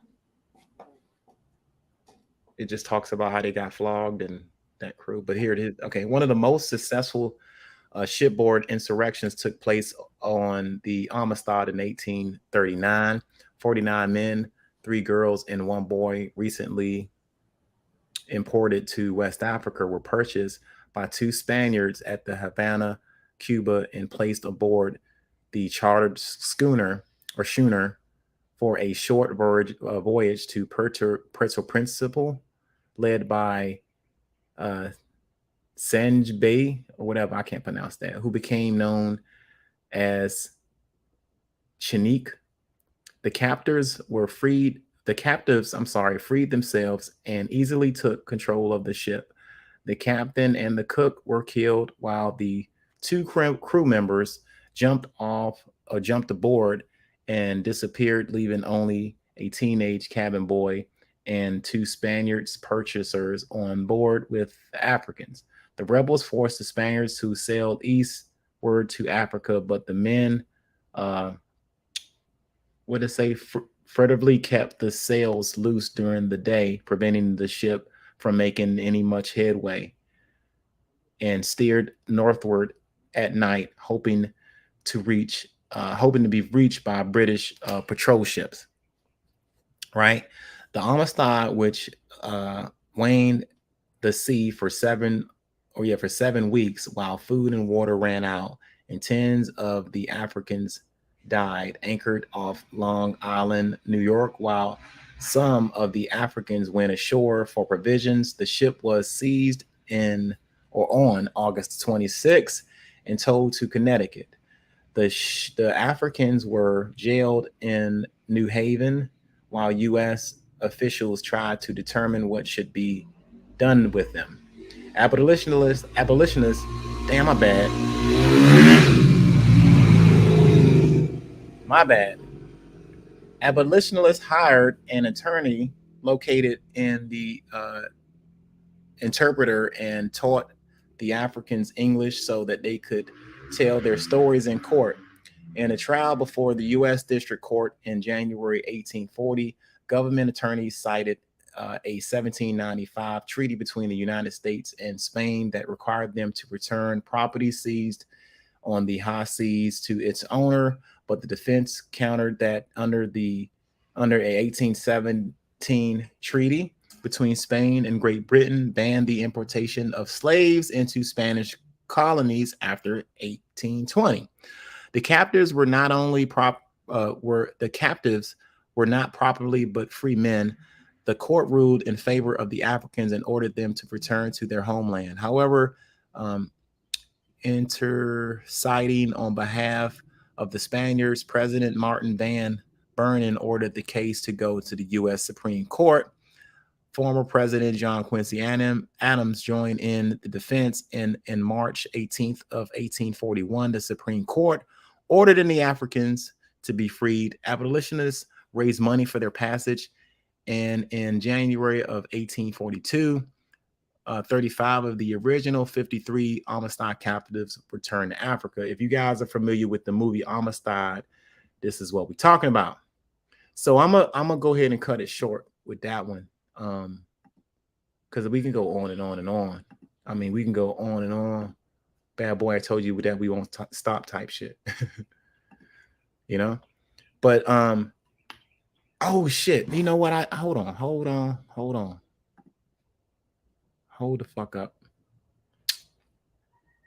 because this book got some jewels in it. One of these, y'all got to get this book.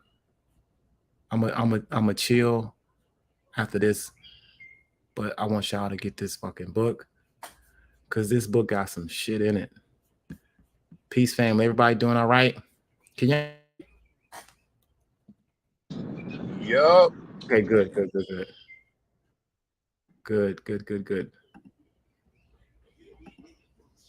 Where is that? I gotta find. I want to show y'all. Okay, in this book, y'all. In the book, because there's 2 books that I covered, right?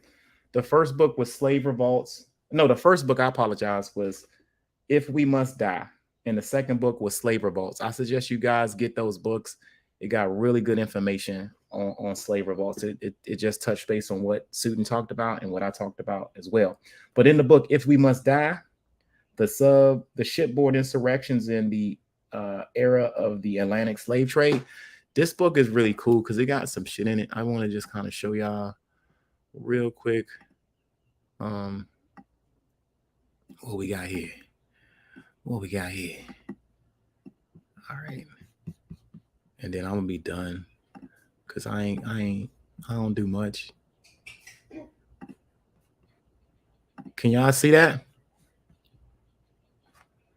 Yeah, I can see it. All right. Okay.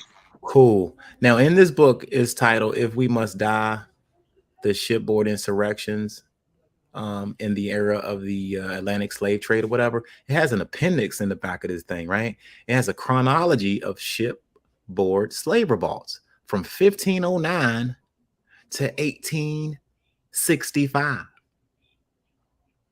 Available information on the available information on identified shipboard slave rebellions is presented in this appendix in the following sequence: date, vessel, place of origin, ship, captain, location of rebellion, region, casualties, outcome, sources. So I don't want to hear no questions after this. African regions and the parentness following locations of the rebellion corresponds to the regions identified on the map on page 65. Rebellions in the Americans on voyages not involved in the transatlantic slave trade are also identified in the parentheses following the location. Rebellions in which slaves took control of a ship, however briefly, are designated successful regardless of casualties. Some rebellions in which slaves gained their freedom do not meet the damn, I cannot fucking talk. Criterion. All right, incidents that may not have been attempt to take control of the ship are noted. So basically, this just is giving you the fucking beans on all types of dates. I thought Beatrice said, "Go back to the title, the full title again of the book." Yeah. What page is that? 268.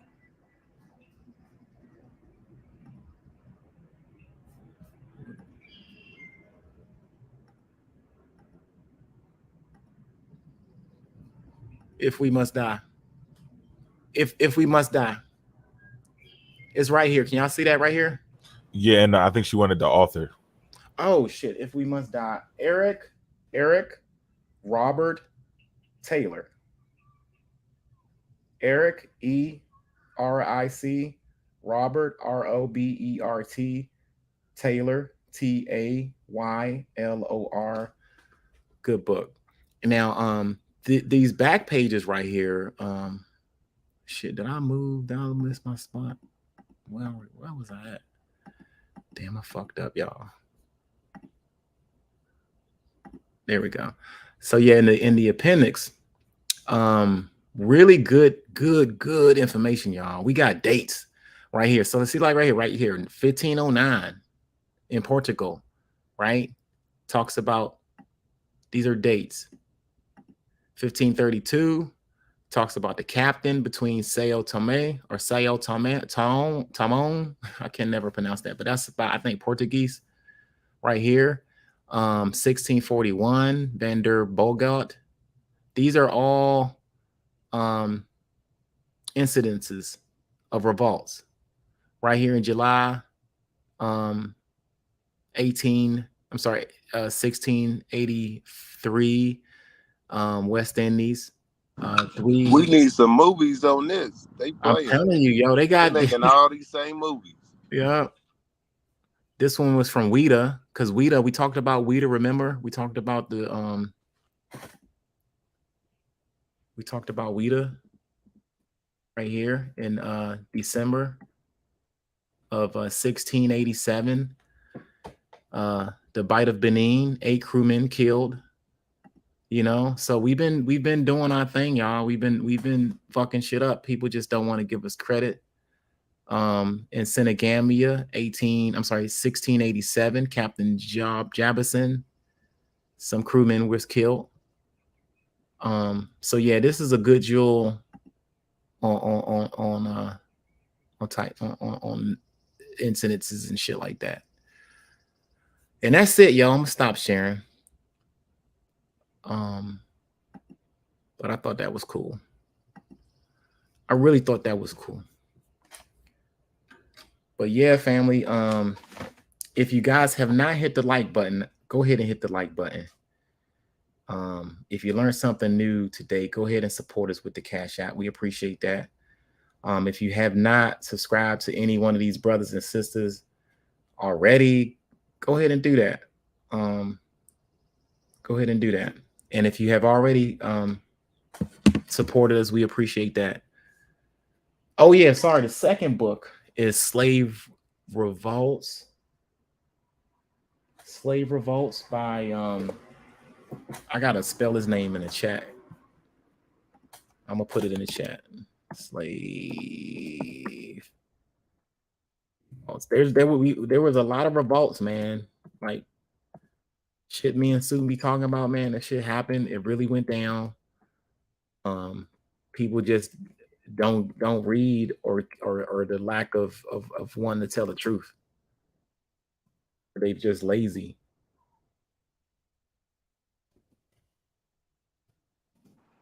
Yeah, they definitely tripping. Yeah, I'm like, come on, man, this shit happened.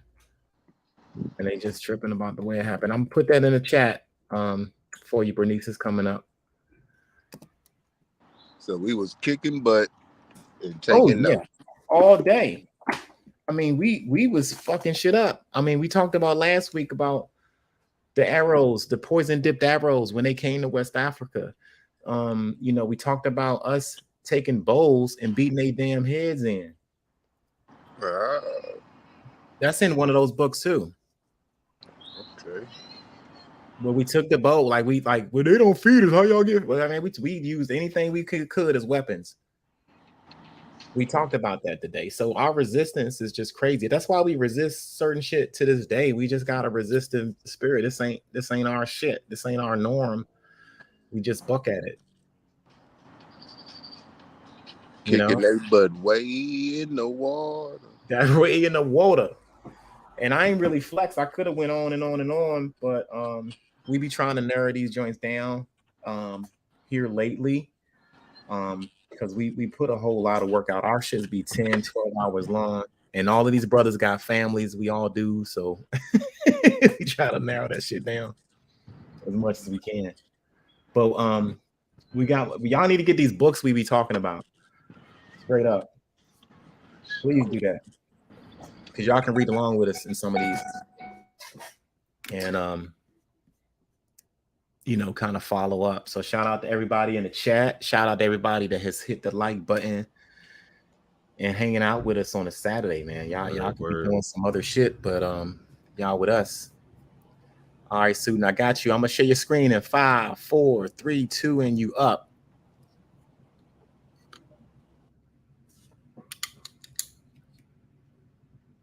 You might be on mute, brother.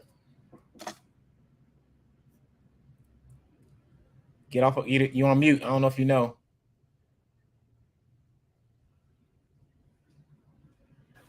All right, hold on. Because this is the only book that I got that's popping up by the dude. So is this it? Is what it? Yeah, that book look familiar. Yeah. I don't see the book by that Jonas dude. That was hard to get. I think it's on. You can get it on Amazon, I think, but that's where I'm at.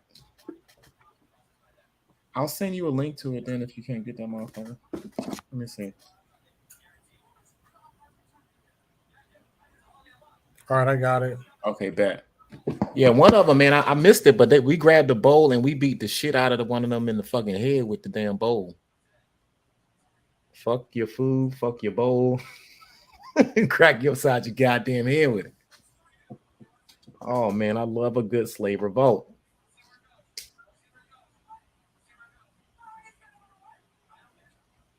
I'm about to put it up as soon as it go to my email. Yeah, man. Thank y'all for liking. Hit the like up, man. This keeps the algorithm jumping. Make sure y'all hit these notifications so we can come to an iPhone.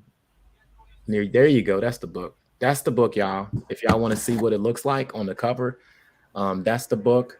Really good book, y'all, from cover to cover. It talks about all types of rebellions. We just touched base on the ship revolts and stuff like that, but that talks about all types of rebellious activity by the African, and the if we must die joint is too.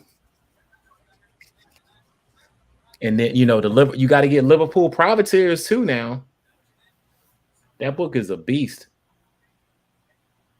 That book is a beast, man. It had the Thomas ship in there. All of the shit that we talked about, it was in the primaries of the Liverpool privateers. The George, one of the ship's students was talking. All that shit is in Liverpool privateers too. And then you had just different people pirateering ships. You had the Buccaneers and shit doing it. All types of people. The Dutch, the Spaniards, everybody was just into stealing other people's shit. And the cargoes, that was on there was us. Part of it. We was part of the rum, sugar, and all of the other shit that was getting traded. And y'all got the audacity. It never happened. Yeah. Any of y'all want to come up? We can put the link in the chat. We got time for question and answers. Now, if any one of you jive turkeys want to come in, Les Vance about to put this shit out. Come in and want to put up your screen. We will do it. But I'm not gonna have you come up here. We gonna have this back and forth goofiness and shit. Nope. Put your primaries up. Put your documents up. Put some books up. Something. Books, primaries, documents. Because anybody can freestyle. Yeah. Y'all subscribe to the YouTube channels. Anybody can freestyle. If y'all like any of the information that we presented today, feel free to bless somebody with a Cash App, Port, Fana, Mo, me, Rob. Yeah, this helps us get the books. I think Rob said he coming back. Yeah, Rob said he was coming back. I mean, we can hang out. Yeah, this helps us get the books and all of that stuff. We couldn't do this shit. I know I couldn't do it without y'all, so I appreciate y'all. I really do. I've been keeping me busy. I've been mailing out these necklaces and shit. The African necklaces, yo. And yeah, then I gotta get one of them because my shit broke a long time ago. I can get you one, dog. You get an official joint, just you're official member, so you're gonna get one of them joints. Right. I'm gonna say, yeah, I just been busy, man. Like between shipping them joints, because I had a crazy ass order of that I had to get out. So if anybody that was waiting, y'all getting y'all shit is on their way.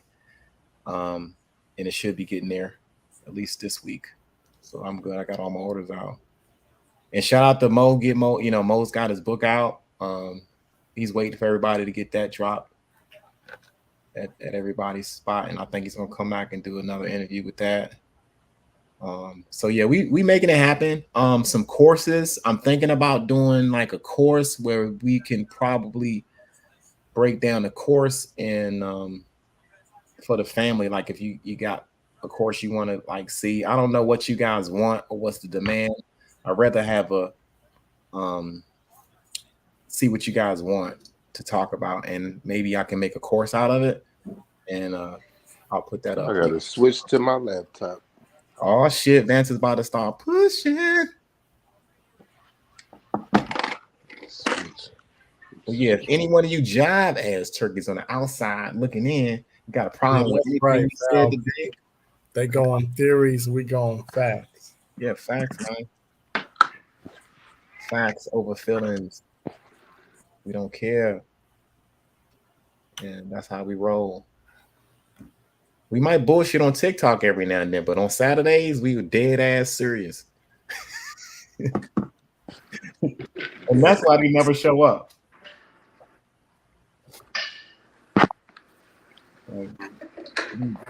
And remember, according to them, their criteria for what constitutes a fact for your family history comes from your elders, right?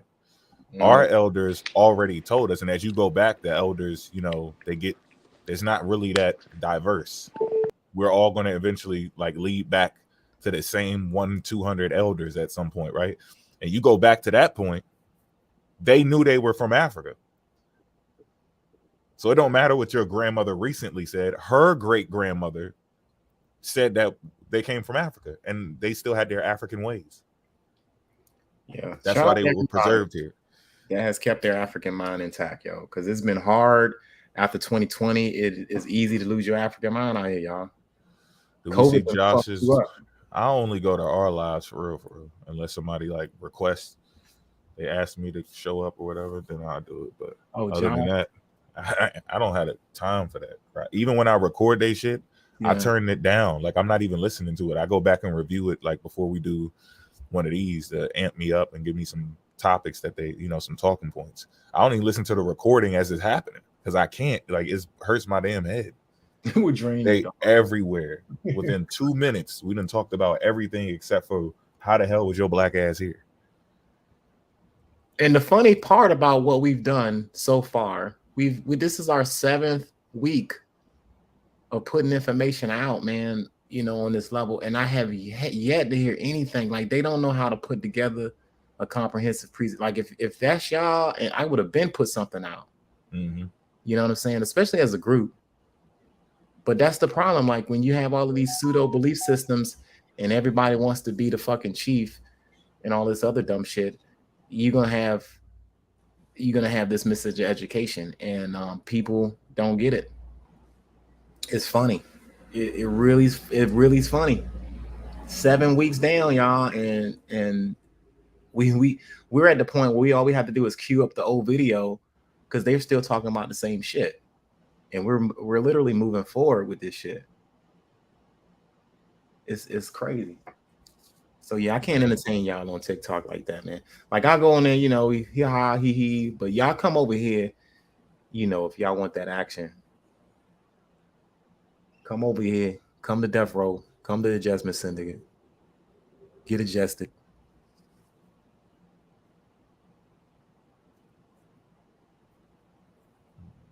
Get adjusted.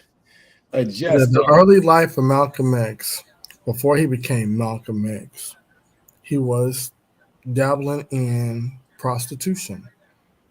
So it don't matter if it was the same sex or the opposite sex that were paying him to fulfill a service. And then when he went to jail and he became Malcolm X, he wasn't participating in that. So they can try to say, they can say whatever they want. We know it happened. But still, he was still one of the greatest Black revolutionaries when it comes to the information of all time. They don't have a Black indigenous anything to stand on but Dane Calloway. Because 1 minute they talked because they called Malcolm X an Asian. Then they were like, oh no, Malcolm X said we're indigenous. So they all was hyping up Malcolm X. Then when we showed them that Malcolm X's father was from African descent, now they want to go back to the Slender game.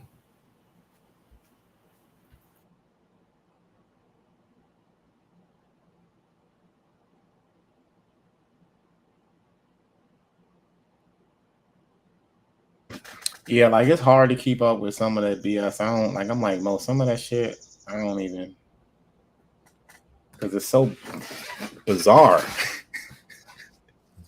And it changes every week. It's like, they said, what? Like, no, dog, this they said that shit. I'm like, yo, these niggas wilding. These niggas wilding. You about to show something soon? No. Advance, you going up? He ain't here. Oh, damn. What am I He hopping on his laptop. Okay. Nah, he wasn't no transgender. Damn. They going that far with it? Are you on TikTok live or some shit? Who? You. No. Oh, that's my wife and my daughter in the background.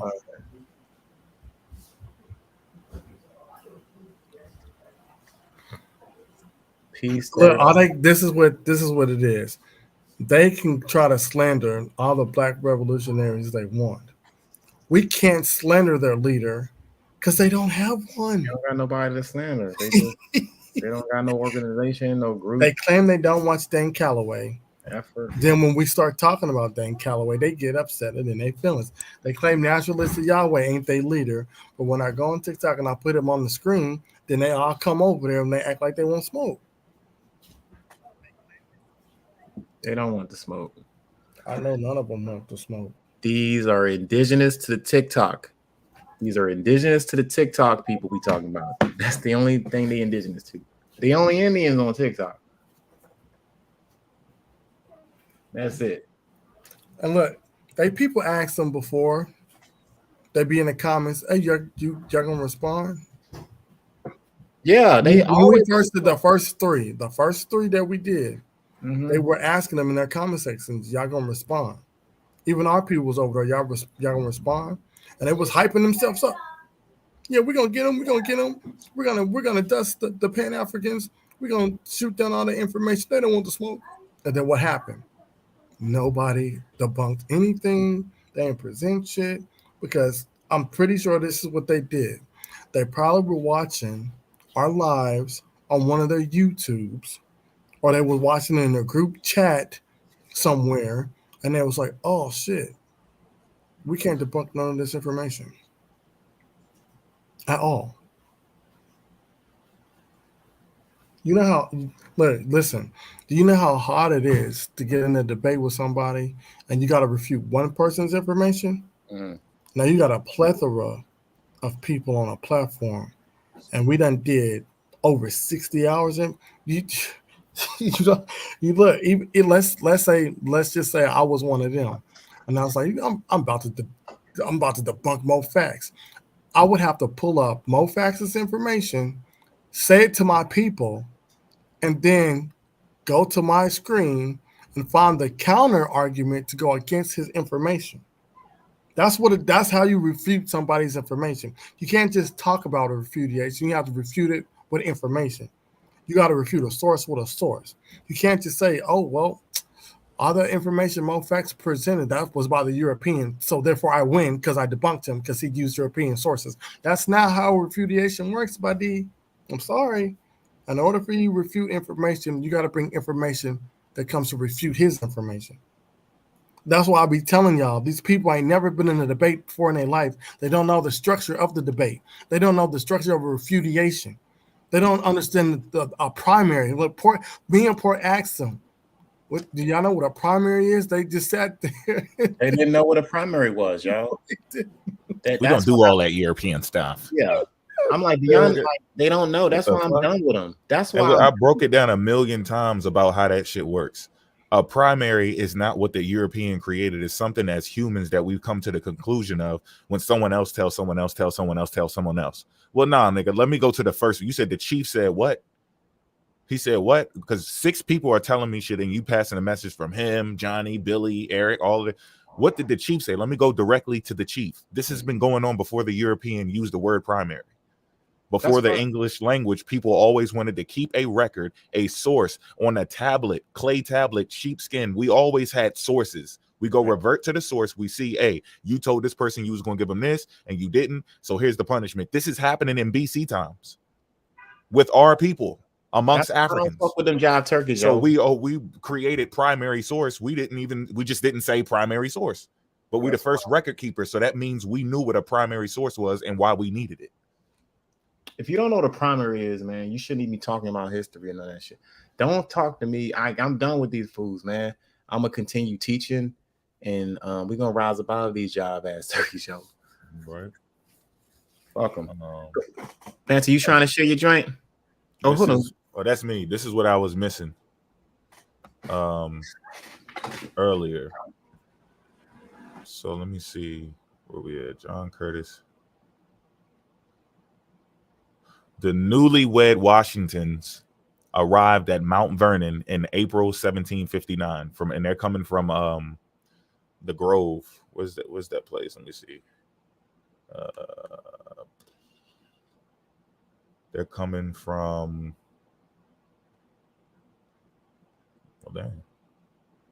Chestnut Grove, Virginia, and they going up to Mount Vernon. All right, 2 hours and some change. Now, this is why this is important. Check this out for people who think that these are just people who are working, on contracts and shit. The newlywed Washingtons arrived at Mount Vernon in April 1759 after a honeymoon with Martha's children at Williamsburg. In advance of their arrival, Washington sent a hasty note by a slave to his manager ordering him to put Mount Vernon in order for the arrival of the master and mistress. Have the house very well cleaned, he wrote. Make fires in the rooms and air them. You must get 2 of the best bedsteads put up. Get out the chairs and tables and have them very well rubbed and cleaned. The staircase ought also be polished in order to make it look well. Inquire about the neighborhood and get some eggs and chickens and prepare it in the best manner you can for our coming. Mount Vernon was in disarray on many counts. Washington was enlarging and renovating the house, which was cluttered with paints, tools, and construction debris. The farm itself was clearly in disorder if Washington felt he had to send for eggs. I don't know what was the farm itself was clearly in disorder. So they're saying if he had to do that, then okay. Hardly had the Washingtons arrived when George got down to the very pressing business. His assumption of control over the Custis estate, he settled at his desk with a large pile of Custis, if I'm saying that right, accounts, and ran his eye over page after page of inventories from their 6 plantations in 6 counties. He wrote, and these are their people's shit. This is their stuff. So I don't know what's going on. I don't know how these Black indigenous people were in bed with the Washingtons or how this was working, but they're going over their wills. They're going over their business papers and ledgers and shit right here. So this is not yours. They're talking about where you work at. So if something's not adding up. Page after page of inventories from their 6 plantations in 6 counties. He wrote out lists of all the slaves, beginning with a roster of 84 doors, worth almost $3,000. That represented Martha's share of the Custis slaves, the share he now controlled because they're getting married. He wrote to the Custis agents in London, Robert Carey and Company, informing them of the new arrangement of the family affairs. These are just workers. And these are the people you in bed with. You're on the paper money, right? Royalty, and this guy's up there. So in whatever way you want to twist this, you are in bed with this person. So you're involved because you're not a slave, right? The enclosed is the minister's certificate of my marriage and Mrs. Martha Custis, properly, as I am told, authenticated. You will therefore, for the future, please to address all your letters. They talk weird as shit. Please to address all your letters which relate to the affairs of the late Daniel Park Custis, Esquire. To me, as my marriage, I am entitled to a third part of that estate and invested likewise with the care of the other 2/3 by a decree of our, I think this is gentleman or general court, maybe general court, of our general court, which I obtained in order to strengthen the power I before had in consequence of my wife's administration. Under Virginia law, because Daniel Custis had died without leaving a will, his estate had been divided into 3 parts for his wife and 2 children. The value of Daniel Custis' Virginia estate, not counting his nearly 18,000 acres of land, where he get that from? Because that's y'all shit, right? What's going on? Y'all know these people. They're on your money, him and his wife. And the places where y'all say y'all been running shit. 18,000 acres of land was about $30,000, of which about 9,000 represented the value of his slaves. In addition, he held about 10,000 in British accounts. That's going back to, to the original people they made the contracts with before they got over it. His Virginia cash, bonds, securities, other liquid assets, and personal property were split evenly, with each heir receiving more than $7,000. Under the law, Martha's dower share became Washington's property immediately upon their marriage. By court order, Washington became legal guardian of both children and control over their finances. 2/3 of the land and slaves went to Jackie in name, but under Washington's guardianship, Martha received the remaining third of her use during her lifetime only. These lands and slaves came under George Washington's management, but he could not sell them because after Martha's death, they would revert to Custis to the Custis account earmarked for Jackie. Patsy received no land or slaves, her inheritance being entirely in cash and securities. So this is just, I wanted to point this part out to show you that these people are being bounced around. They already moved 2 hours, and that's multiple days in a trip when you're just using horses and lugging all of these slaves around, going to his estate. And they did it over time. They were taking trips back and forth. But the point is, you're not going to have somebody moving around like that where it's just a job.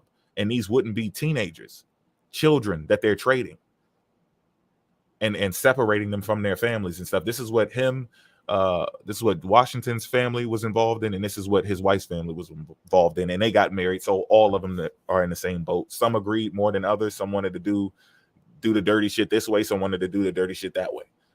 But the point being is, these are the people y'all claim y'all embedded in, and this is the same book too, y'all.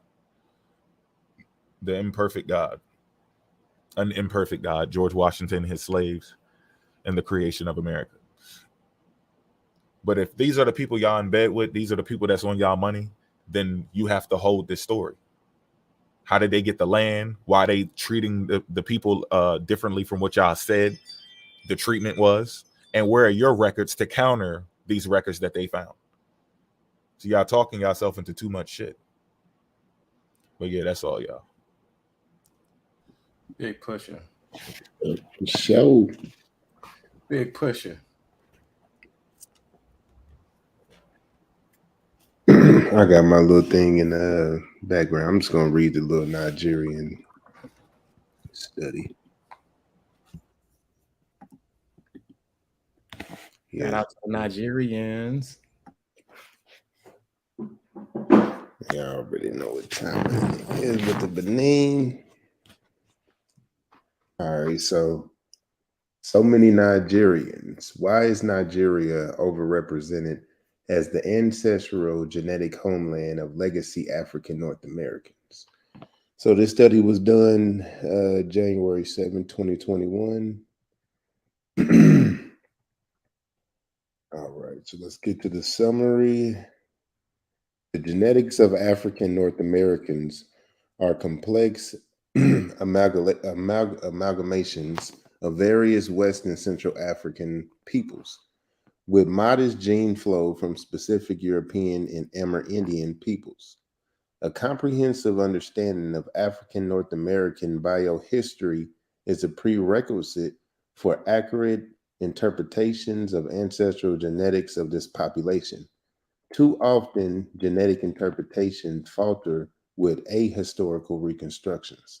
The recently reported overrepresentation of Nigerian lineages in African North Americans reflects pronounced limitations in the African Genomic Database.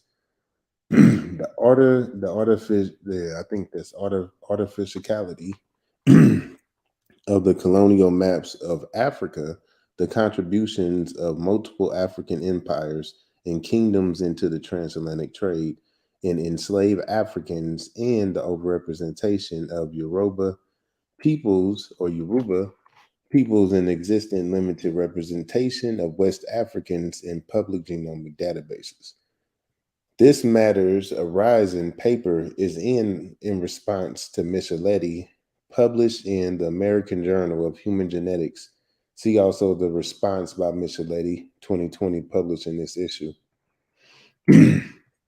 All right, so the introduction.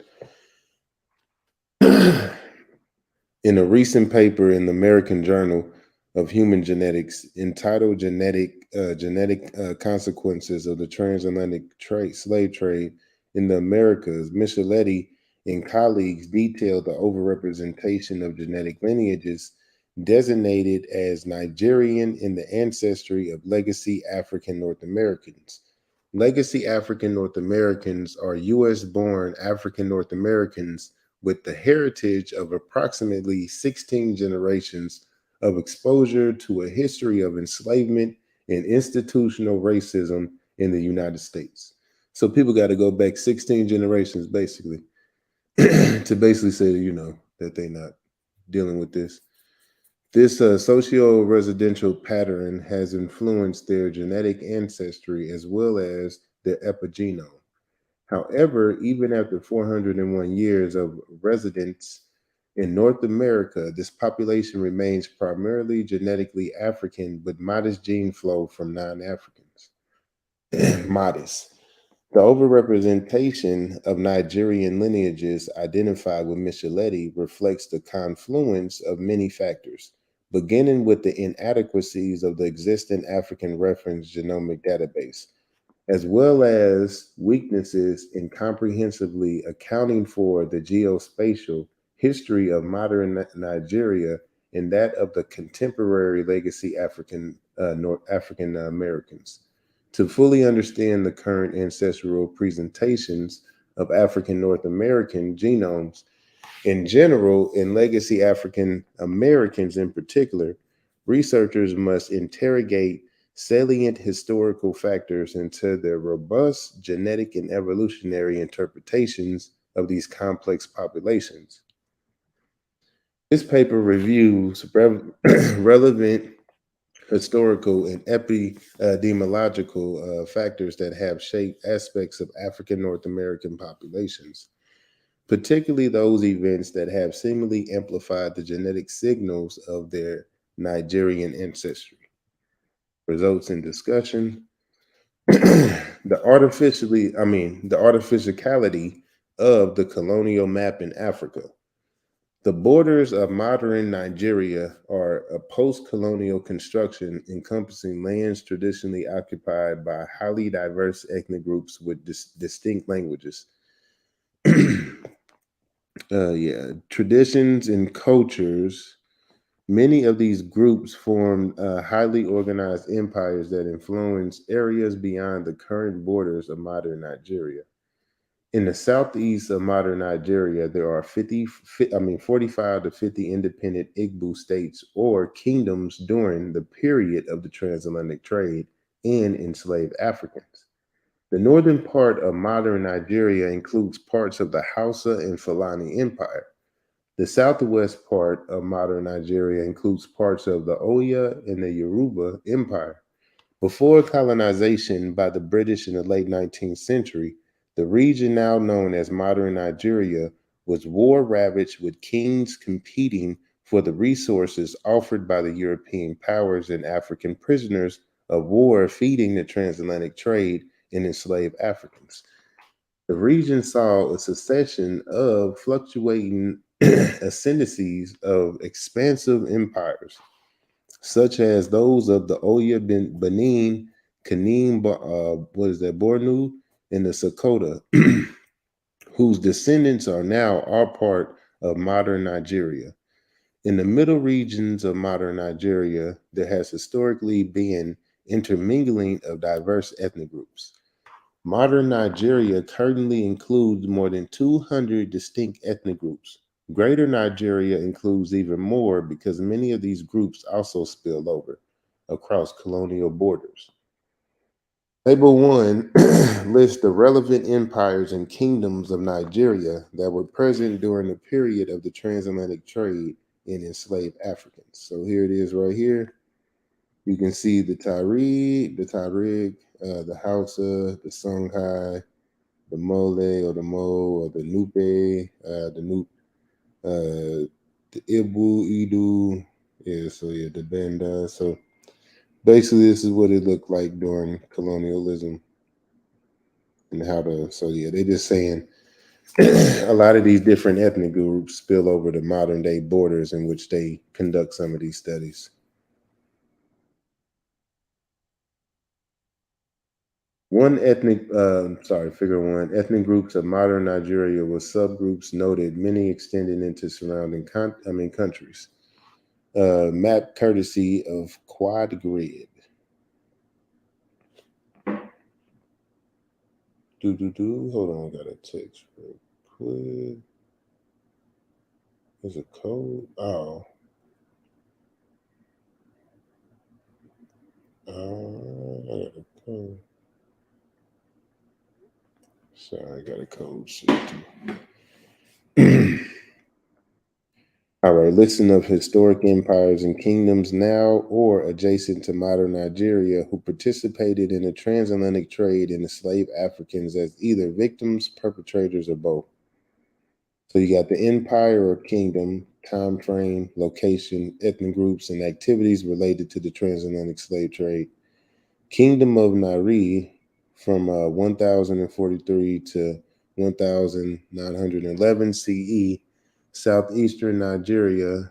The location, the Igbo is the ethnic group, Igbo subgroup, and then so you got refugees for enslaved Africans, militaristic, 45 to 50 kingdom states.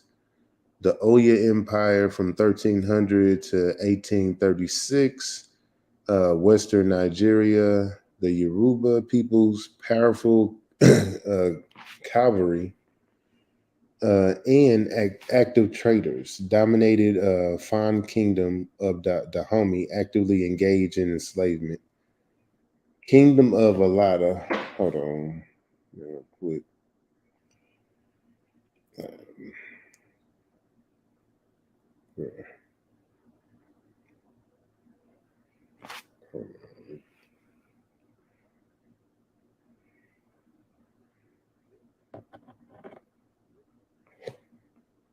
All right, so from 1100 to 1724 CE, southwestern Nigeria, modern Republic of Benin. So we have the Fan and the Aja peoples, founded by a group of Aja migrants from the Tato, maintained control of key seaports for the growing slave trade business, which gave the Alada, the economic means to pay its tribute to the Oya.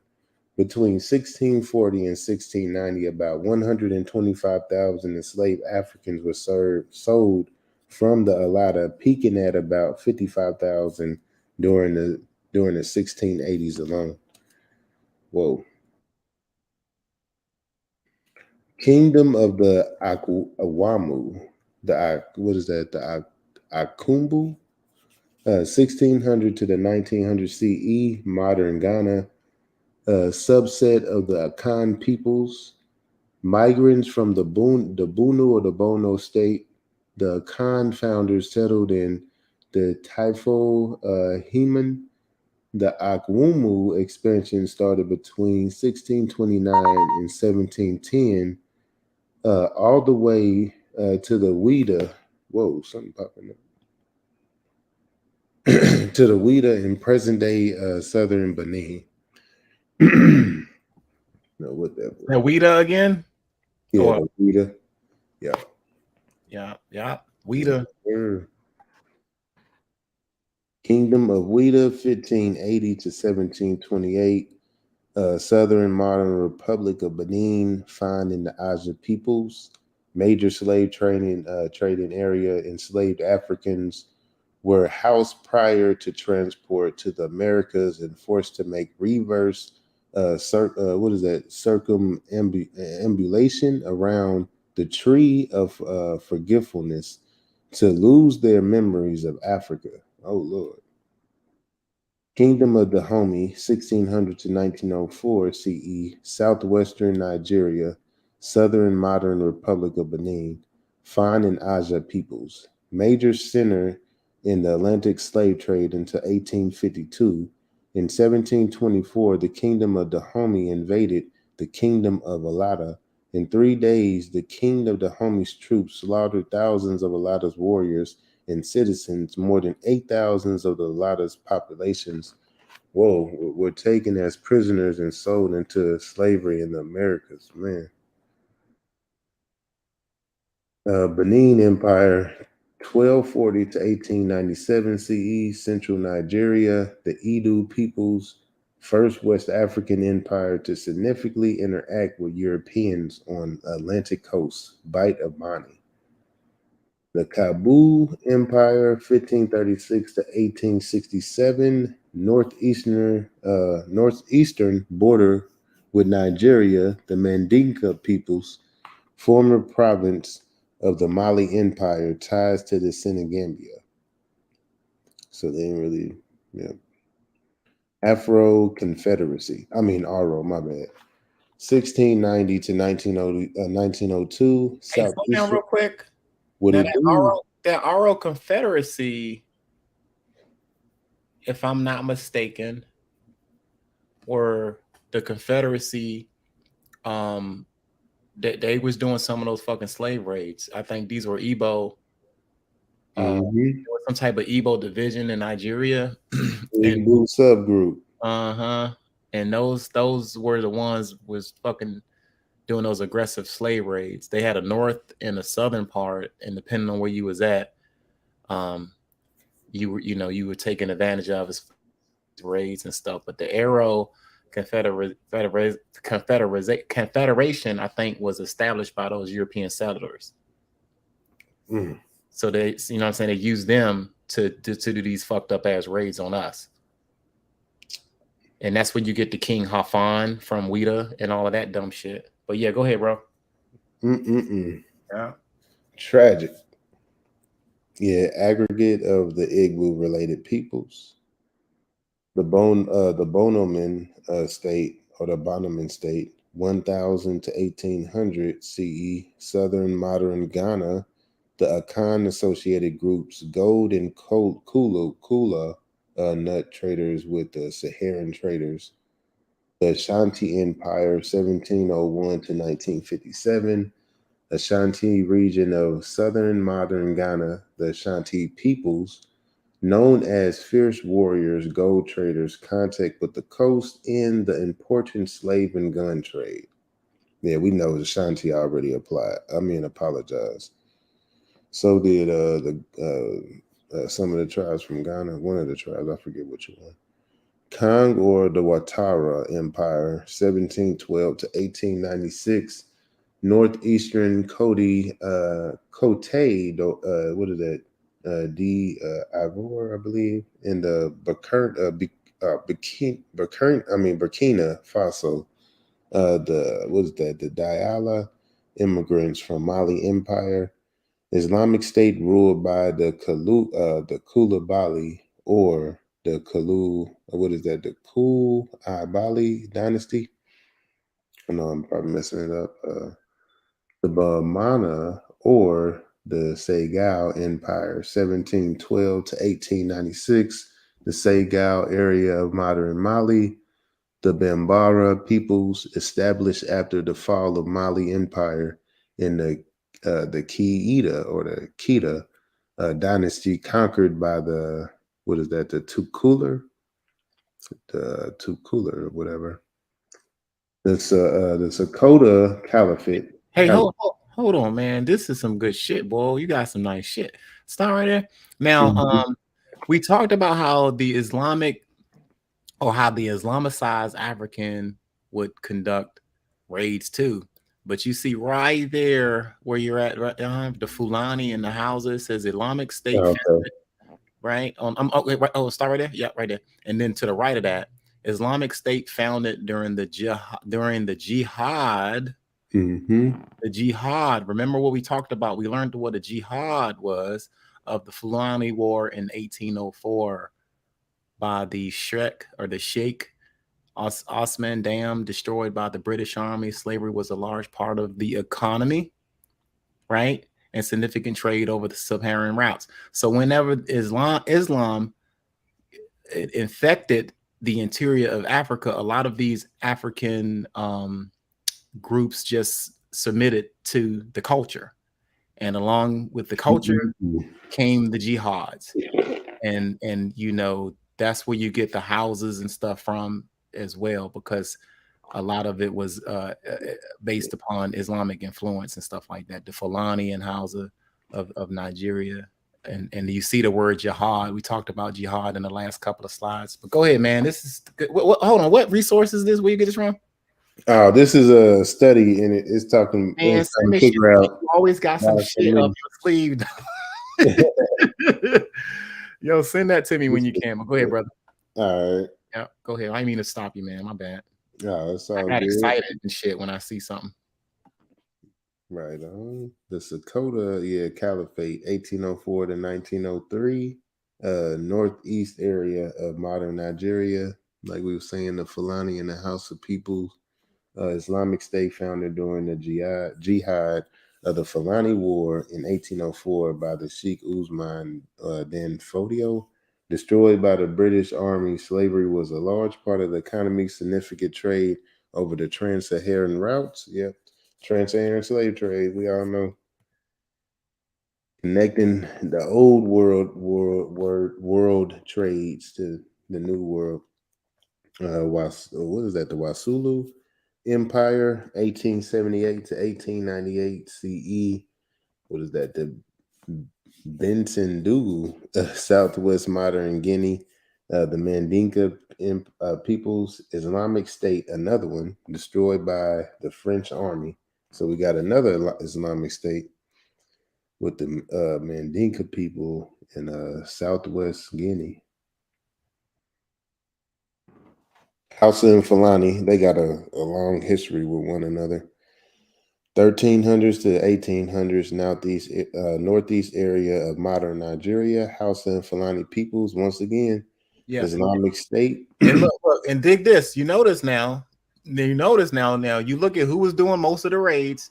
It come from these particular Islamic nations, right? And you look at the DNA of the Africans that are mostly over here. You have less Fulanis over here. You have less houses over here. But you have a large majority of Yoruba and Igbo, right? Man, because Yoruba and Igbo subscribe to that. That shit add up. Man, goodness gracious. Damn. You can't leave nothing on the table. You know what I mean? So yeah, that's there you have it. That tells you right there. We definitely cleaning indigenous plates today, for sure. Islamic State, traders with North Africa, the Nile Valley, North Africa, you motherfuckers. Nile Valley in Africa, south of Sahara. Okay, so Africa south of Sahara, that could be anything. The Kanem Bornu Empire, 700 to 1893. I want to look into this one. This was very intriguing because it goes northeast modern Nigeria from Chad to Libya and west of Lake Chad to Sudan, all the way from the 700s to the 1893, 19th century. Man, that's crazy. So you got the Taboo speaking people, which is the Kanimbu, the Kanari, the Kanuri, and the Fulani peoples. The Kanem was located at the southern end of the Trans-Sahara trade route between Tripoli and the region of Lake Chad. Oh man, Tripoli. We already know what's up with Tripoli. Thomas Jefferson coming through. Songhai Empire. So 1375 to 1591, the Sahel region. So the Sahel was right under the Sahara. So right under there, like Niger and all that. So the Songhai, the Malinke, the Mandinka, the Fulani, the Bozo, the Bazu, the Soniki, the Hausa, and the Mosi people. So the Songhai controlled trade routes and the sources of salt and gold. We all know about the Songhai Empire. Now, the Songhai Empire was the last African empire on the west coast of Africa before it was invaded by Morocco. Morocco got help from the British Queen, I believe. The British Queen supplied guns to the Moroccans to go down into the interior of Africa to provoke war with the Songhai.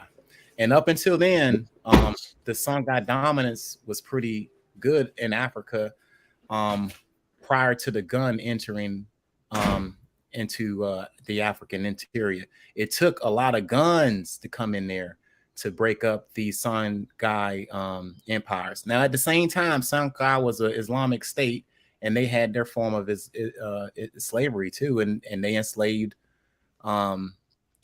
non-believers as well. Mali did the same thing too. So this is where we come to that crossroads of who you with. Are you Black indigenous, or are you a Black Islam? Because if so, that means if you're practicing these type of belief systems, it takes us back to what me and Mo was talking about with the curse of Ham, and it's okay to subjugate my fellow brother into slavery because of that shit. So that's y'all heard Yusuf last night. He said, "I'm Islam first." Shout out to Yusuf. So there you have it. So I love the Mali Empire. I love Songhai, but I got to be truthful in the history. Now I'm gonna get back to this part here. I'm so glad you brought this up, bro, because in one of the books that we got, I think Fighting the Slave Trade, one of these Islamic books in here, it got exactly who was who and what was what on as far as who could they enslave and who they didn't. And that's where it goes back to our genetic makeup. When it comes to the genetic our genetic makeup over here, we're not Hausa.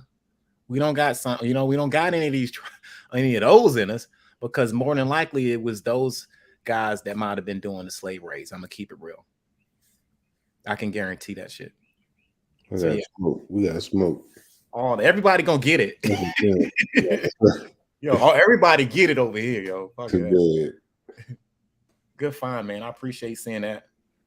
Man, connecting these dots, like like we've been saying, we're gonna do it with the genetic studies and everything.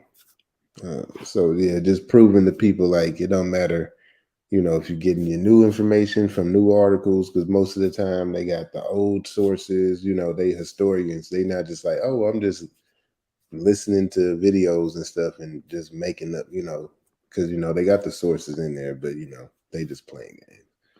The European colonial masters in their post-war agreements contrived Africa's current national borders, creating fragile units in which ethnic, religious, and linguistic groups are, I think that's hasbily thrown together or separated.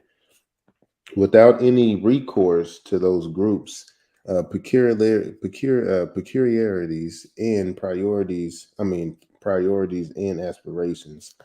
Often colonial borders still cut through African ethnic nations. This is part of the reason that these borders are not valid demarcation points in human genetic studies.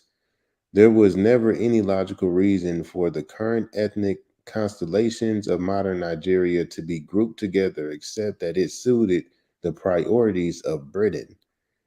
Each of the pre-colonial African empires whose descendants currently reside in modern Nigeria were significant perpetrators of slavery and were at other times themselves enslaved. All disproportionately contributed Africans to the Americas because it was at their ports in the Bight of Benin and the Bight of Bani that European slave ships docked. Regional variation in the proportions of Africans brought from different regions into the staging areas of North America. Slavery was a legal institution in Eastern North America in the 16th through the 19th centuries.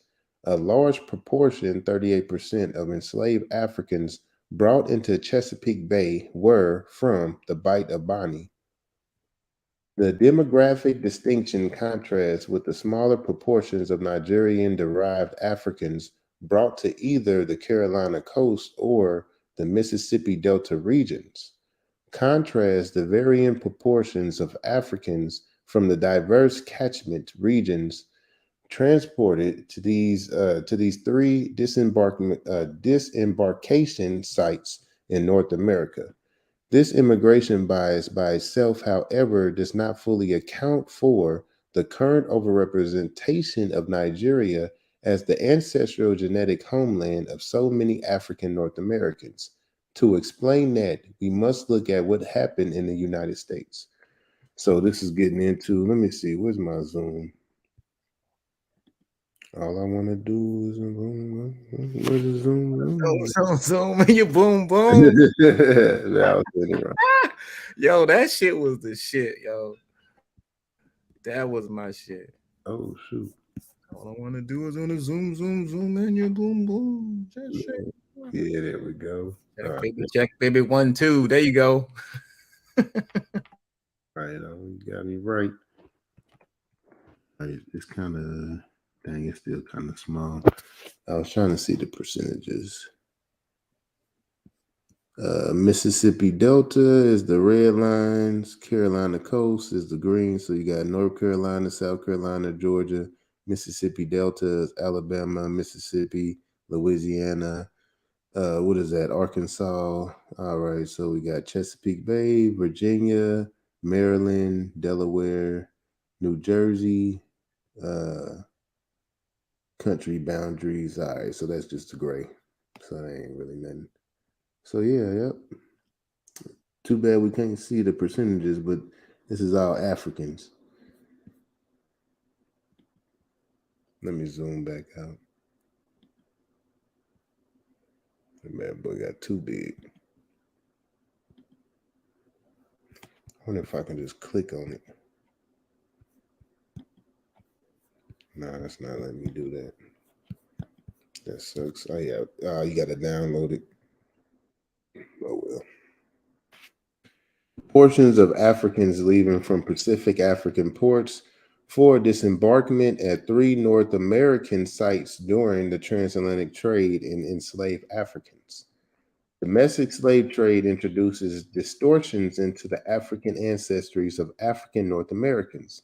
In 1794, U.S.-born inventor Eli Whitney patented the cotton gin, a machine that revolutionized the production of cotton by accelerating the process of removing seeds from cotton fiber, thus allowing for more cotton to be grown, but requiring fewer numbers of enslaved people to process the cotton. Prior to this, the effort involved in processing the cotton was rate limiting. In 1807, King George III of Britain signed into law the Act of Abolition of Slave Trade, banning trading in enslaved people throughout the British Empire. In response to these new limitations to the transatlantic trade and shifts in the agricultural economy, the U.S. Congress barred the importation of enslaved Africans into the United States in 1808. So they always bring that up. In 1808, they banned slavery. So how did the population continue to rise? However, it left the internal or domestic trade in enslaved Africans intact. Domestic. Thus, internal trade took on new importance as the slaveholding states of Old South, Virginia, Delaware, Maryland, Georgia, North Carolina, and South Carolina recognized that holding large numbers of important enslaved Africans in reverse was too expensive. That's what they brought up in one of their lives too. It was too expensive. Plantation owners desired the free labor but sought to locally produce it rather than import it from continental Africa. As the transatlantic African slave trade diminished, and abominable new trade emerged in the Americas. In the United States, the internal slave trade was centered in state of Virginia. At this time, the large agricultural concerns shifted to the New South, Kentucky, Tennessee, Alabama, Florida, Mississippi, Missouri, Arkansas, Louisiana, and Texas, where cotton and sugar plantations needed the cheap labor provided by the institution of slavery. As this transition intensified, Richmond, Virginia became a central slave market that facilitated the interstate slave trade, planters in the old world chose to breed and sell enslaved Africans and African Americans as commodity rather than feeding them. This domestic slave trade, also known as the Second Middle Passage, all right, this domestic slave trade, also known as the Second Middle Passage, and an interregional slave trade made enslaved Africans of the Chesapeake Bay the primary targets of this new strategy. The main African ethnic groups of this region were the Ibu and the Ibu related peoples from what is now modern Nigeria. These groups disproportionately bore the brunt of this cruel and inhumane activity. Yet it is in their lineages now that are so abundantly represented among African North Americans. So, Shout out to the Ebos. I'm an Ebo my damn self. yeah. The state of Virginia was the center of domestic internal slave trade and was the prime site for the breeding colonies, established to increase the numbers of the enslaved without incurring the problems associated with transport on the high seas and possible intervention by the British Royal Navy and renegade pirates. Oh, man. So, the role of rebellions in distorting African survivorship patterns, Rebellions among enslaved Africans and African Americans were a reoccurring source of European and European American fear and a basis of restrictive legislation in slaveholding states. As early as 1934, J.A. Rogers had identified 33 slave revolts, and this was undoubtedly just the tip of the iceberg. In the early decades of American slavery, participation in slave rebellions was often spiritually based and ethnically demarcated and may have initiated African ethnicity-based selection against certain groups. The African ethnicity that dominated the leadership of the numerous acts of resistance during American slavery included the Ashanti, the Bakongo, the Fan, the Mandinka, and the Umbundu peoples. Participation in the early rebellions was most often along African ethnic lines. Unsuccessful rebellions, which were the majority, invariably ended in loss of life for the identified perpetrators, particularly those in the leadership, and loss of biological fitness if the rebel's life was spared. So, if you were spared, they most of the time they're gonna knock you off. The immediate post-emancipation period created opportunities for the emergence of African North American microethnic groups. Remnants of state-sponsored chattel slavery and draconian segregation laws regulated a large proportion of legacy African Americans to populate the southeastern part of the United States densely and disproportionately. These include the contemporary states of Alabama, Florida, Georgia, Kentucky, Maryland, Mississippi, North Carolina, South Carolina, Tennessee, Virginia, and West Virginia. It is within these settings that various legacy African American microethnic groups have emerged and proliferated. Generations later, descendants of enslaved Africans are still clustered in the southeastern states. They represent local clusters of amalgamations of African peoples with varying degrees of genetic admixtures with non-Africans.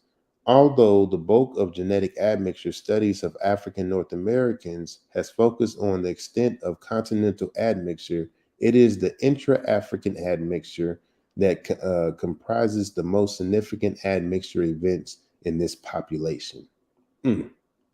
So when they were breeding us, variations in these admixture proportions across the range of African North Americans contributes to the population substructure in this group. By the time African North Americans were able to form communities of banded lineages, that are foundations for these micro-ethnic groups, the Nigerian ancestral component was already well represented. Post-enslavement migrations were significant initiators of displacement in African North Americans. During the period of enslavement, the mobility of the average enslaved African North American was geospatially restricted. With emancipation, the migrations of previously enslaved individuals were pronounced, often to find lost family members, to seek employment opportunities, and to avoid the deadly backlash of white supremacist racial terrorism. Immediately after the Civil War, poor rural legacy African Americans often relied upon labor recruiters to facilitate their interstate travel. The later chain migration characterized the interstate movements of African North Americans. These migrations, called the Great Migrations, were significant geospatial relocators of African North American lineages. Recent 20th century migrations, such as the Great Migrations between 1916 and 1970, relocated 6 million legacy African Americans out of the rural southern United States to the urban Northeast, Midwest, and West. The migrations of legacy African Americans increased intra-group gene flow. Despite the source populations being previously geospatially distinct, for example, Detroit, Michigan attracted legacy African American migrants from Louisiana and Mississippi Delta. Chicago, Illinois disproportionately attracted legacy African Americans from 5 counties in Mississippi. Los Angeles, California attracted legacy African Americans from East Texas, Louisiana, and Missouri. And some migrants stopped to found new, predominantly African American towns such as Deerfield, Colorado, Nicodemus, Kansas, and McNairy in Arizona. Not taking into account the structure of these migrations could introduce an additional source of misrepresentation among African North American sample. So things like the Great Migration also impacted our genetics. Yoruba bias in public genetic databases. Finally, is the Yoruba domination in early genetic databases, such as the 1,000 genomes in HapMap, that creates a deeply embedded Yoruba bias in our reconstruction of continental African diversity, evolutionary history, and African North American ancestry. The use of continent incomplete datasets to represent all of Africa introduces biases in principle, including overrepresentation of high allele frequencies, artifacts of small samples, over extrapolations of Yoruba, specific patterns to other unrelated Africans, and analysis of short genomic regions that underestimate long-range linkage disequilibrium. Moreover, specific genome regions examined may not be representative of genome-wide patterns for LD or copy number variation, potentially because of extreme natural selection at these regions. The Yoruba are not prototypically Africans, in assumptions that their demographic history is less complex than other groups is simply not true and not consistent with the Yoruba traditional history. The history of the Yoruba people begins in the 4th century of the Ile Ife. By the 7th century, the people who lived in the Yoruba land were not initially known as the Yoruba, although they shared a common ethnicity and language group. The historic Yoruba developed in the Satu out of the early Mesolithic Volta Niger population by the 1st millennium BC. Therefore, the Yoruba have not been a static population and, like every other African groups, cannot be considered the category of adequately representing the entire African continent. Africans maintain the highest level of genetic diversity. The continent is the site of human origins. No existing African group can adequately represent all Africans in human genetic studies.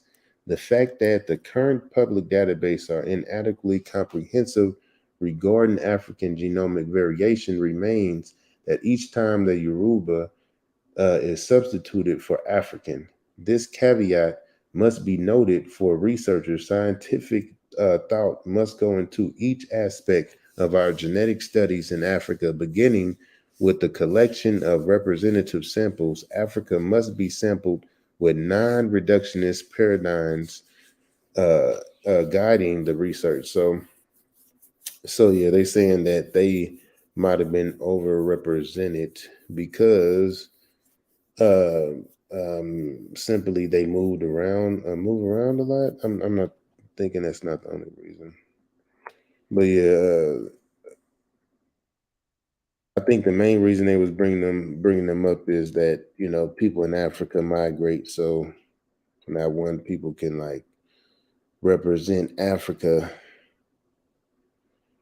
and a lot of people don't stay stagnant, so they were bringing them up to basically showcase that. So thus saying that they need to do more sampling and take more samples to make better connections between us and Africa. I'm saying, so yeah, just depending on specific groups and stuff like that isn't reliable. Just like because like they showing the borders were different. People might have migrated from another region a long time ago, and yeah. So so more samples are needed. Conclusions. Emerging genetic knowledge has the potential to transform contemporary notions of group identity, provide insights into the past, identify strategies to optimize the present and future, and foster the foundations of social coherence. A comprehensive understanding of African North American biohistory is thus an essential prerequisite for accurate interpretations of the ancestral genetics of this population. This is particularly important because this population has been genetically understudied, historically defamed, and biologically mischaracterized in the past. Too often, genetic interpretations falter with incomplete ahistorical reconstructions of this complex and diverse American macro-ethnic group. Knowledge of people's past is critical for reconstructing that past with tools of genetics and genomics, identifying the status of their current biological fitness and predicting the future of susceptibilities. Although groups from modern Nigeria appear to loom large in African North American ancestry, as Micheletti and colleagues have indicated, there are specific reasons for and limitations to this observation. Only when armed with proper historical and cultural context data can we rely upon the genetics and genomics to faithfully reconstruct a people's population biology. From these accurate and comprehensive reconstructions, we can then develop useful applied models of human evolutionary biology for this segment of humanity. And that's it. So basically what they were saying was in that short little paragraph, so they have to use history along with genetics to line everything up properly, respectfully. So let's go back up to the top. Here's the name of the study right here, y'all. So many Nigerians. Why is Nigeria overrepresented as the ancestral genetic homeland of legacy African North Americans?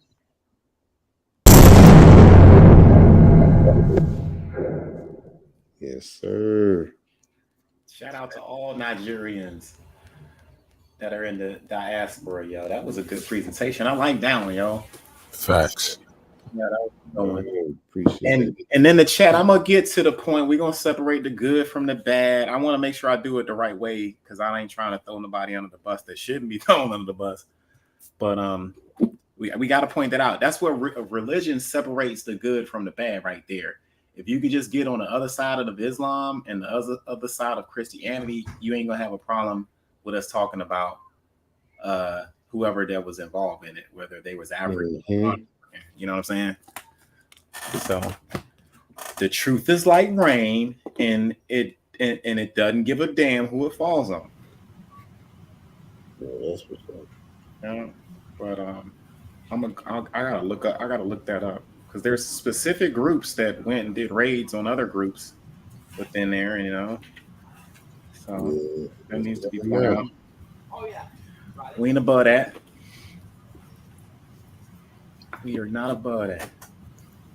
Family, if you have not liked this presentation, go ahead and like the video. These guys we all put in some work. If you learned something that you guys didn't know before the day, you know, you always welcome to support the team any way, shape, and form. We're gonna come at you guys with primaries. You can look up all of the books that we just talked about. Suden had some good primaries. He had the official primary. I mean, that shit was written in fucking ink, and he got that shit dried up, and he showed y'all. So I mean, this stuff is all. I had one more. It was dealing with natives. Yeah, go ahead. Do you think? I'm just showing my appreciation to everybody out there. I almost forgot. I was like, dang, I forgot because I was like, it's one more. But this one is short though. But we're gonna get into those who's who and what is what. I just gotta read a little bit more so I'm not making a mistake. Yeah, that was a lot of people though. Yeah. Goodness gracious. Over a long time frame too. One of them was all the way from the 700s. Like that's the same time as the Islamic expansion. So when it was in North Africa. Did you take the J-Rex you got me?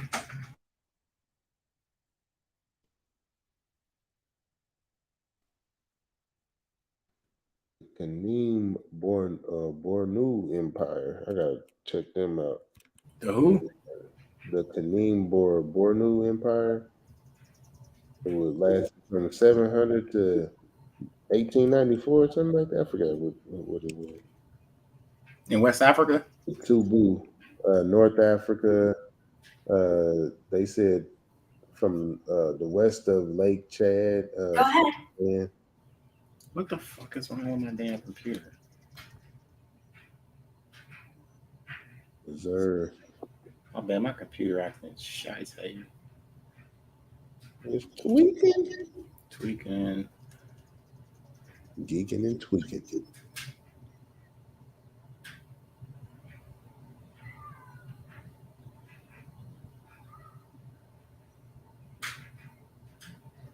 All right, cool. Because they were talking about this as well. I still got to look up all them studies they sent me on the Cherokee and all that, man. Goodness gracious, great balls of fire. Okay, y'all can see. All right, so gene linked to breastfeeding may have boosted several of earliest Americans. Gene found in Native Americans and Asians may have helped babies survive in dark Arctic winters. So here we go. Native American mothers, such as this woman of Baffin Island in Canada, have a gene variant that may boost the nutrients in their breast milk. When the ancestors of Native Americans ventured across the Bering Land Bridge from today's Siberia to Alaska about 20,000 years ago, they struggled to get enough sunlight during the long, dark winters. Living so far north with scant sunshine should have led to rickets and other health problems, yet somehow the population survived and even thrived enough to live there for thousands of years. Their lucky break, according to a new study, was that they carried a genetic mutation revealed in ancient teeth that boosted the development of milk ducts in women's breasts, which may have helped nursing mothers pass more nutrients to their infants. Teeth telling us something about fertility. That's really amazing, says biological anthropologist Julian Rutherford of the University of Illinois in Chicago, who was not involved with the work. The gene in question is known as the EDAR, or the EDAR gene. Native Americans and Asians carry a version of the gene that is linked to thicker hair shafts, more sweat glands, and a shovel-shaped incisors. A variant of these genes, V370A, arose about 30,000 years ago, or so in China when the climate was hotter and more humid, which prompted researchers to speculate initially that it was advantageous to have more sweat glands in that environment. But the gene variant swept through the ancestors of Asians and Native Americans about 20,000 years ago, when the climate where they lived in Asia and Beringia, the now submerged land between Asia and Alaska, was colder and drier. So the actual cause of the gene spread has been unknown. The new study, once again, here we go again, they don't know how it spread. The new study reveals that the variant was so beneficial it spread to everyone in the Americas. When researchers led by a biological anthropologist, Leslie Hlusko of the University of California, Berkeley, examined data on the teeth of more than 5,000 people from 54 archaeological sites in Europe, Asia, and North and South America. They found shovel teeth and hence the gene variant that causes them in about 40% of individuals in Asia and all of 3,183 fossils of Native Americans they examined. So out of 3,183 fossils of Native Americans that they were able to examine, all of them had it, who all lived before European colonization. This suggests that some members of the first group to arrive in Beringia probably carried the gene, which arose in Asia. Then it quickly swept through the rest of the small, isolated population of people who settled there between 28,000 and 18,000 years ago. Oh, excuse me. Living at such a high latitude puts nursing infants at risk of not getting enough sunlight in the winter to synthesize vitamin D in their skin. Unlike adults, nursing infants can't eat marine foods and organ meat rich in vitamin D to compensate. Vitamin D deficiency can trigger serious problems with bone development, such as rickets. It also interferes with many ways. With many ways, fat insulates the fuels our body. My bad, as well as the immune system wards off disease. The EDAR variant led to the development of more elaborate branching of milk ducts in studies of mice. Hlusko and her colleagues hypothesized that those extra branches cause mothers to produce more milk or deliver more nutrients in their milk. If so, children of mothers with the EDAR variant would have been more likely to survive, thus spreading the variant throughout the population. The team proposes today in the proceedings of the National Academy of Science. The study shows how natural selection can work rapidly when humans move into extreme environments, such as the Arctic, exerting strong selection of genes critical for development and metabolism, says biological anthropologist William Leonard of Northwestern University in Evanston, Illinois, who was not involved with this work. Follow-up studies need to be done to explore just how an increase in the breast ducts might deliver more nutrients. One possibility, Hlusko says, is that the EDAR gene variant works with fatty acid genes to deliver more fats in breast milk. Researchers need to see whether there is a connection between the genes, says geneticist Tabitha Hunemer or something like that, of the University of Sao Paulo in Brazil, who found selection for the fatty acid genes in Native Americans and is not involved with the work.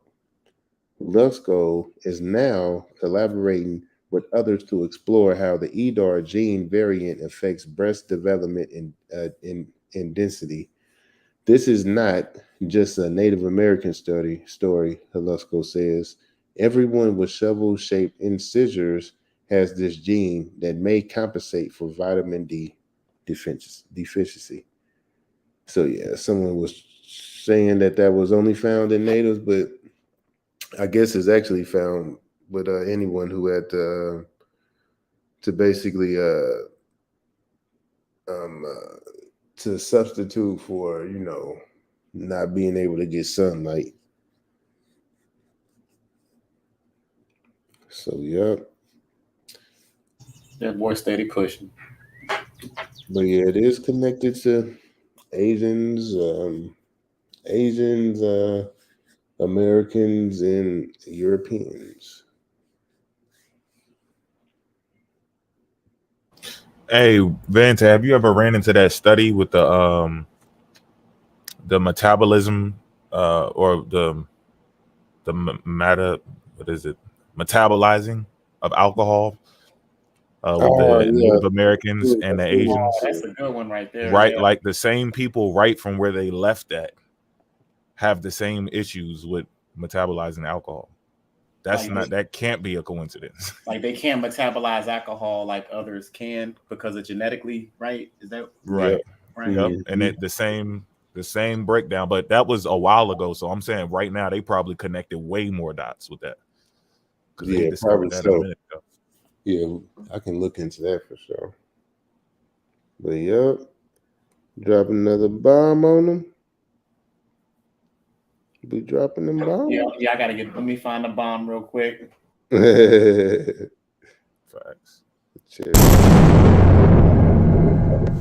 Dropping bombs on you, motherfuckers, right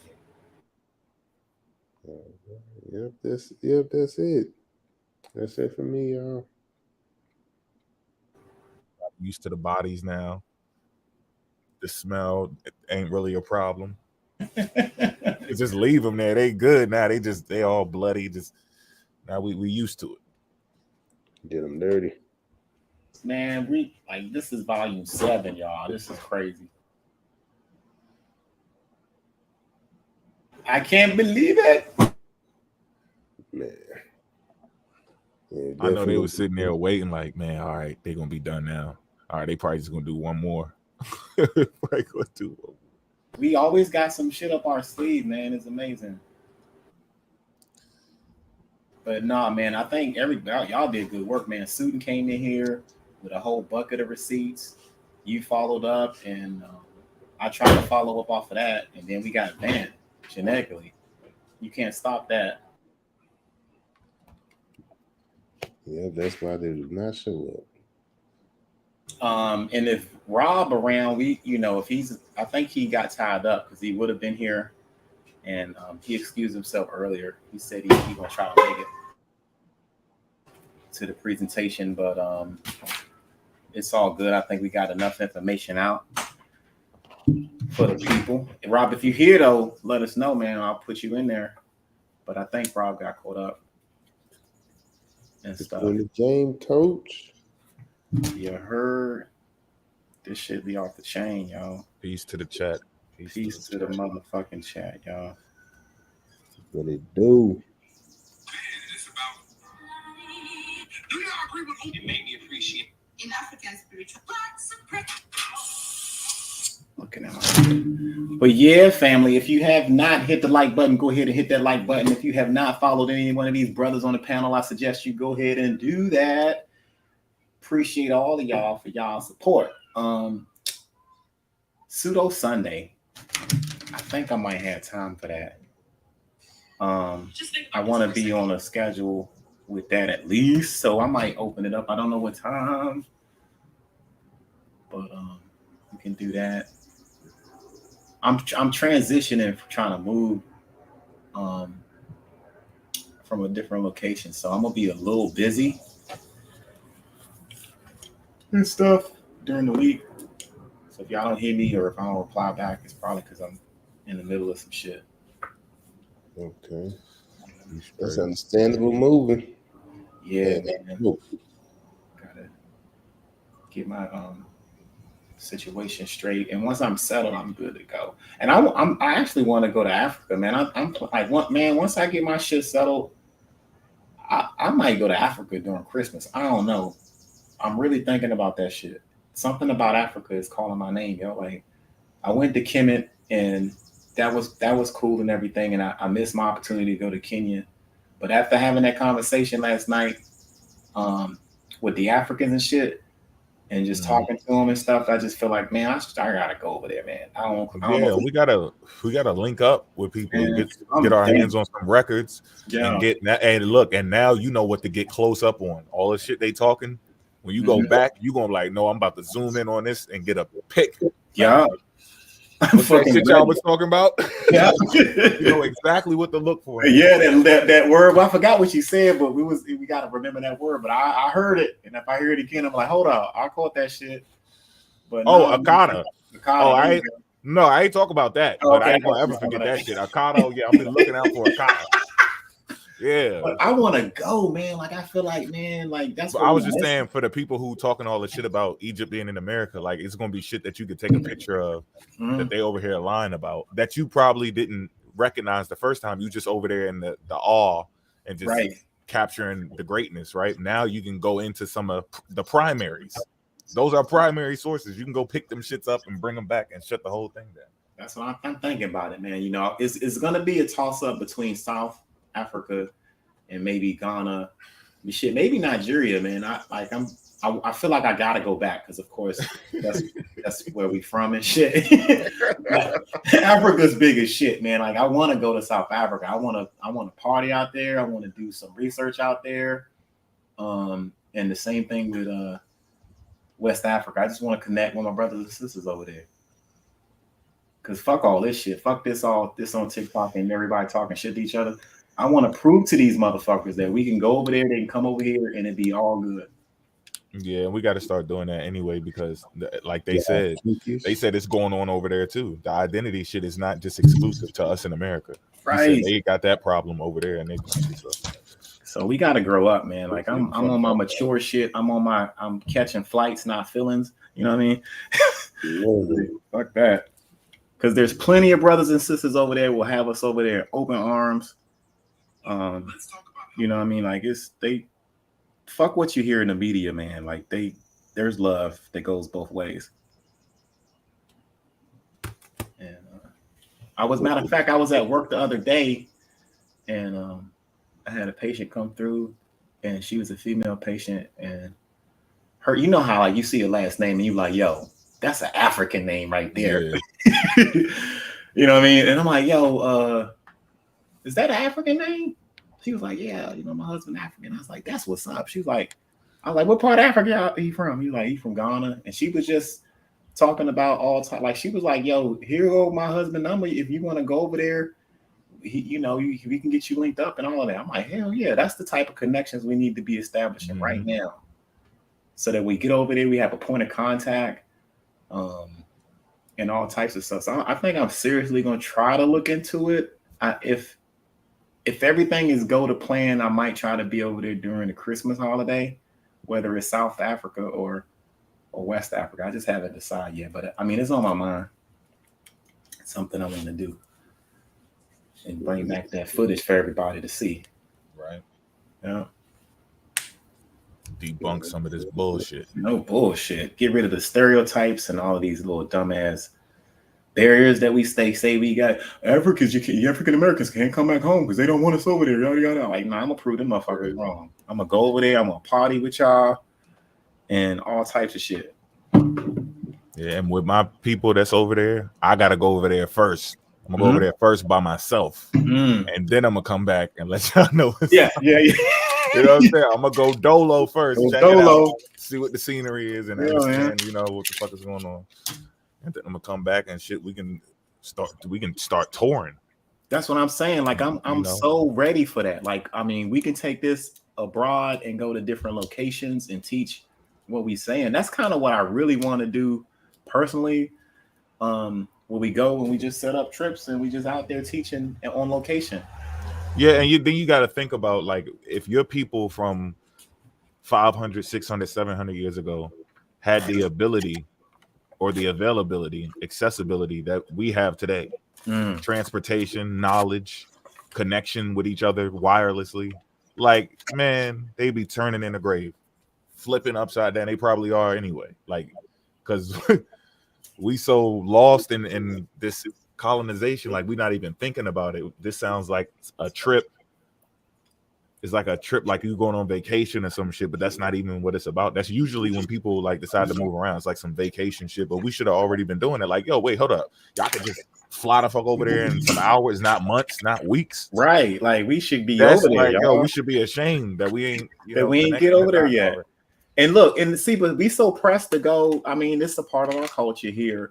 We so pressed to go like, oh, I want to go to Paris and France and London because we make those places sound like those are appealing places to be. But shit, Africa got some shit for you. South Africa, Johannesburg, Cape Town, Durban. You know, you got Lagos, Nigeria. You got Ghana. That shit's popping, yo. The Congo, Tanzania, Uganda. These places got some nice spots. And like, they like your brothers and sisters are there, man. Like I went to different places. Every time I go, when it's like we outnumber everybody, I feel so comfortable. You know what I mean? Like I just get this sense of comfort. Like I don't gotta watch my back, and I'm with everyone's cool, like that. We all vibing.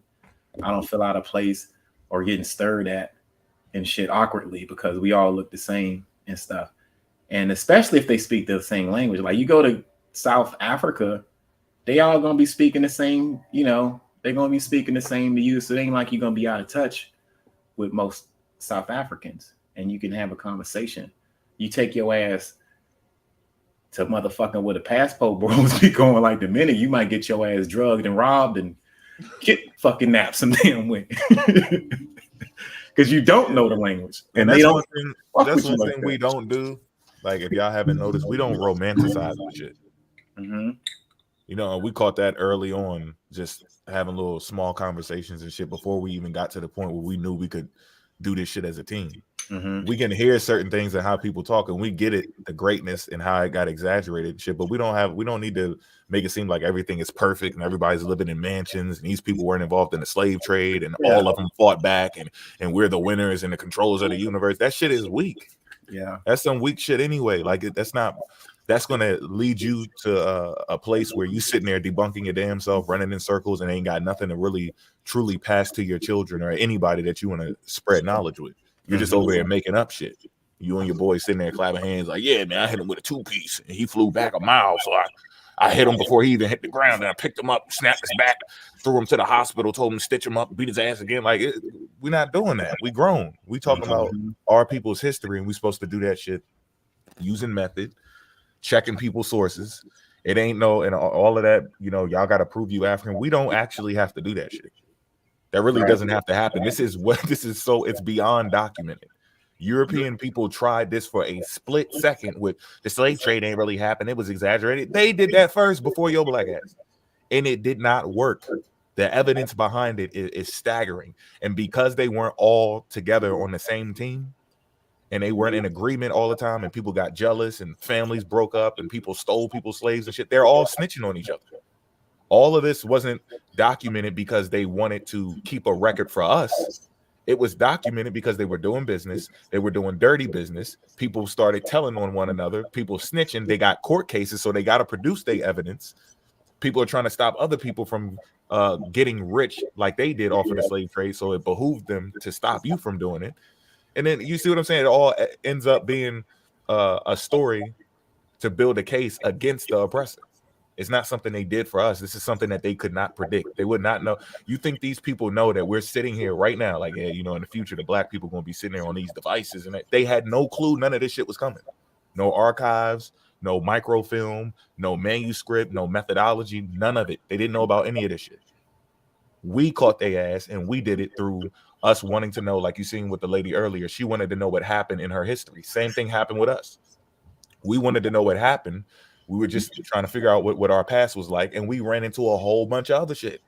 We ran into Indians and shit as well, but we also found out the dark side of what happened with our people leaving from the motherland and coming over here, and then everything that happened leading up to this point.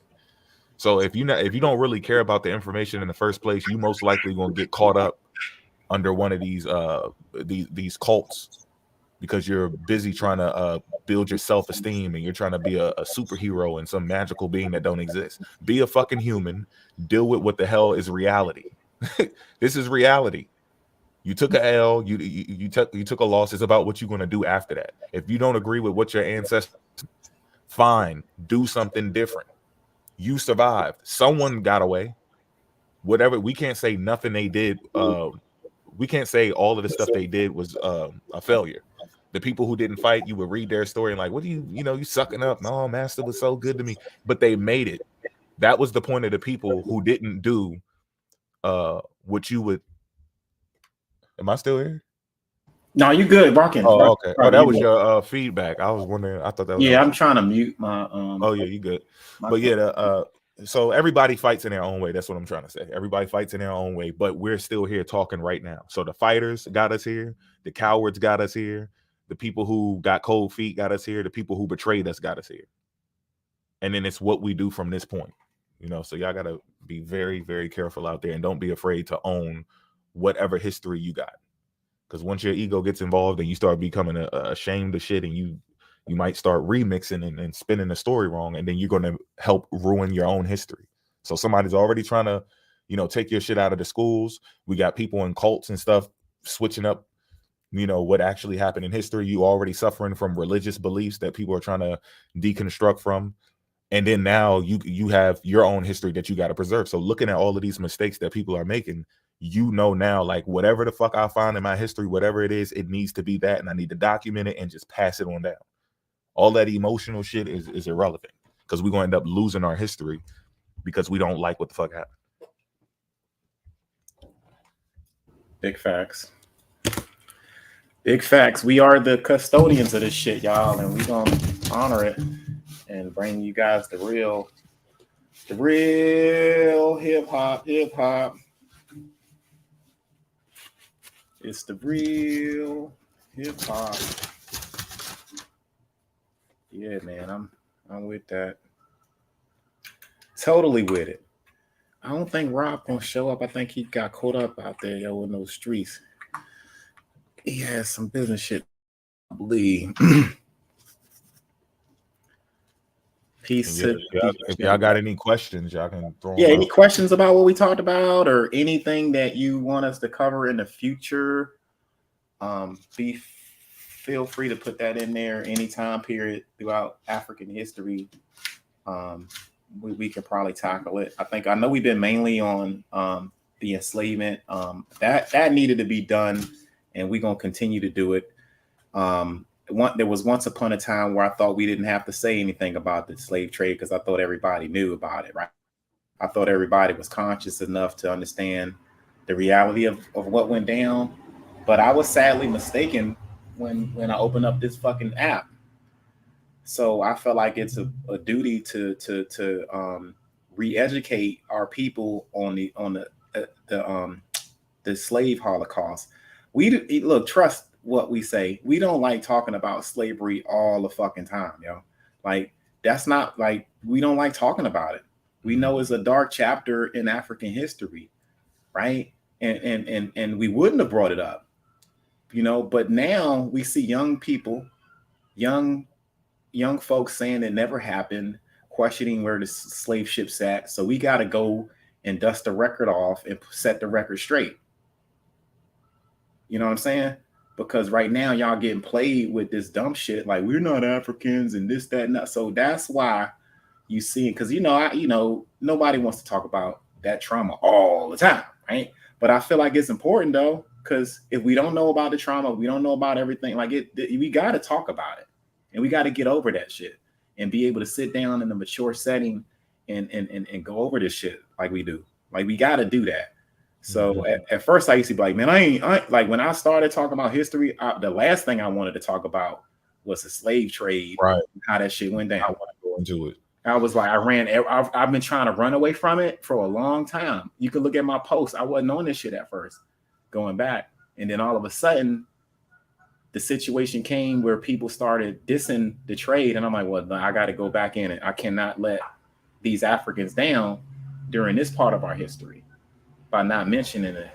Because I was talking about Queen Amanirenas, Nubia, other civilizations prior to the colonial contact. I mean, I was really heavily on that. And that's what we all should be looking at too. But we got present day people in America saying this shit ain't never happened. So that's why we got to talk about the revolts. That's why we got to talk about these shipboard mutinies. That's why we got to bring up all of this information, not because we want to, but we're passionate in information getting truthfully broadcasted to you guys. That's why we do it. Yeah. Oh man, when we get into these treaties, when y'all, I almost stopped earlier. I was reading that shit because I read a little bit more than I was supposed to. I was like, oh shit, I wasn't ready for that one. Damn. I was just going over the first group of kids, and it was another group of kids, and then even younger. And I was like, what the fuck? Wow. Hit the leave studio button and shit. Like I can't. That shit is hard. And they sitting here saying it's even harder because they think it didn't happen. That's even more piercing. It's like, yo, hold up, this shit happened. And you got people walking around, not saying I want everybody to be sad about it, but I'm saying you live on. Those people who suffered that, because you're right here to acknowledge it, takes away from it something. We can kind of put greatness into it by preserving that story of what happened and then contrasting it with who we are today and what they suffered through for us to get here. When you keep removing all of that, then you're not only erasing their history, right? You're disrespecting your people. You already disowned them. Now you're going to completely erase it. Because you can disown it from yourself and lie to the public, right? But then you're going to go a step further and then help other people erase their own history and team up with people who have erased their own history and go out and recruit more, combine your forces and help erase history, right? Then you end up looking like you say we look. You say we look like the cowards. You just let them take you. Well, hold up. If none of this shit happened, how the fuck did you get in the position you in today? What the fuck were you doing? Now who's weak? That you're making us look super weak if none of that shit happened to us. Because all of that shit that happened to us is the answer as to why we're here and we were somewhere else 4,000 or 5,000 years ago on a completely different level. Now look at where you at compared to that shit. You know, so these people just don't be adding up and doing the math. But like you said, this is our responsibility now. Somebody got to pick the shit up right on time too. Because as soon as they jumped out and the schools started erasing shit, it's like they passed each other the ball. It's almost like they on the same team. Yeah. Right around the same time. Yeah. It's like we don't want this shit in school. And they was like, all right, we got you. We're gonna go on the internet with this shit.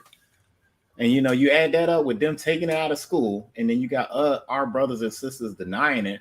It ain't gonna be no history. Y'all gonna have to find people like us that are passionate about the shit. You on your own. You on your own. This ain't my history. This your history. I don't give a fuck. I'll never forget when I relocated to where I'm at now, and I moved from DC, right? And it was during high school, you know, and you know how DC was. It was Black History Month.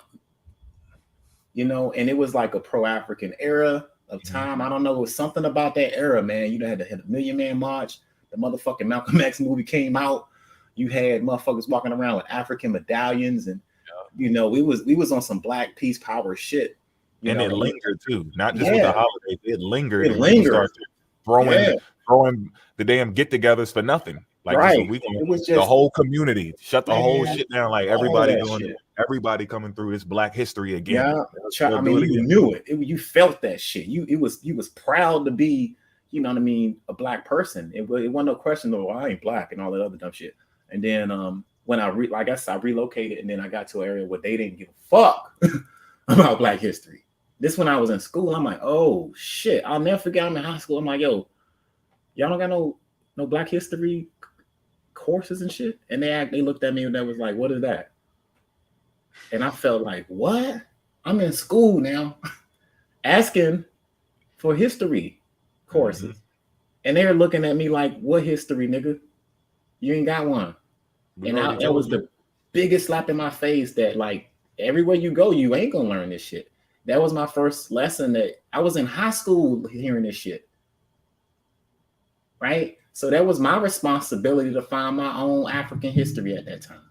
Because the institutions was not going to be responsible for the shit. So if you think you're gonna send your son or daughter to school and you think they're gonna get a proper education, especially about African history, I'm gonna tell you straight up that back in the 90s they told me they don't give a fuck. And now you got a congressional act of Congress saying they don't give a fuck. Now, you know what I'm saying?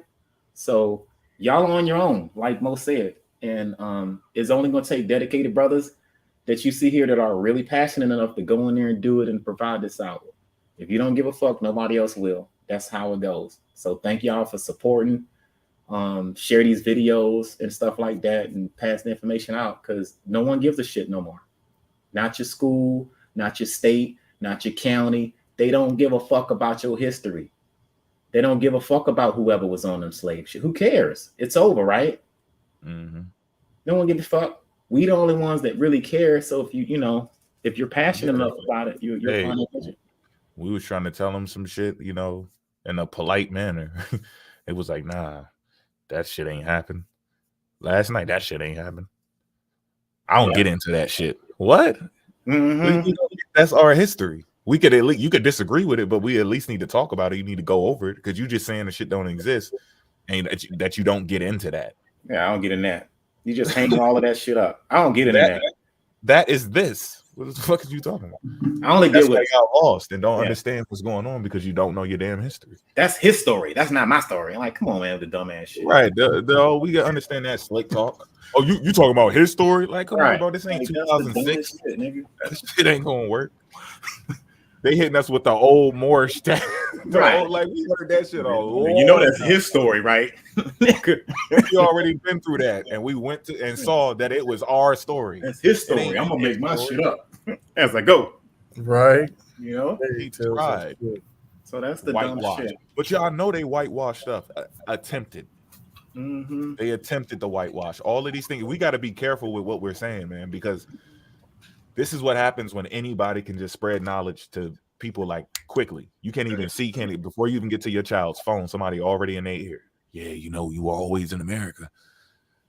Think about it. Where were you born? Oh, yeah, I was born here.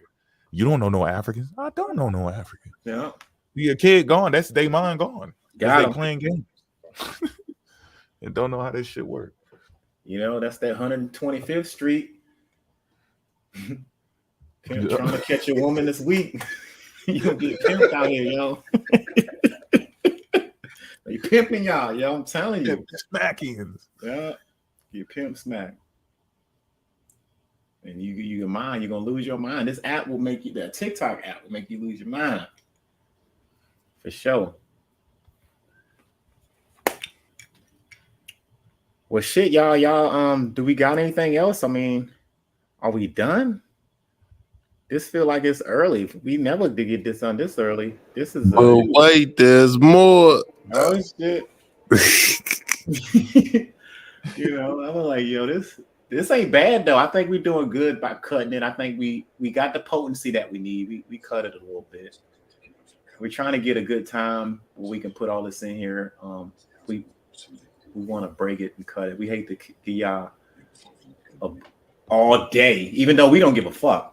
We don't give a shit, but I know a lot of y'all like 2, 3, 4 hour videos. When y'all don't got the patience to watch them. That's why y'all gotta watch the replays. Watch all of the replays and binge watch them shits like Netflix.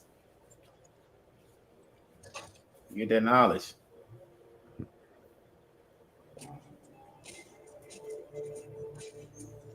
What question, Val?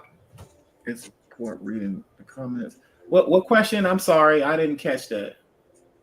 I stated that came. What question is it in the comments in here? Let me see. I started educating myself on our history at the age of 14. What was the question, Valby? My bad. Sometimes I can't even see the comments. I gotta put some glasses on. She said we gotta preserve our history. Nobody else wants to.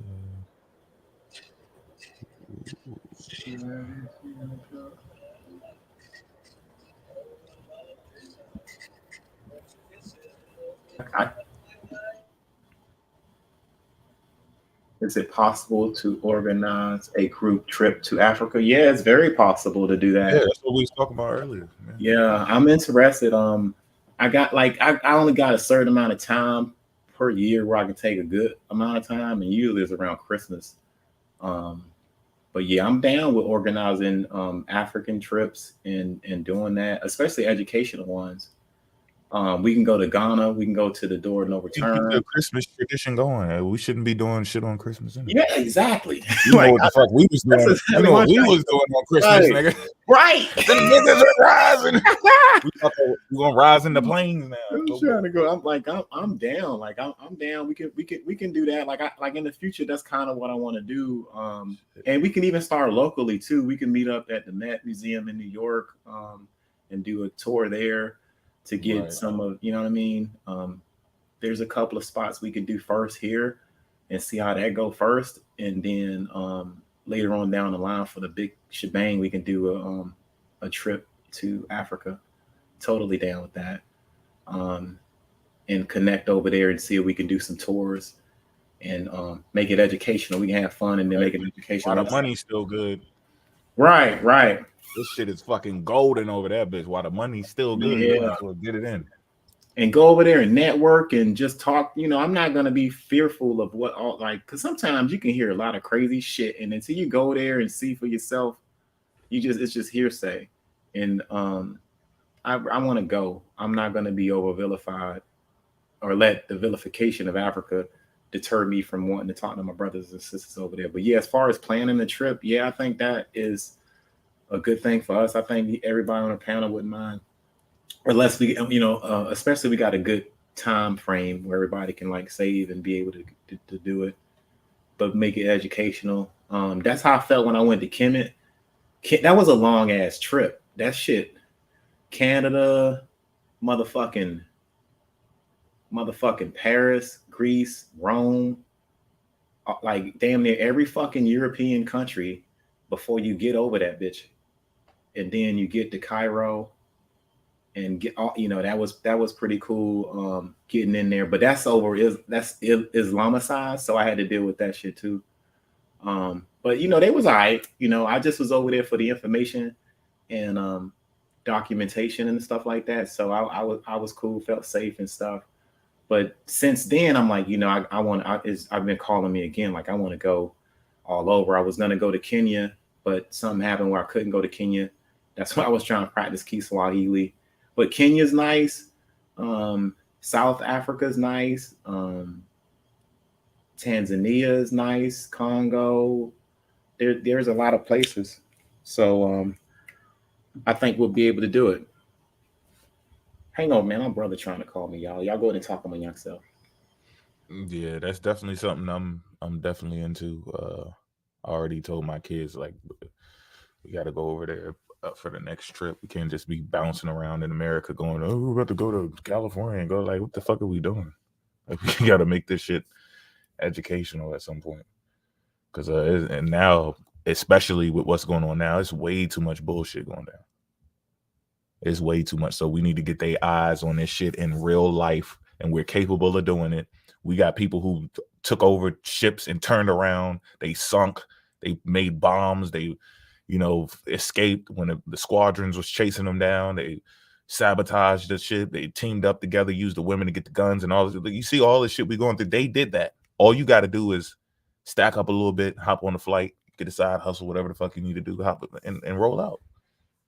And let people see what the fuck is going on in these places where there was no food and these people ain't got no way to survive, and they're all traders and they're in the bed with the European, all this crazy ass shit they be talking about from the fucking internet, and we're all capable of pulling up and seeing what the issue is.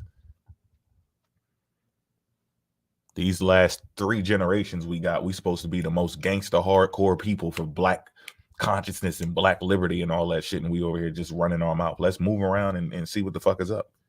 If anything checks out, it checks out. If it don't, then you got to backtrack and go tell people you capping. The black indigenous, y'all need to come too. Y'all need to move around. What the fuck y'all hiding in America for? Come, y'all. If y'all pull up, you could use the go to these places that y'all saying that, because you talking about them on your lives and shit. Go to these places and go get your primary sources and come back over here and debunk people. But y'all probably already know that ain't the case. That's why they like, no, I ain't never going to Africa. Oh, so you done made up your mind. All I need is the internet and I'm done. This shit got to lead to something. If shit ain't leading to any actual movement, that's why I don't like movement. That shit is stupid to me. No offense to anybody doing it. I'm just saying at the point where I'm at, I'm part of a different generation and shit. And the movements, I've heard it a million times. And then I'm noticing a psychological default with it. You think you moving because you're in a movement, but you're not doing nothing. That's what happened. We got so much entertainment mediums. Damn, look at all these apps and video editing and trolling and clickbaiting, and people can make money off of it, monetization, and people can just believe you, like it, say facts, and it's a fact. You can have your own theory, and you ain't even a professional or expert or nothing. You know, like this shit is out of hand. So these movements, they're gonna all be duds.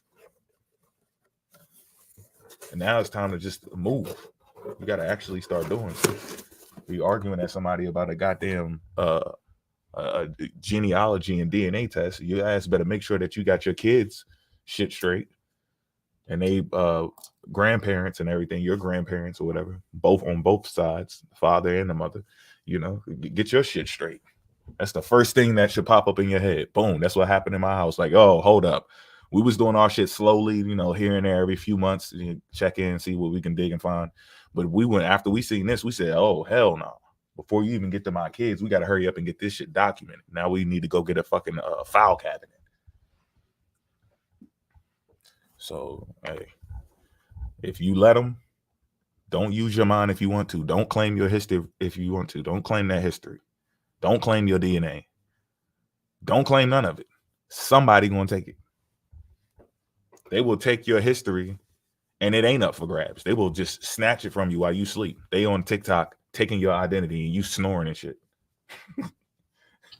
Yeah, but we here, the Adjustment Syndicate is here to save the day. Facts. So whenever y'all see us posting anything, grab that info.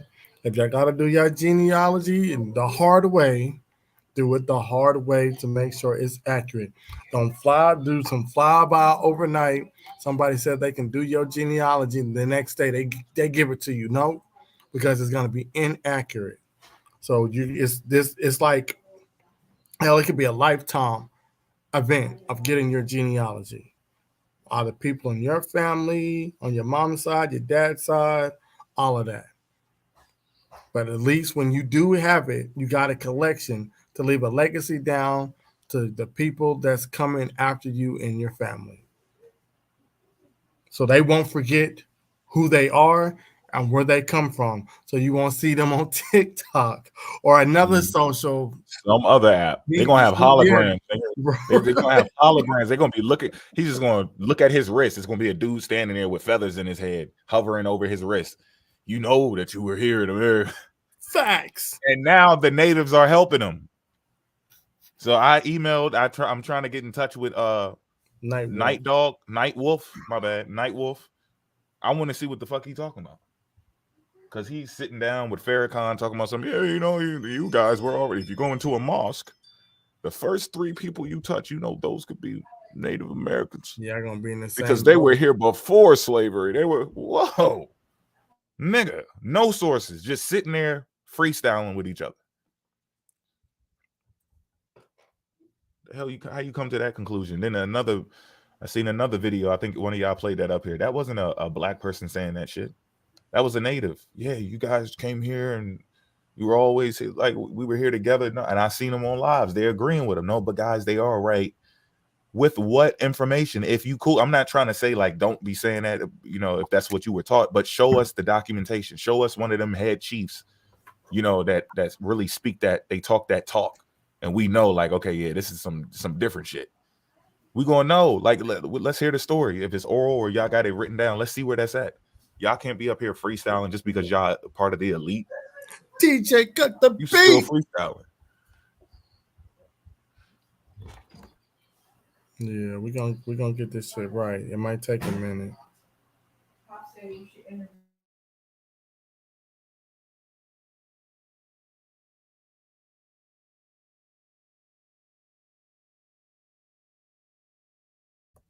My bad, y'all. But yeah. Yeah, can't nobody slide with that shit. Y'all could not slide with that.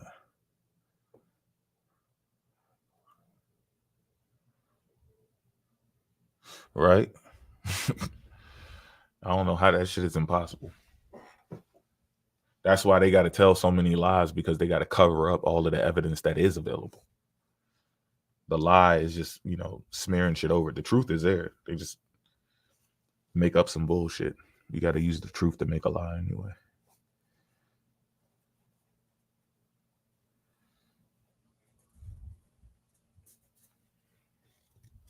But I'm glad I did what I had to do early, because my kids be laughing at this shit.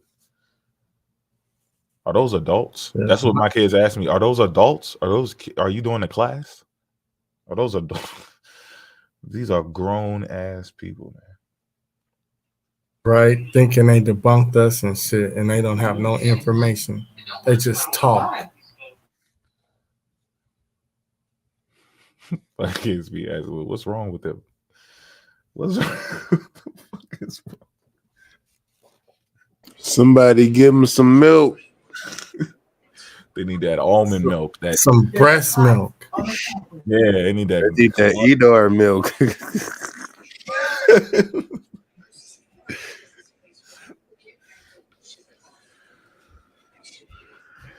Yeah, I would say they'll be all right, but this ain't one of them situations. This shit just gonna get worse and worse and worse. And all that slow backtracking shit y'all be trying to do, we know what y'all doing. Playing victim, and oh no, it's too late. That nigga stuck. Just get it, just like he get it. He ain't gonna be like, no, that was him that said it. All of y'all getting it. Because when somebody come in our area, we don't give a fuck if they Afrocentric or if they indigenous, mixed African or Moorish, whatever type of Pan-African they are. We don't care if they have to be corrected. We got to give them a talk. And no matter how many times we tired of saying it, we take a deep breath. Bro, you can't say that over here. We don't do that. Do you have any evidence for it? But we don't care that it's something that they bragging about with Africa. You still need to prove it to me. But you see how they operate. If you talking all good shit about indigenous people, it's cool. There's no exaggeration you can do. But if you say something that goes to Africa or Native Americans or something else, or it takes away, then now you got to prove it. We don't do that shit. Whatever you say, I want to know how the hell you came to the conclusion and off of what sources you're using. Some dude said earlier, they only deal with paper. Okay. And you just sit down and listen to niggas talk. We created this way of documenting things for a reason. It's not an accident. You lose all your shit, Sway.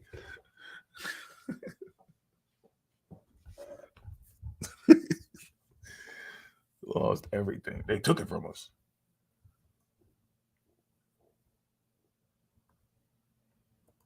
And flew back and forth from America to Egypt and shit, just carrying pyramids on helicopters that don't exist.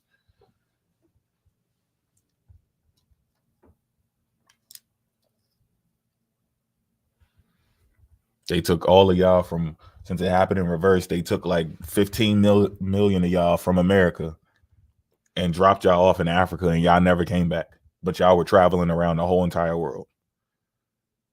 But he dropped you off in Africa. There's no record of you coming back. And you can't say it was us that came back because you said it didn't happen. You just be fucking yourself left and right. Even to make your story fit, you're doing it wrong. Yeah. Erasing too much shit.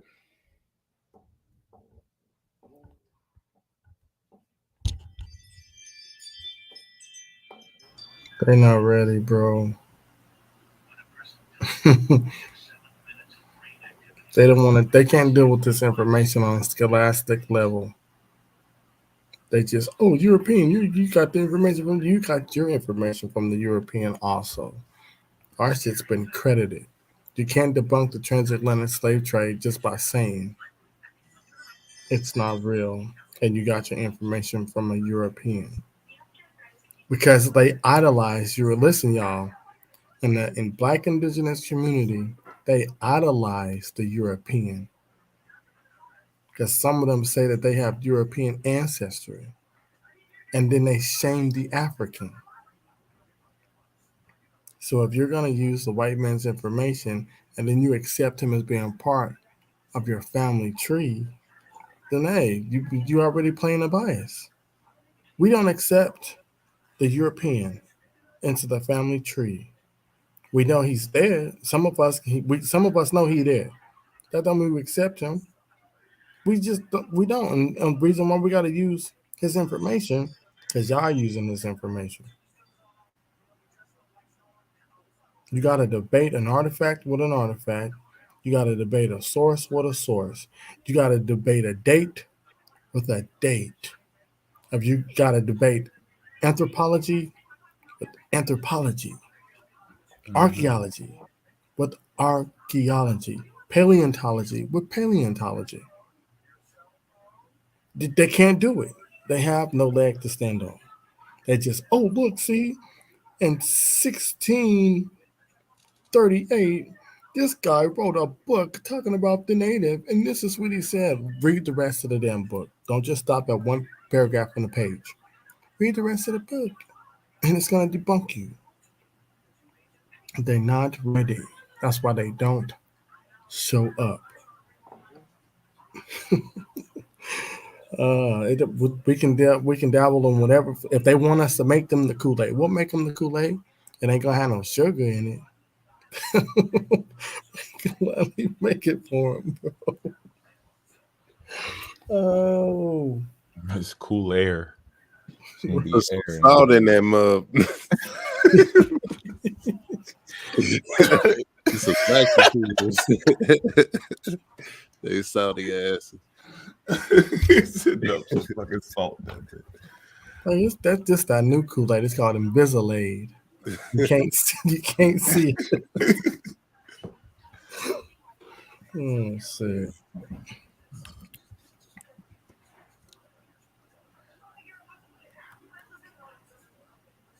You would sit there in lives and literally watch them construct a history in their minds on the spot, adding explanations as they go, and everyone agreeing with the nonsense. Yep.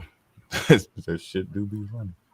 The Mississippians are older than and we got to try to stop them. They be acting like we like, why you not letting me talk? Like, nigga, you going the wrong way right now. I already see where this is going. If I keep letting you talk, you gonna forget that you fucked up right here, and you're gonna be fucking up somewhere else down the line, and then you gonna be like, yeah, but no, you, and then they'll think they made it that far. They walking you through all of this fake history, and they get somewhere like, bro, you're not going nowhere. You fucked up a long time ago, but you made me let you talk because you think I'm being rude, but you've been fucked up from the beginning. That's why I just write down one of the first things they say and fuck everything else. I'm gonna take you all the way back to what you first said and then chop that shit the fuck off. And then they'd be like, I didn't say that. Bro, you said that when you first got No, who the fuck just did that? Somebody just did that on a live we was in. Who was like, yo, you just said that. Who the fuck was that? Probably it was either the Morris cat or the people that we talked to before that. That was the girl. That was Jazz. She said, I don't hate all Nigerians. So I was like, which ones do you hate then? But it was so long, she was rambling on, she forgot she said it. And I'm already like just keyed in, I'm zooming in on that. Like, yeah, let me see which ones you hate. I never said I hate them. Yeah, R.L. Stein, Goosebumps. Oh shit. Yeah. Hey, it's whatever, man. We got the information on our side. They gotta construct their own shit, make up shit, miss times and dates, place the Tartarians over here in America, building up shit. But y'all don't have these tools that the Tartarians were supposed to have been using because they're supposed to be an ancient. And this shit kills me. They say that Atlantis was in America, but y'all ain't got the tools that these people use to build Atlantis in America. The oldest tools are dating to Africa, Asia, and Europe, not America. So if there was an Atlantis and a Tartarian civilization, it would be over there and not over here. And the Romans and Greeks were originally how the Romans and the Greeks were originally over here in America. Show me that. Now you're dealing with a culture. When we talk about the Greeks, that's BC. The Greeks have maps because they were conquering shit. They have maps showing that they're going from city to city, conquering shit. They got letters written down from one Senate official to another Senate official in BC times. You mean to tell me? And they got plays. They have plays of their gods in BC time that they have on file. It's on record. So if they were over here, they would find these plays. Some missing scroll would have just fell out of somebody's pocket. It would have been misplaced. You don't find none of that over here in America. None of it in America. So they just watch some shit, some fucking YouTube videos. Like, look, see, the Greeks and the Romans were over here in America. Bro, you got to prove that with archaeology. You got to prove that with contemporary writing. Give me an article. Give me a scroll. Like I said before, give me a clay cookie. My bad, yo. I was on the phone with my big brother, yo. Can we please get a clay cookie in America with these languages on it? Do we have any Hebrew? Any Hebrew over here in America that's on a clay cookie?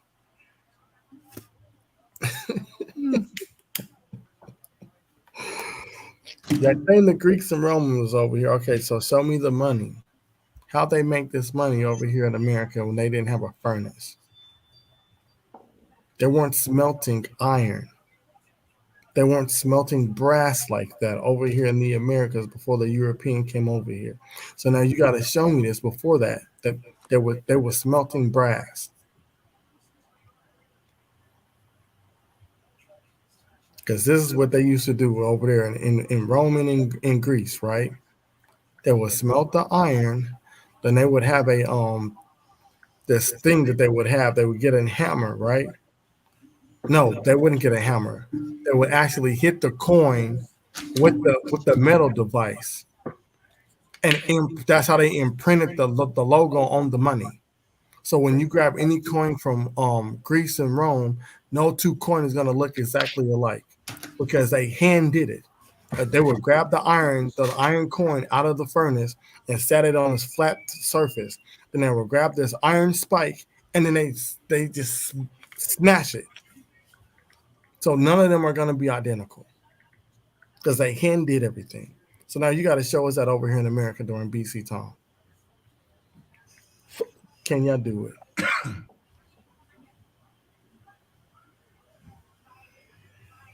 Hey, what is their oldest book here? Anybody know? I know the codices and the oldest book where? Like an ancient American book. So that the maps, the bones, the books. Like, where's the book? Is there like a book? I don't know. Do they got any books? I don't know. Oh, that makes a lot of sense. Yeah, right. Because I seen some pamphlets and codices and shit like that, but that's up in AD. You know, AD times is getting close to the time where we at now. I haven't seen no ancient. So I mean, the books was already popping. People's already making books. Yeah, but so if they were interacting, they should have been picked that shit up. If they were coming back and forth, remember, because they gave us books, so you should already have a whole shitload of books. In order for them to get a book, they would have to know how to construct papyri. I don't think they knew how to do that. We don't have any scrolls over here, do we, huh? I don't think not as far back as the time where it would be like they were over here, you know, contemporaneously with the people, because we can't write before them. Hold on, now I just came back into this conversation. Are we talking about like a Roman occupation or a Kemetic occupation in before that? Before all of that. Before, when they first was fucking around with the papyrus plant or whatever, the papyrus leaf. The papyrus leaf. Yeah. So this is going. I guess this is probably shit. We going back to what, 5,000, 6,000 BCE? Oh, y'all going back? Are we back there? Okay. Yeah, because they're saying they gave us all of that shit. Oh So yeah, that's if fine that's the case, we if gotta be you back also there. have it. You Yeah, have to have it at you- least, but to say you gave it to me. yeah, you Yeah, gotta have they wouldn't have papyri. They would have or some type of writing. Some type they of vellum. we should have seen some goat skin, a lamb skin, a horse cave skin, a drawings or cow something. skin, a Right, with buffalo with skin with the writing on intestine, the intestine sewn through Yeah. it to tighten it up. it. Yeah, whatever. Yeah, it's not supposed to be exactly what we use, but since they gave us everything, they should have whatever they're capable of making over here, because there's I plenty got of different you. ways to make paper and make books, but they should have it before we have it. And You know, remind the even family if we you don't don't like believe the date, papyrus is have it. indigenous to what, Africa over there on Yeah, the map. that's why I said they should have some type of animal skin Right. with writing on it. Or cave And drawings. I asked the Moorish American cat in Godly. Yeah, but they gave us paper, all of it. Mm-hmm. They still should have paper. They don't need papyrus. There's other ways to make books. They didn't just make it out of papyrus, so they still should have it. Remember, we don't just have what was given to Africa. Everything started here in America, so whatever we have came from the Black indigenous people. So that whatever it is that they need, that they're capable of making, that they gave to us, they need to have that shit. They gotta have the prototype here. Correct. Right. They gotta have a prototype script here, whether it's on anything, a fucking ostrich egg or something. You gotta have that writing down, and it has to predate all of the African shit. You gotta have an incense castool burner that y'all don't got from the what? That was from Group A, I believe, of the pre-dynastic Egyptian era. Yep. You dig? Y'all don't have any of that. And that's what we talk about. When you talk about an artifact, all they got is that Queen Mu and that Chocmu statue that they pull out from the Peru. I'm sorry, but from the Yucatan, right? From Maya, right? That they thought was older than every damn thing. But it's not. They don't have enough artifacts. Where the pyramids are older. Like, I mean, really, show us some shit. So show us some culture, writing, linguistics, any of that. Like, they don't got it. But they're quick to tell you that Egypt's in America. Yeah, they had gopher wood before it even. It's funny because according to how old they say their text is, they had gopher wood before it was even named gopher wood. Yo, shit don't even make sense. The French didn't even have a damn language, and they already had gopher wood. It's funny how they be like, yo, we had corn and gopher wood. Corny gopher. Y'all funny. Shout out to the gopher wood. But yeah, they funny. Absolutely funny. Yeah. Sit back and get ready for the next one. Hell yeah, my bad. I had to step away, man. My brother hit me up and shit. So I'm coming back. Are we closing? Is that what we doing? I'm done. I ain't got nothing else. Okay. You know, we already know they ain't pulling up. You know what I'm saying? Man, ain't nobody pull up yet. Y'all bullshit. We gotta do this and then go hawk them down. I mean, we talk more shit to y'all a lot. You know, we like pull the fuck up. Fuck y'all. Fuck your hood. Fuck all. Yeah, y'all ain't coming over this shit. We jump in the box on y'all live, do a verbal scholastic drive-by. Y'all are, man. Y'all coming soft. outside. They ain't never coming outside. Man, y'all don't want this fucking. I got off at your stop. I'm at your park. I'm playing with your friends in your neighborhood, waiting for you to come to the basketball court. And you just over there looking out the window. Them motherfuckers. Bring your ass outside. And we didn't even start it. You just said we wasn't gonna pull up, and we just over here enjoying the scenery. Yeah, man. Damn. Well, if I'm able, tomorrow we'll see another Pseudo Sunday. Definitely. This episode is brought to you by PoorCity.com. That was a shameless plug. Y'all go ahead and stop and get y'all something. This also was brought to you by MoFax Book. Make sure y'all pick that up and support the fellas that you see in the boxes. Facts. For sure. Y'all can go ahead and say the last words. We'll see if I can pick this shit up tomorrow, man. Say them crazy ass videos for Pseudo Sunday, y'all. So y'all go ahead and get y'all pseudo shit, and we can have a good laugh at all that. Yeah, definitely. Tomorrow, because they be saying some crazy reckless shit. And some y'all can send them to us because a lot of times we get blocked, you know what I mean? Right. And So we don't be seeing some of this shit like y'all do. So yeah, y'all need to do that. Well, yeah, y'all. Thanks for the support. Thanks for showing up. Stay tuned for the next one. Hey, y'all know what to do. Like, you see what's happening with other people, that should put some drive in you to want to go get the shit done. And it is tedious and annoying, and it's going to take some of y'all the rest of your life. You're going to be putting together your genealogy and trying to reconnect your people here in America, not only the people in Africa, but you got to connect with people here. You got family here that you ain't even connected with, and doing your tracing back is going to lead you to connect with those people and the people abroad. So y'all make sure y'all get into that.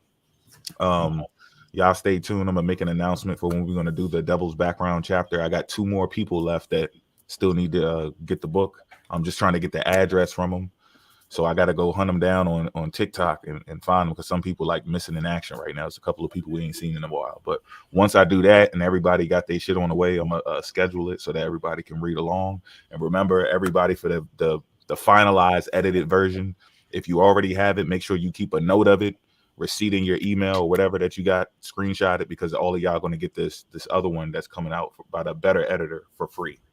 Everybody that already got it is getting that free final copy. All right. So thanks for the support, y'all. Peace. Catch you in the next one. Peace, fam. Hopefully we can see you tomorrow. Get this thing going. I ain't got nothing. I talked my shit earlier. So Yo, you was talking your shit earlier, dog. I fucking appreciate everything you fucking said today, my nigga. They not ready, bro. They ain't ready, dog. You was information and anything. So we'd like I always say, free watch it, snip what you like, and post it on the TikTok. And we will see y'all in the TikTok streets. That's right. That's what we do. Any last word, Van? Van is probably asleep again. Nah. Oh, you ain't sleep this time. Yeah, I made it. You made it. Shout out to Van for making it, yo. See Peace, what happened when we end up early? Everybody's still awake. man. All right, peace, y'all. Y'all know we're gonna keep dropping these nuggets on their head, putting them in a nice little noogie. Yeah, in the dig. All day, man. All right. Peace, man. Peace, man. I see you tomorrow, man. Hopefully I can get this thing up and running if I ain't too tired. Yes, sir. Well, there you have it, family. We broke this shit down in 6 hours, yo. I'm really happy. Volume 7 is complete. It's crazy, yo. So thank you guys for supporting the team, coming in here, hanging out with us each and every Saturday. We really appreciate that, man. So shout out to the fellas again, all day and every day, man. We all work hard to try to bring the information to you and stuff. So if you have not followed or subscribed, go ahead and do it. Volume 7 was lit, right? It's crazy. The information is just endless with us. We got the books.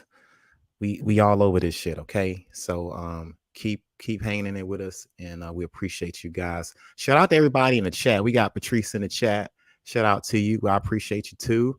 We got Taylor in the chat. I appreciate you too. We got Lily in the chat, always coming through. We got Patrice, like I said, in the chat, always coming through. Mr. Adjustment Syndicate, always creeping in the chat. Yo, you got to watch out. He got like 5 or 6 fucking accounts, yo. He be if y'all talking shit, he gonna find out. You know what I mean? Shout out to Sharonda in the chat. We see you in the chat. Shout out to Val B in the chat. We see you. Giovanni in the chat.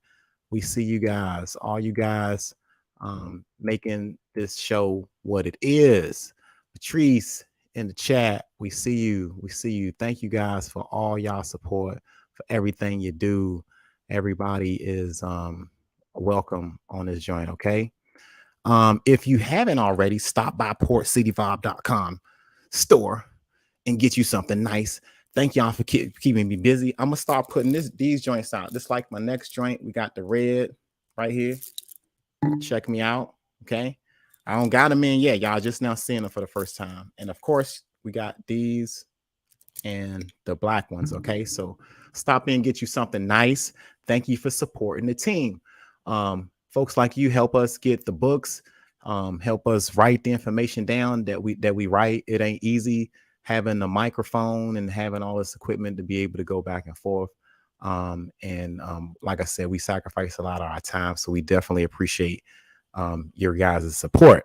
All right. So before you leave, make sure you subscribe, hit the like button, follow everybody in here. Don't just follow me. Make sure you follow Sutin and Vanta, and of course Mo and Rob, and if I'm missing anybody, I think that's us, right? And all that. But thank you guys for being a part of the show today. I'm gonna close out. Shout out to Lily. She always be keeping everybody updated with the information, and she supports us. I appreciate that. I'm gonna close out real quick, y'all, and we're gonna take you out with some music. Make sure you tune in with the notification. You'll probably see us tomorrow on a Pseudo Sunday, doing our thing, coming right back at you guys, Port City, with this African history, culture, and greatness. I hope everybody have a good one. Stay tuned.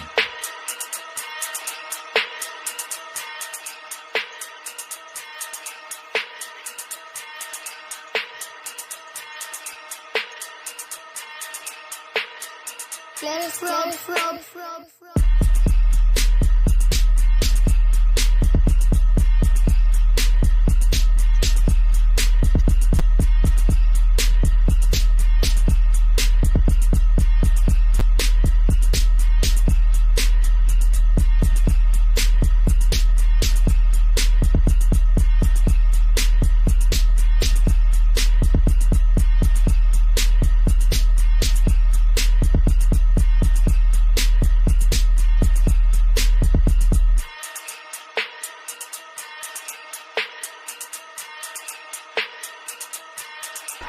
I ain't scared of you motherfuckers. I'm gonna tell you something straight off the motherfucking press. I ain't coming for no foolishness.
I ain't scared of you motherfuckers.